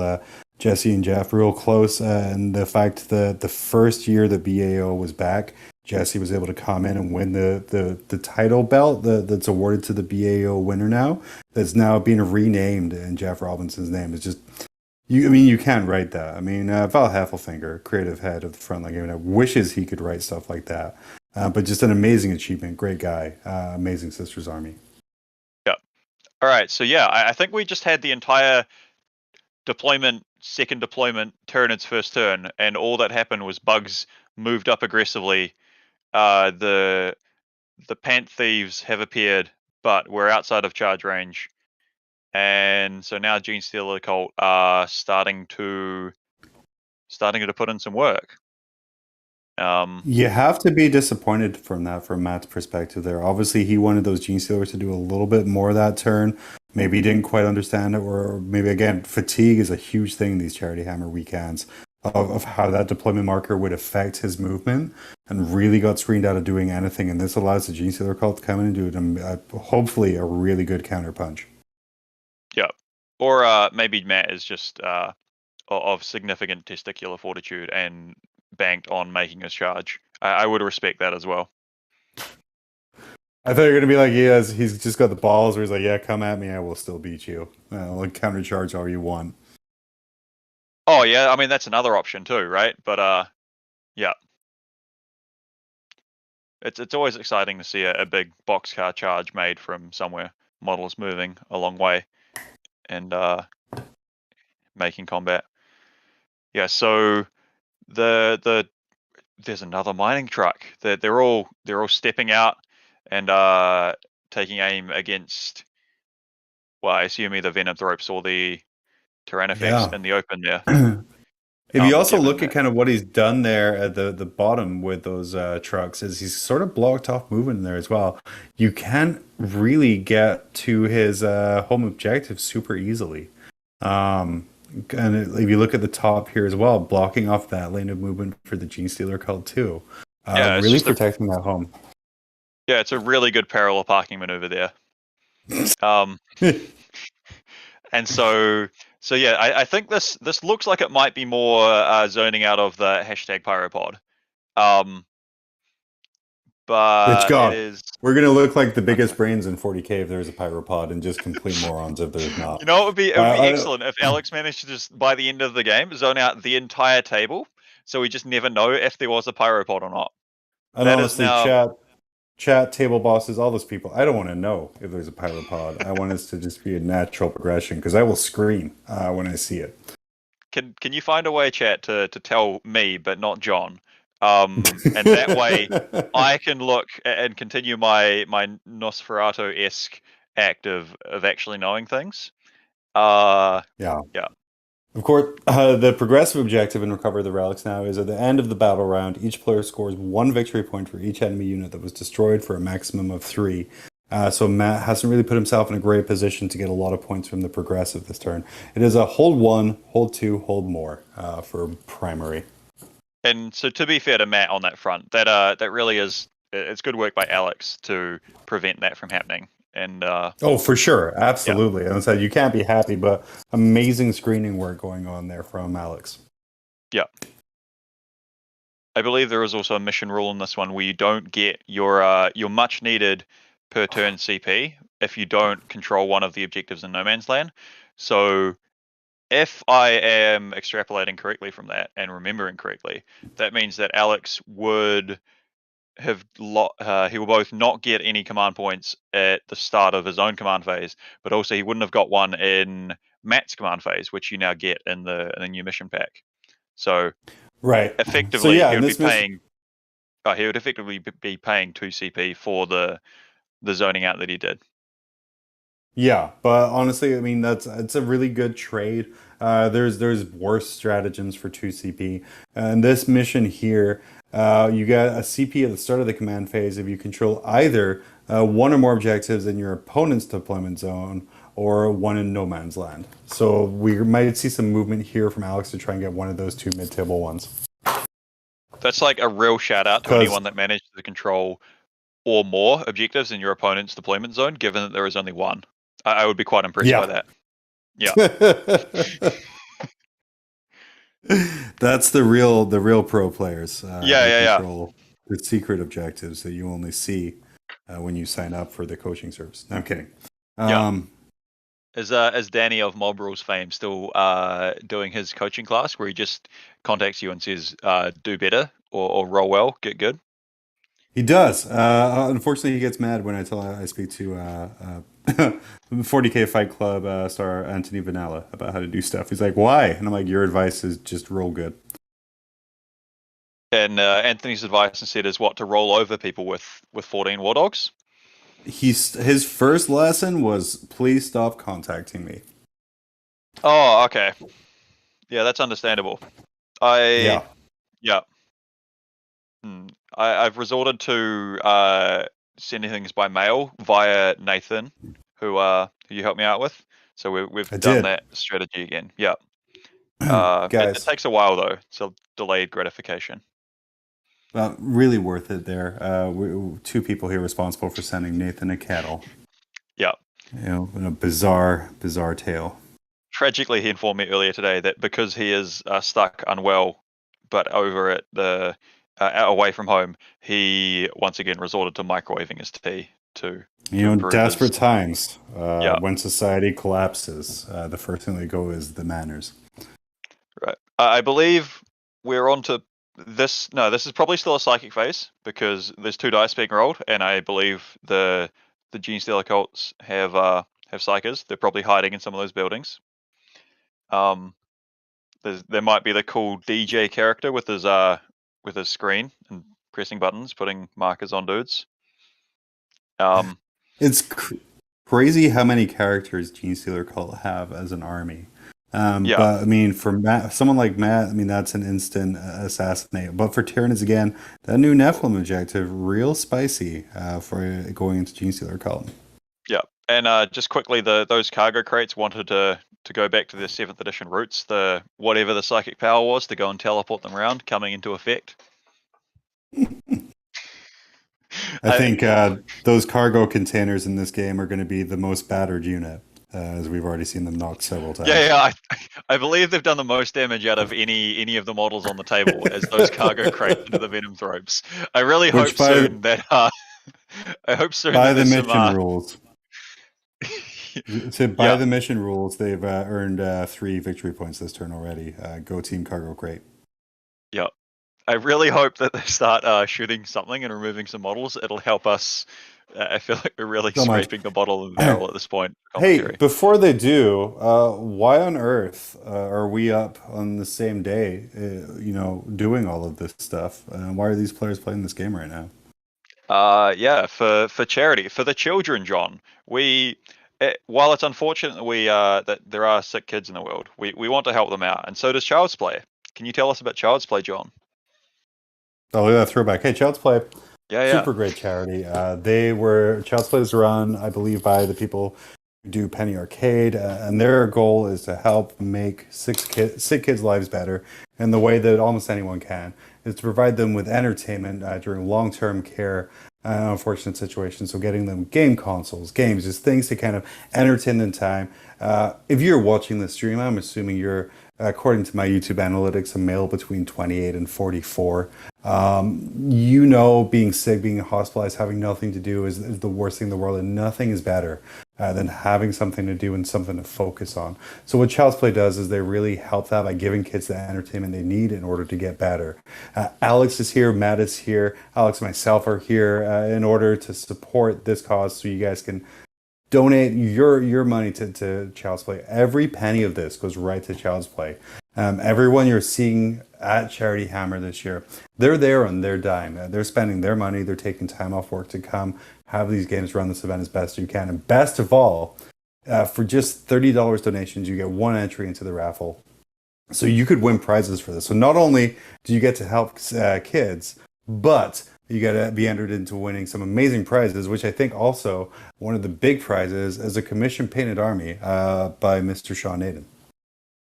Yeah, that is right. You really took that pass back and ran with it, John. I just needed to drink quickly, but thanks for that.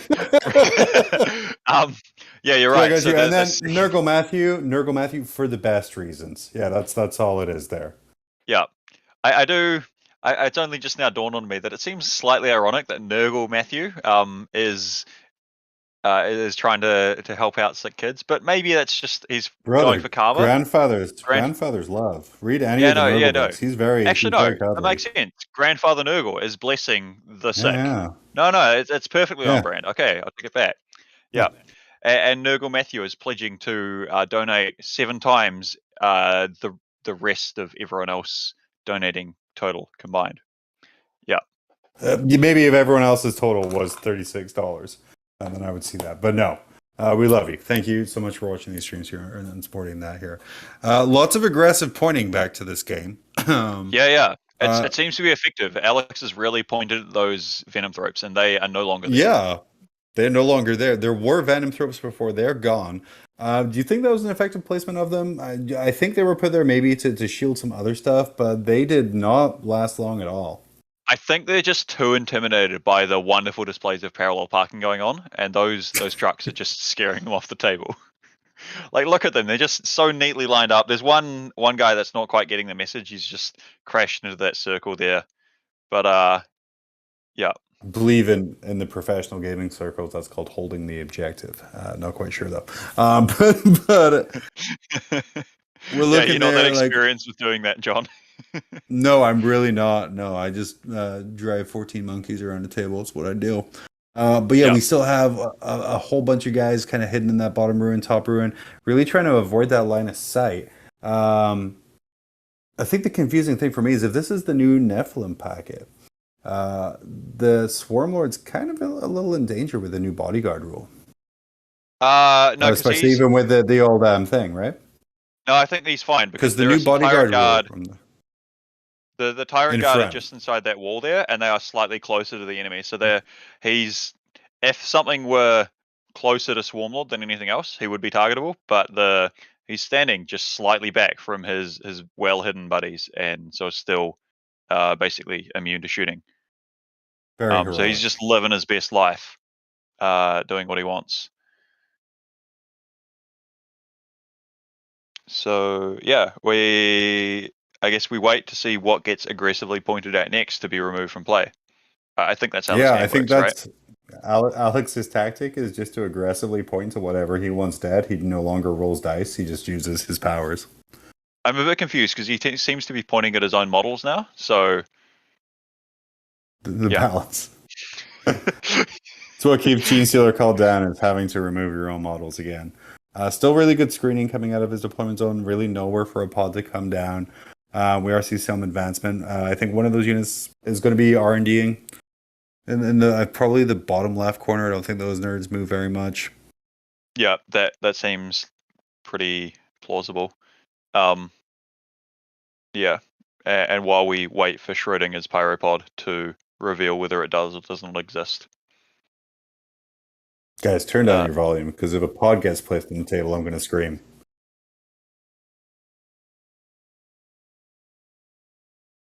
Beautiful. Good. We were told there's stuff in the reserve. It's not what we're going to expect. If it's Ripper Swarms, God, just... I'm just...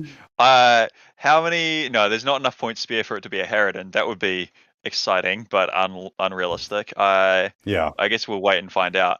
At some point as well, there is... What's going to help his mission? Because for secondaries, we have for banners. Looks like he's probably raised banners on his back 3 objectives. They're pretty kind of consistent there. There's nothing like Pyropods would help with grind. Assassinate, obviously, we're going with characters, but what is going to be coming in? Our table boss is really excited. But unfortunately for you, we've asked not to know, which really screws over us knowing what it is. Yep. I've just realized there's a third floating brain bug on that home field objective for the Tyrannus player. So I think it's 1 unit of Zoanthropes. There's just a blue-based one hiding out on the blue objective marker. It was really confusing me. Yeah, that's yes, that's what the blue base on the blue objective marker. Yeah. So yeah, pretty soon. I wonder if we're going to see any charges from the Genestealer cult. There's some aggressive pointing going on at the imposter Genestealers. They might be taken away and inducted into the cult. Possibly, but I mean, like, what do you charge? I mean, it just doesn't make sense to move a Goliath into those Genestealers. Like, obviously, you want to keep your squad back there. Well, some of the trucks could be rock grinders instead of Goliath trucks.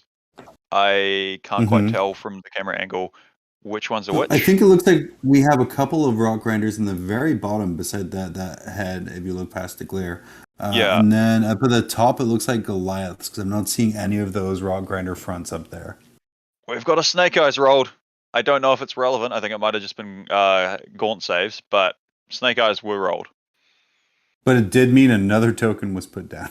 Yeah. I believe it's a crossfire token. And then if they're surrounded, then they become exposed. And that means there are buffs for the Genestealer cults, because if they've exposed someone, that means that their genes have been stolen, so they perform better. Yeah. And if we look right here, the Genestealers at the top middle of the table have a crossfire marker on them. The Termagants at the top right have a crossfire marker on them. Alex really throwing down them these shots. Yeah, this aggressively pointing and occasionally rolling some dice strategy seems to be going well for him. That's a great title for a 40k man war. Yeah. Some really good saves though. It takes 1 wound. Oh, 1 guy dead. Looks like they were overcharged. Yeah, that makes me a bit sad. Or it could be that they've got Catalyst on them, the 5-8 Phenopain. So yeah, that's what I would say, the Catalyst, because it looks like he made a lot of saves, a lot of 5-ups there, and then from the 2 that went through, looks like he only made 1 Feel No Pain. Which again, not what you want to see. Yeah. I want to thank Alex McDougall here for aggressively pointing at what he's shooting at, as that allows us to try and guess his plans. Yeah. I'm sure it would be much better if we knew what of his units were where, but that's fine. We can just blame all our failings on lack of knowledge and nothing to do Those with... weren't as good dice rolls. So it's a lot of gaunts. Just kind of gone from that there. It looks like he lost 6 gaunts from that one. If that is Big Mama Turvagon, though, then I think those gaunts might make a reappearance. And so that might not be such a big issue. Although it could, of course, be another Tyrannifex. It's hard to tell if there is a gun there. We're going to ask our table boss for clarification if that's a Turvagon in the top right objective. Yeah, and I will go back through and see if we've neglected anyone in chat. We've got Nurgle Matthew active in both the YouTube and the Twitch chats. He is excited for number 7 in the YouTube chat. Jonathan Slay Johnson has just asked if we have extra streams up yet. If we do, Jonathan, we don't know about them yet. But at some point, I'm sure we'll be told by the machine spirit of the stream that there's another stream and we'll be cut over. And surprised with Jesse Sell playing someone who I should apologize to for forgetting their name. Josh. Yeah. Thanks, John. You're welcome. Yeah. As we were discussing earlier, name's one of my greatest powers. Yeah.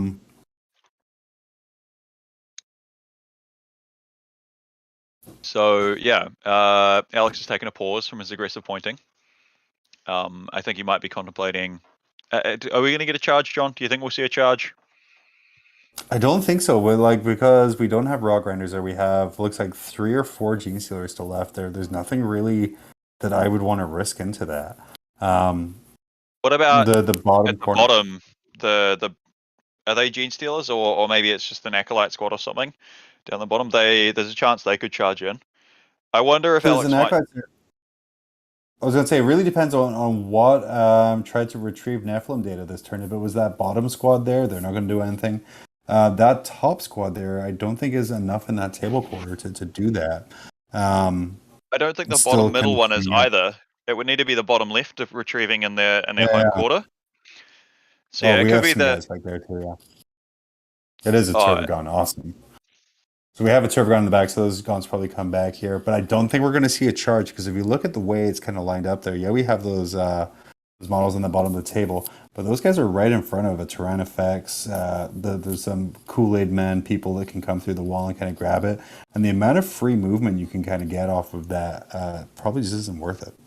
I do wonder though, Especially with if the models in there are up right against the wall, if there was something, I guess, squishier, like if there were a Gaunt squad or something down near the bottom of the run, they could charge in, try and wipe that unit, and then just form a nice wall in front of the Yeah. Tyrant Guard and stop them from going anywhere. That could be a tricky play. That seems like something Alex might go for.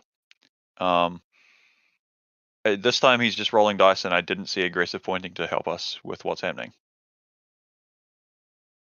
It was aggressive jazz hands. Oh, okay, there we go. It's no, that does look like a charge actually. At the top, he's charged with some gene stealers into cultists, not cultists. Other things with t-shirt saves, gaunts. Does that seem right? It looks like there's some brown gene stealers. Yeah, in that charging the top, corner of in the that top top L. Kind of Yeah. just ignoring the gene stealers on the top left objective, trying to go for Matt's side of the table. Yeah, look, there's it's honor amongst thieves, right? They they're after a different size of genes, so they could just exist in peace and not worry about things. Sort of thinking he's like, there's only 1 or 2 of those old gene stealers left, and also trying to get that third quarter for R&D is going to be super helpful for him too.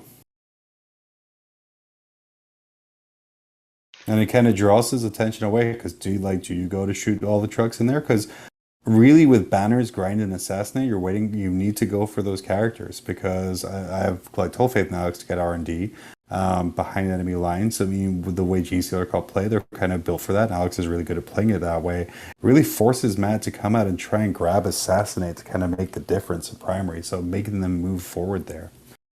Yeah, for sure. Yeah. So I guess Alex is no prisoners. Is sort of he needs to go out and kill some things to get points, but that's less so than assassinate, which Matt's taken. Yeah, and so the really conservative KG turn 1 from Alex is also going to hurt Matt's score for grind them down. Yeah, for sure. And it looks like we just got rid of another bunch of Gaunts here. And again, taking no prisoners, Matt's now got the option of bringing back more Gaunts through the Turbogon. But doing that is giving Alex more things to kill that don't take a lot of effort and therefore more no prisoner points. Does that still apply to with no prisoners in the new pack? I thought that was something else that might have changed. I could just be pull it up completely here. wrong. If anything, we can splice together me reading all the objectives and create a video out of that. Let's see here. So, for no prisoners in the Nephilim packet, to keep a kill points tally each time an enemy model is destroyed, excluding vehicles, monsters, or character models. So Turbogon's not going to count for that. Tyrannofex, Swarmlord, they're all not going to count. Add a number of marks to this tally equal to the wounds characteristic of the destroyed model. At the end of the battle, divided by 10, the result is the number of victory points you score. In addition, if you kill between 50 to 99, you get 1 additional point. If your tally is over 100, you get 2 additional victory points.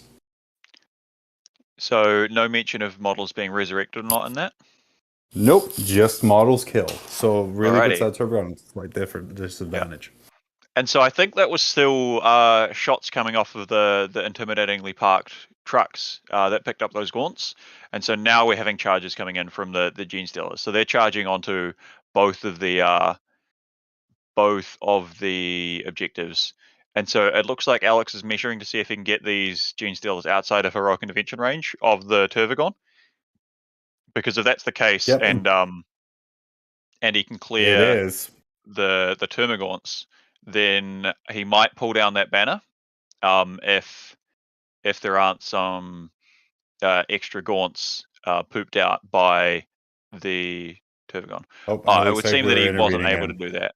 Yeah. No, and then if we look as well, Matt's Gene Stealers from the top left objective gone, suffered the fate of Goliath truck shots. Yeah, true. Alex moving, and you're right, that little 5-man squad at the bottom is moving around. They are going a bit more aggressive than I expected. I can't quite make out what's there. I wonder if it's maybe some Abhorrence or something? Gargoyles. I think it's Gene Stealers that Alex is using to charge, but I'm not quite sure what the Tyranid models are that he's charging into. A mass of humanity, or alien manity, a mass of manatees. Yeah.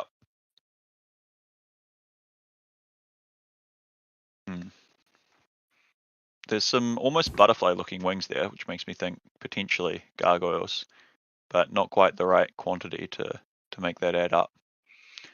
But speaking of quantity, Alex has picked up many dice to be the attacks of one of these Gene Stealer units, and we'll see which of the combats he's going in, because he might be facing a 2 CP interrupt from one of the two. Mm-hmm. And but if this is using the new Nephilim packet, is it worth using what could be all of your CP on an interrupt? Yeah. Well, I guess we'll need to see. We'll see who starts pulling models next after this round of combat. And again, guys, if you ever have to be on stream through any events, if you're on a War Games live stream or an FLGN stream or even a Best in Tabletop stream, aggressively point at what you're shooting. It does wonders for the soul. Yeah, and also in this case, aggressively point at which combat you're doing, because it really helps us out. So I'm picking that was probably the top combat that happened, and now this is measuring to see if the interrupt is worth it. That would be my best guess, because I think Alex has probably tagged a strung out squad just at the corner there. But then I also didn't see casualties pulled from anywhere, so this could be just casualties from the unit being attacked. Those are in fact the two options. It could be a combat up the top or a combat down the bottom. A lot of measurement from Swarm Lord here. Yeah. Oh nope, I think lots of stuff just died. That's Right, bad. so I suspect what the discussion was is they were seeing how many models could be pulled, because if Matt could keep enough alive, he could hand out OBSEC again from the Swarm Lord potentially to try and preserve holding that objective. Yeah, and Alex sending those gaunts back to the Ziploc bag and from whence they came. Is this going to be enough to take down this banner and flip this objective? I have my doubts, because I think there might be one Gaunt left alive there, and I think there were 5 Gene Stealers. If they are Gene Stealer, if they're Gene Stealers, then that would I don't think that would work, because there would be OBSEC there. But if they are Acolytes, then or something that with the troops roll to have OBSEC, then they may be enough to pull down the banner. On the plus side, Alex very graciously giving Matt a lot of space to put reserves. Yeah.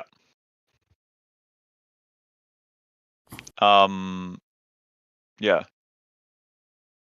So there seems to be a pretty strong start from Alex. I guess we'll need to see how Matt responds when he actually gets to take a turn. So, what do and you think attack the anything response with is Zork. going to be for this? Because Alex being very aggressive while still screening his back lines there. Maybe stretch a little bit thin on Matt's half of the table. What's Matt going to do to come back here? Yeah, I don't know. I think it depends what is in reserve and what's sneaky. I do wonder. I wonder if Matt's playing like a Jormungandr list. They might have some ability to deep strike sneaky things that could make sense to why there was some aggressive screening. Mhm. Although the screening turn 1 makes me, again, think that there'll be a pod. But so regardless, I think at least one of these banners is probably going to be pulled down, and Matt seemingly deciding it's not worth interrupting on the top objective. I think he's just going to accept, that the banner's going down, and Alex has just moved Yeah. it away. How does the new Nephilim kind of mission pack, where CP is at such a huge premium, affect kind of those base core stratagems like the interrupts and the Overwatch and things like that? Yeah, so I think it probably means that compared to what you used to, it's be less likely to use them early on. But it does mean towards the end of the game, if you're getting 2 CP a battle round, theoretically you could make sure you always have an interrupt available for your opponent's turn, if that's just what you're going to be spending your 2 CP on. So it's sort of a shifting of when it's relevant. If you can survive the early game and not manage to get Alpha Struck off the table, then it could make the late game potentially a bit more interesting. Do you But think we're going to see sort of a return to Alpha Strike with this kind of thing, where you're trying to wipe your opponent off the table as quickly as possible before some of those combos can be put into place? So there's definitely arguments both ways, right? Some people will argue that it's you use the CP, you don't have as many CP for defensive stratagems, and the opposite is you don't have as many for offensive stratagems. And I guess another point is sometimes if you've got an army that sort of sets up an aggressive go turn, maybe it's only it's turn 2. Burning CP is sometimes the way to dig yourself out of that, and then you scrap around with no CP at the end of the game. So the lack of CP early is probably going to. I don't think it'll eliminate Alpha Strikes from the game, and for some people it'll prevent you from getting your way out of it. But it'll definitely prevent some forms of Alpha Strike. To just You really see here hedge we my have a bets. lonely little Turbigon up the top. We have, to borrow a term from Yu-Gi-Oh, the Shadow Realm of Combat in the bottom, where something is happening. Important to know, though, I think it looks like we have one Gene Stealer left after the Turbigon swung back, that top combat. So he's going to hold that objective. Yeah, or actually, I think given that the banner has stayed and there's only one Gene Stealer, I don't think those have OBSEC in the Gene Stealer Cult book. So I think that's a contested objective. So it might hurt Alex's primary if he's managed to contest both those 2 objectives, which I think he probably can do, because I think we're going to have 3 Tyrant Guard, and it counts as 2 models Gaunt on the bottom objective. So I think it'll contest both to hurt the primary score, but neither banner will get knocked down. If that's the case, that's going to be my guess. Which I'm sure Alex will be a little bit disappointed in. I think he would be hoping to at least knock down one of those banners, because just being able to pull them down early on is pretty significant. Yeah, for sure. Because no one controlling that really, like, the banner is still going to stay there. And that's kind of one of the neat things about banners, is it's just a nice consistent point generator, and you're going to kick yourself for not killing that last model. Yeah.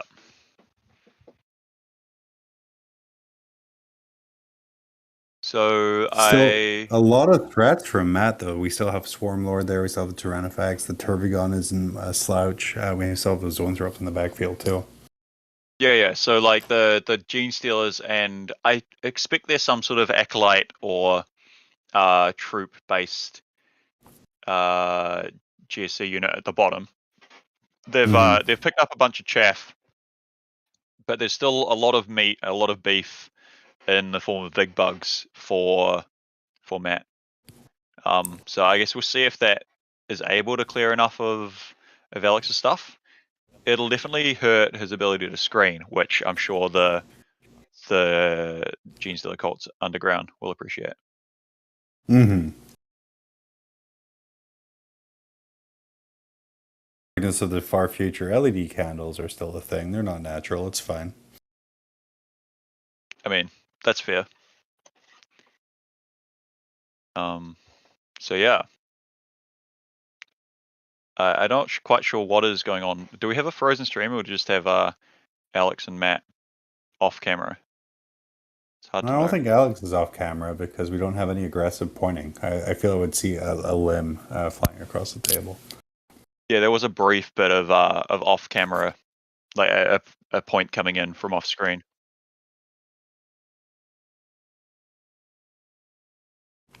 So the machine Beautiful. spirit has just said to us that I think we've lost connection. I also Yeah. believe that Hey, the while stream listeners can't hear the machine spirit. frozen. Okay, while the stream's frozen or whatever, let me put myself on mute and be right back. So yeah, I guess I'm trying to fill in the meantime. So hi stream, how are we doing? If anyone wants to say something, I will respond in a number of seconds equal to the stream delay and get back to you.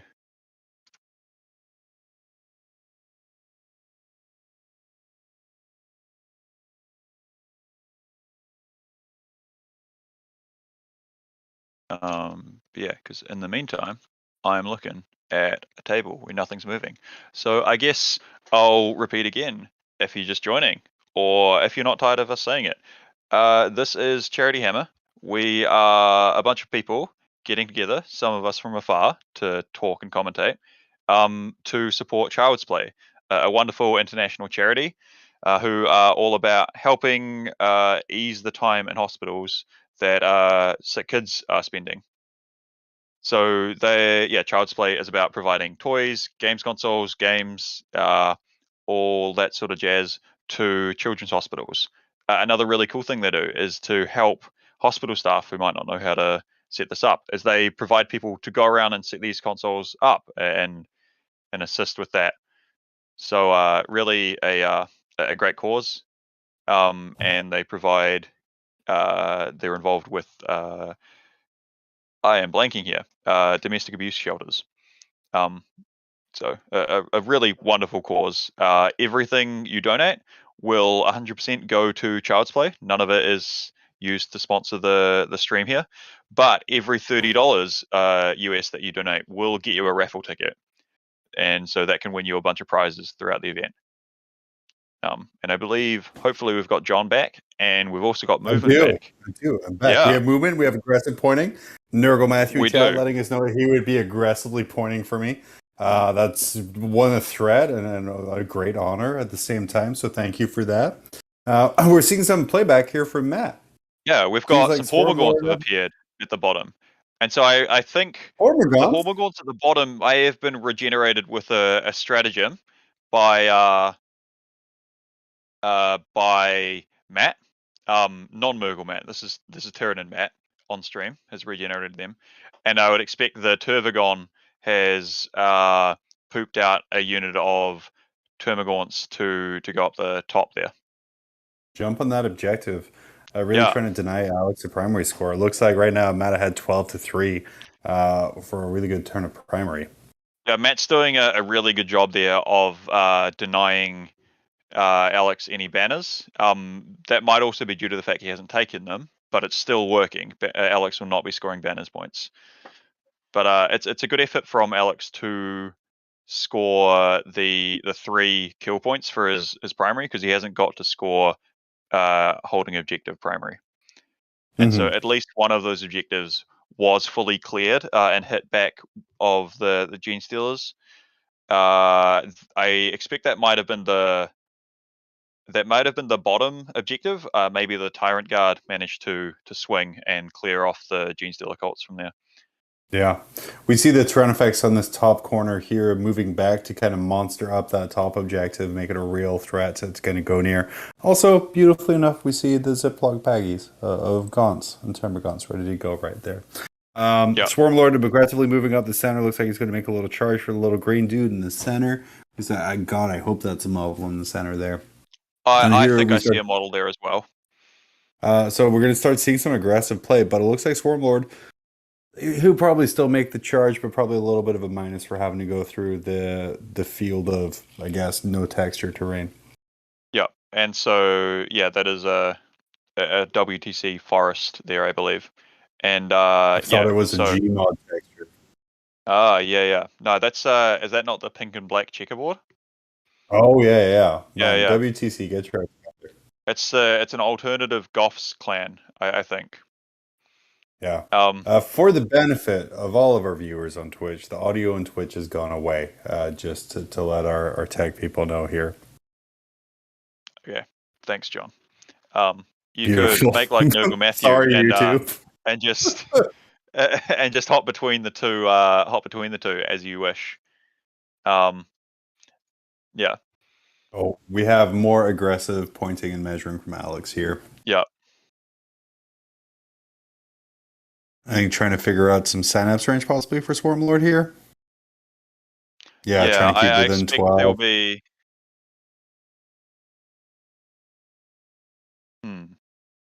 I Of course, think if this you're might playing be. Tyranids... Sorry, go on. Yeah, no, that might be a making sure he's in range for something to cast the power, bounce it through Swarmlord, and have it affect the mysterious green Genestealer cult. I assume character. I wonder if it's the new is Yeah. it Reductress Saboteur or something like that. Yeah. I think they might have a rule saying Yeah, it's for hard sure, to but- shoot them when they are near terrain. That sounds approximately Yeah. right. My concern here, wouldn't you want to use that Saboteur as like not only an assassinate point, but a speed bump to kind of try and get Swarmy nearer that objective, or even possibly even put a toe on it?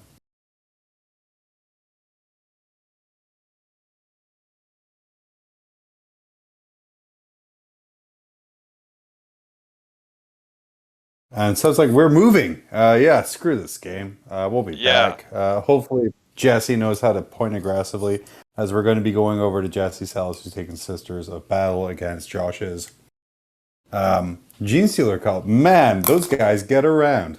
Yeah, this is So now, so they're really trying to, in a different turn of events, they're trying to steal Jesse's sister's pants, instead of the stealing them from Tyranids. It might be more effective. I'm not sure if Tyranids wear pants. In a further turn of events, looks like Jesse has taken all of the sister secondaries. Yeah, that's yeah. So defend the shrine is I think that is involves. I know this one. There's some mid-board objective, and you want to try and keep the wretched heretics off it, and you score some points for that. But it may have also changed in the Nephilim pack. Yeah. Leap of Faith So, involves spending miracle dice, and with getting one a turn, that's quite effective. And Sacred Ground, I don't know. Yeah, so defend the shrine. What we're looking at here is before the battle, you pick an objective marker, not in your deployment zone, to be the Sacred Shrine objective marker. At the end of your turn, you score Mid-board 3 objective, points and if you want to control try and it keep the with an wretched Adeptus heretics off. Ministorum unit from your army. It And may at the end of the battle, if your opponent Okay. controls the Leap of Sacred Faith. Shrine So- objective marker, reduce the number of victory points you have scored from the secondary by 3. So you want to kind of keep that throughout the whole game. For Sacred Grounds, it's an action. You take a Adeptus Doratus Infantry or a Cult Imperialis Priest. Perform this action at the end of your movement phase. Each unit from your army that starts to perform this action must be within range of a different objective marker. Seems an awful lot like banners here so far. The action is completed at the start of your next command phase or at the end of the battle, whichever comes first. If completed, the objective marker is said to have been consecrated, and that marker gains the Inspiring Terrain trait for Adeptus Ministorum. And then you get 1 victory point every time it's done. Or, sorry, if the objective marker was wholly within your deployment zone, 1 victory point, otherwise 5 victory points. So, Alrighty. look up here what Consecrated does. That seems like a pretty good thing here. And then the third one, what you said, was Leap of Faith. You score 1 victory point if it's your turn. At the end of each player's turn, if 2 acts of faith were performed, you get 1 victory point or 2 victory points if it's your opponent's turn, or 3 if 3 or more were performed. get 1 additional point. Yeah. But Acts of Faith performed due to a cherub dice do not count towards the secondary. Maximum 12 points. So yeah, with the new miracle dice, I think that's a pretty safe 12 points for that. And with the 2 objectives being just outside of your deployment zone, but still really, really close, right on your doorstep, the Sacred Ground seems to make a lot of sense. Yeah, for sure. All of those are great choices and really goes to show the benefit. And I guess the buff that Sisters are getting from being able to take more than one faction-specific secondary. Yeah, no, there's a few factions that'll definitely benefit from that a lot. I'm sure, John, you'll be excited for the Chaos Knights to be able to do that, to take instead of taking Stranglehold, they'll be able to take their better Stranglehold and potentially their action one. Right, something else that Oh, my brother, that you are not the first person who's called it better Stranglehold. Yeah, I think the majority of Chaos Knight players now take Storm of Darkness, Ruthless Tyranny, and then a kill one, I think is the pro tip for those guys. And amusingly, I couldn't even tell you that it was called Ruthless Tyranny because I knew you just don't take it because you had Stranglehold. But with a new pack, it's going to be every game you take that secondary. But anyway, so what do we see going on over here? We have just to match this table, we have orange and grey Genestealer cults because the table management has really all day has been just really helping out the commentators and the viewers with the camouflage on the Ashen table. Dude, I love it. So what we got? We got some Goliath trucks here, some conversions. So we only have 2 here, whereas we had 6 before. The Genestealers at least are super brightly colored. Looks like we have some bikes and an ATV on that bottom middle corner here. Much holding that objective up. Listen, I think it seems to be a theme with Genestealer cult is they're parallel parking. This time they've got Ridge Runners all parallel parked on the top left, nicely hidden to some extent by the Jesse's turn 1 banner sitting there. Jesse, of course, imbuing his BAO power over even the stream views. But yeah, we have 3 Ridge Runners up there. That's a great spot. Jesse looks like we got the Sisters somewhere. Man, guys, I'm sorry. Yeah, we've got a Celestine just hanging out on top of the top center or the top right objective. Yep, just rocking it up there. Yeah. What do we have? We have, are they some Paragon Warsuits, it looks like? Just chilling, defending his home field objective next to Morven Val for the Sisters. Yep. But there are some angry, very strange looking mining workers closing in on them. With multiple arms. Yeah. And we have Genestealers in charge range. Yeah. So we'll see how that goes for the Sisters and Morven Val. Yeah, no, that's the Genestealers seem to be going very aggressively. The bikes have taken over one of the Sisters, like the bottom left objective for them. But with the secondaries Jesse's chosen, he might have just accepted that he only actually needs to control 2 objectives. Can he do Sacred Grounds multiple times on the same objective, John? Are you able to check that? Yeah, let me look this up here real quick. So for the Sacred Grounds, you think by this point here I would have actually earmarked this book, but that's beside the point. It must be within range of a different objective marker that has not been consecrated. So you can only do them 1 at a time. But if you're looking at it, the middle right objective and the bottom right objective, those guys are 5 points each. So if all he does is consecrate the 3 that are within easy reach of him, that's an 11-point swing. Yeah. So I'm wondering how he's going to go about that. Maybe he's hoping to. Well, I guess GSC on after turn 3, they lose some gas a little bit because most of their reserves need to be in. So maybe Jesse is playing a bit conservatively, going to wait to do that and then try and consecrate one of his safe grounds early. And the first couple of turns, he can get the top right objective, I assume he would be starting on, and will have a go at consecrating his home objective. So that'll be, Looks like Jesse had someone just float out of combat right there. Were those Genestealers? All right, yeah, so those Genestealers maybe have already charged some Seraphim or Zephyrim, hot off their points decrease with the new pack. Guys, sisters are real good right now. That's that's what we're gonna go with right now. Holy cow! Yeah. So hot with right all now. of those changes. That's why they're on So the hot lava right table. now. Yeah. If it wasn't for GW's betterment of secondaries, points drops, and other things, oof. Yeah. And Stream, if you wanted good content, you've come to the right place, but at the wrong time, I think. Brother, I'm stealing that for Monday nights because that's amazing. Oh, okay. Sounds good.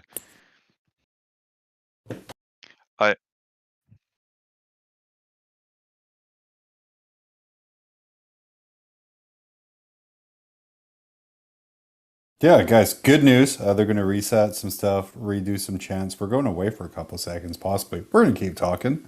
I want to see these G-Stealers move up and try and take out some suits. And bad news for Twitch. More votes. Oh, yeah. I was Oh, going to say, bad and news for bad Twitch. news for Twitch viewers, if this works, you're not going to get any warning, but we might suddenly be able to be heard again. So watch out for that. I like how you're warning them in a way that they'll never know. Yeah, I took it from Grim After Dark, where you show wonderful visual content on a podcast. I'm just You see, that adapting is- it the other way around. That is our number one complaint is why is this a podcast? And my only answer is why are you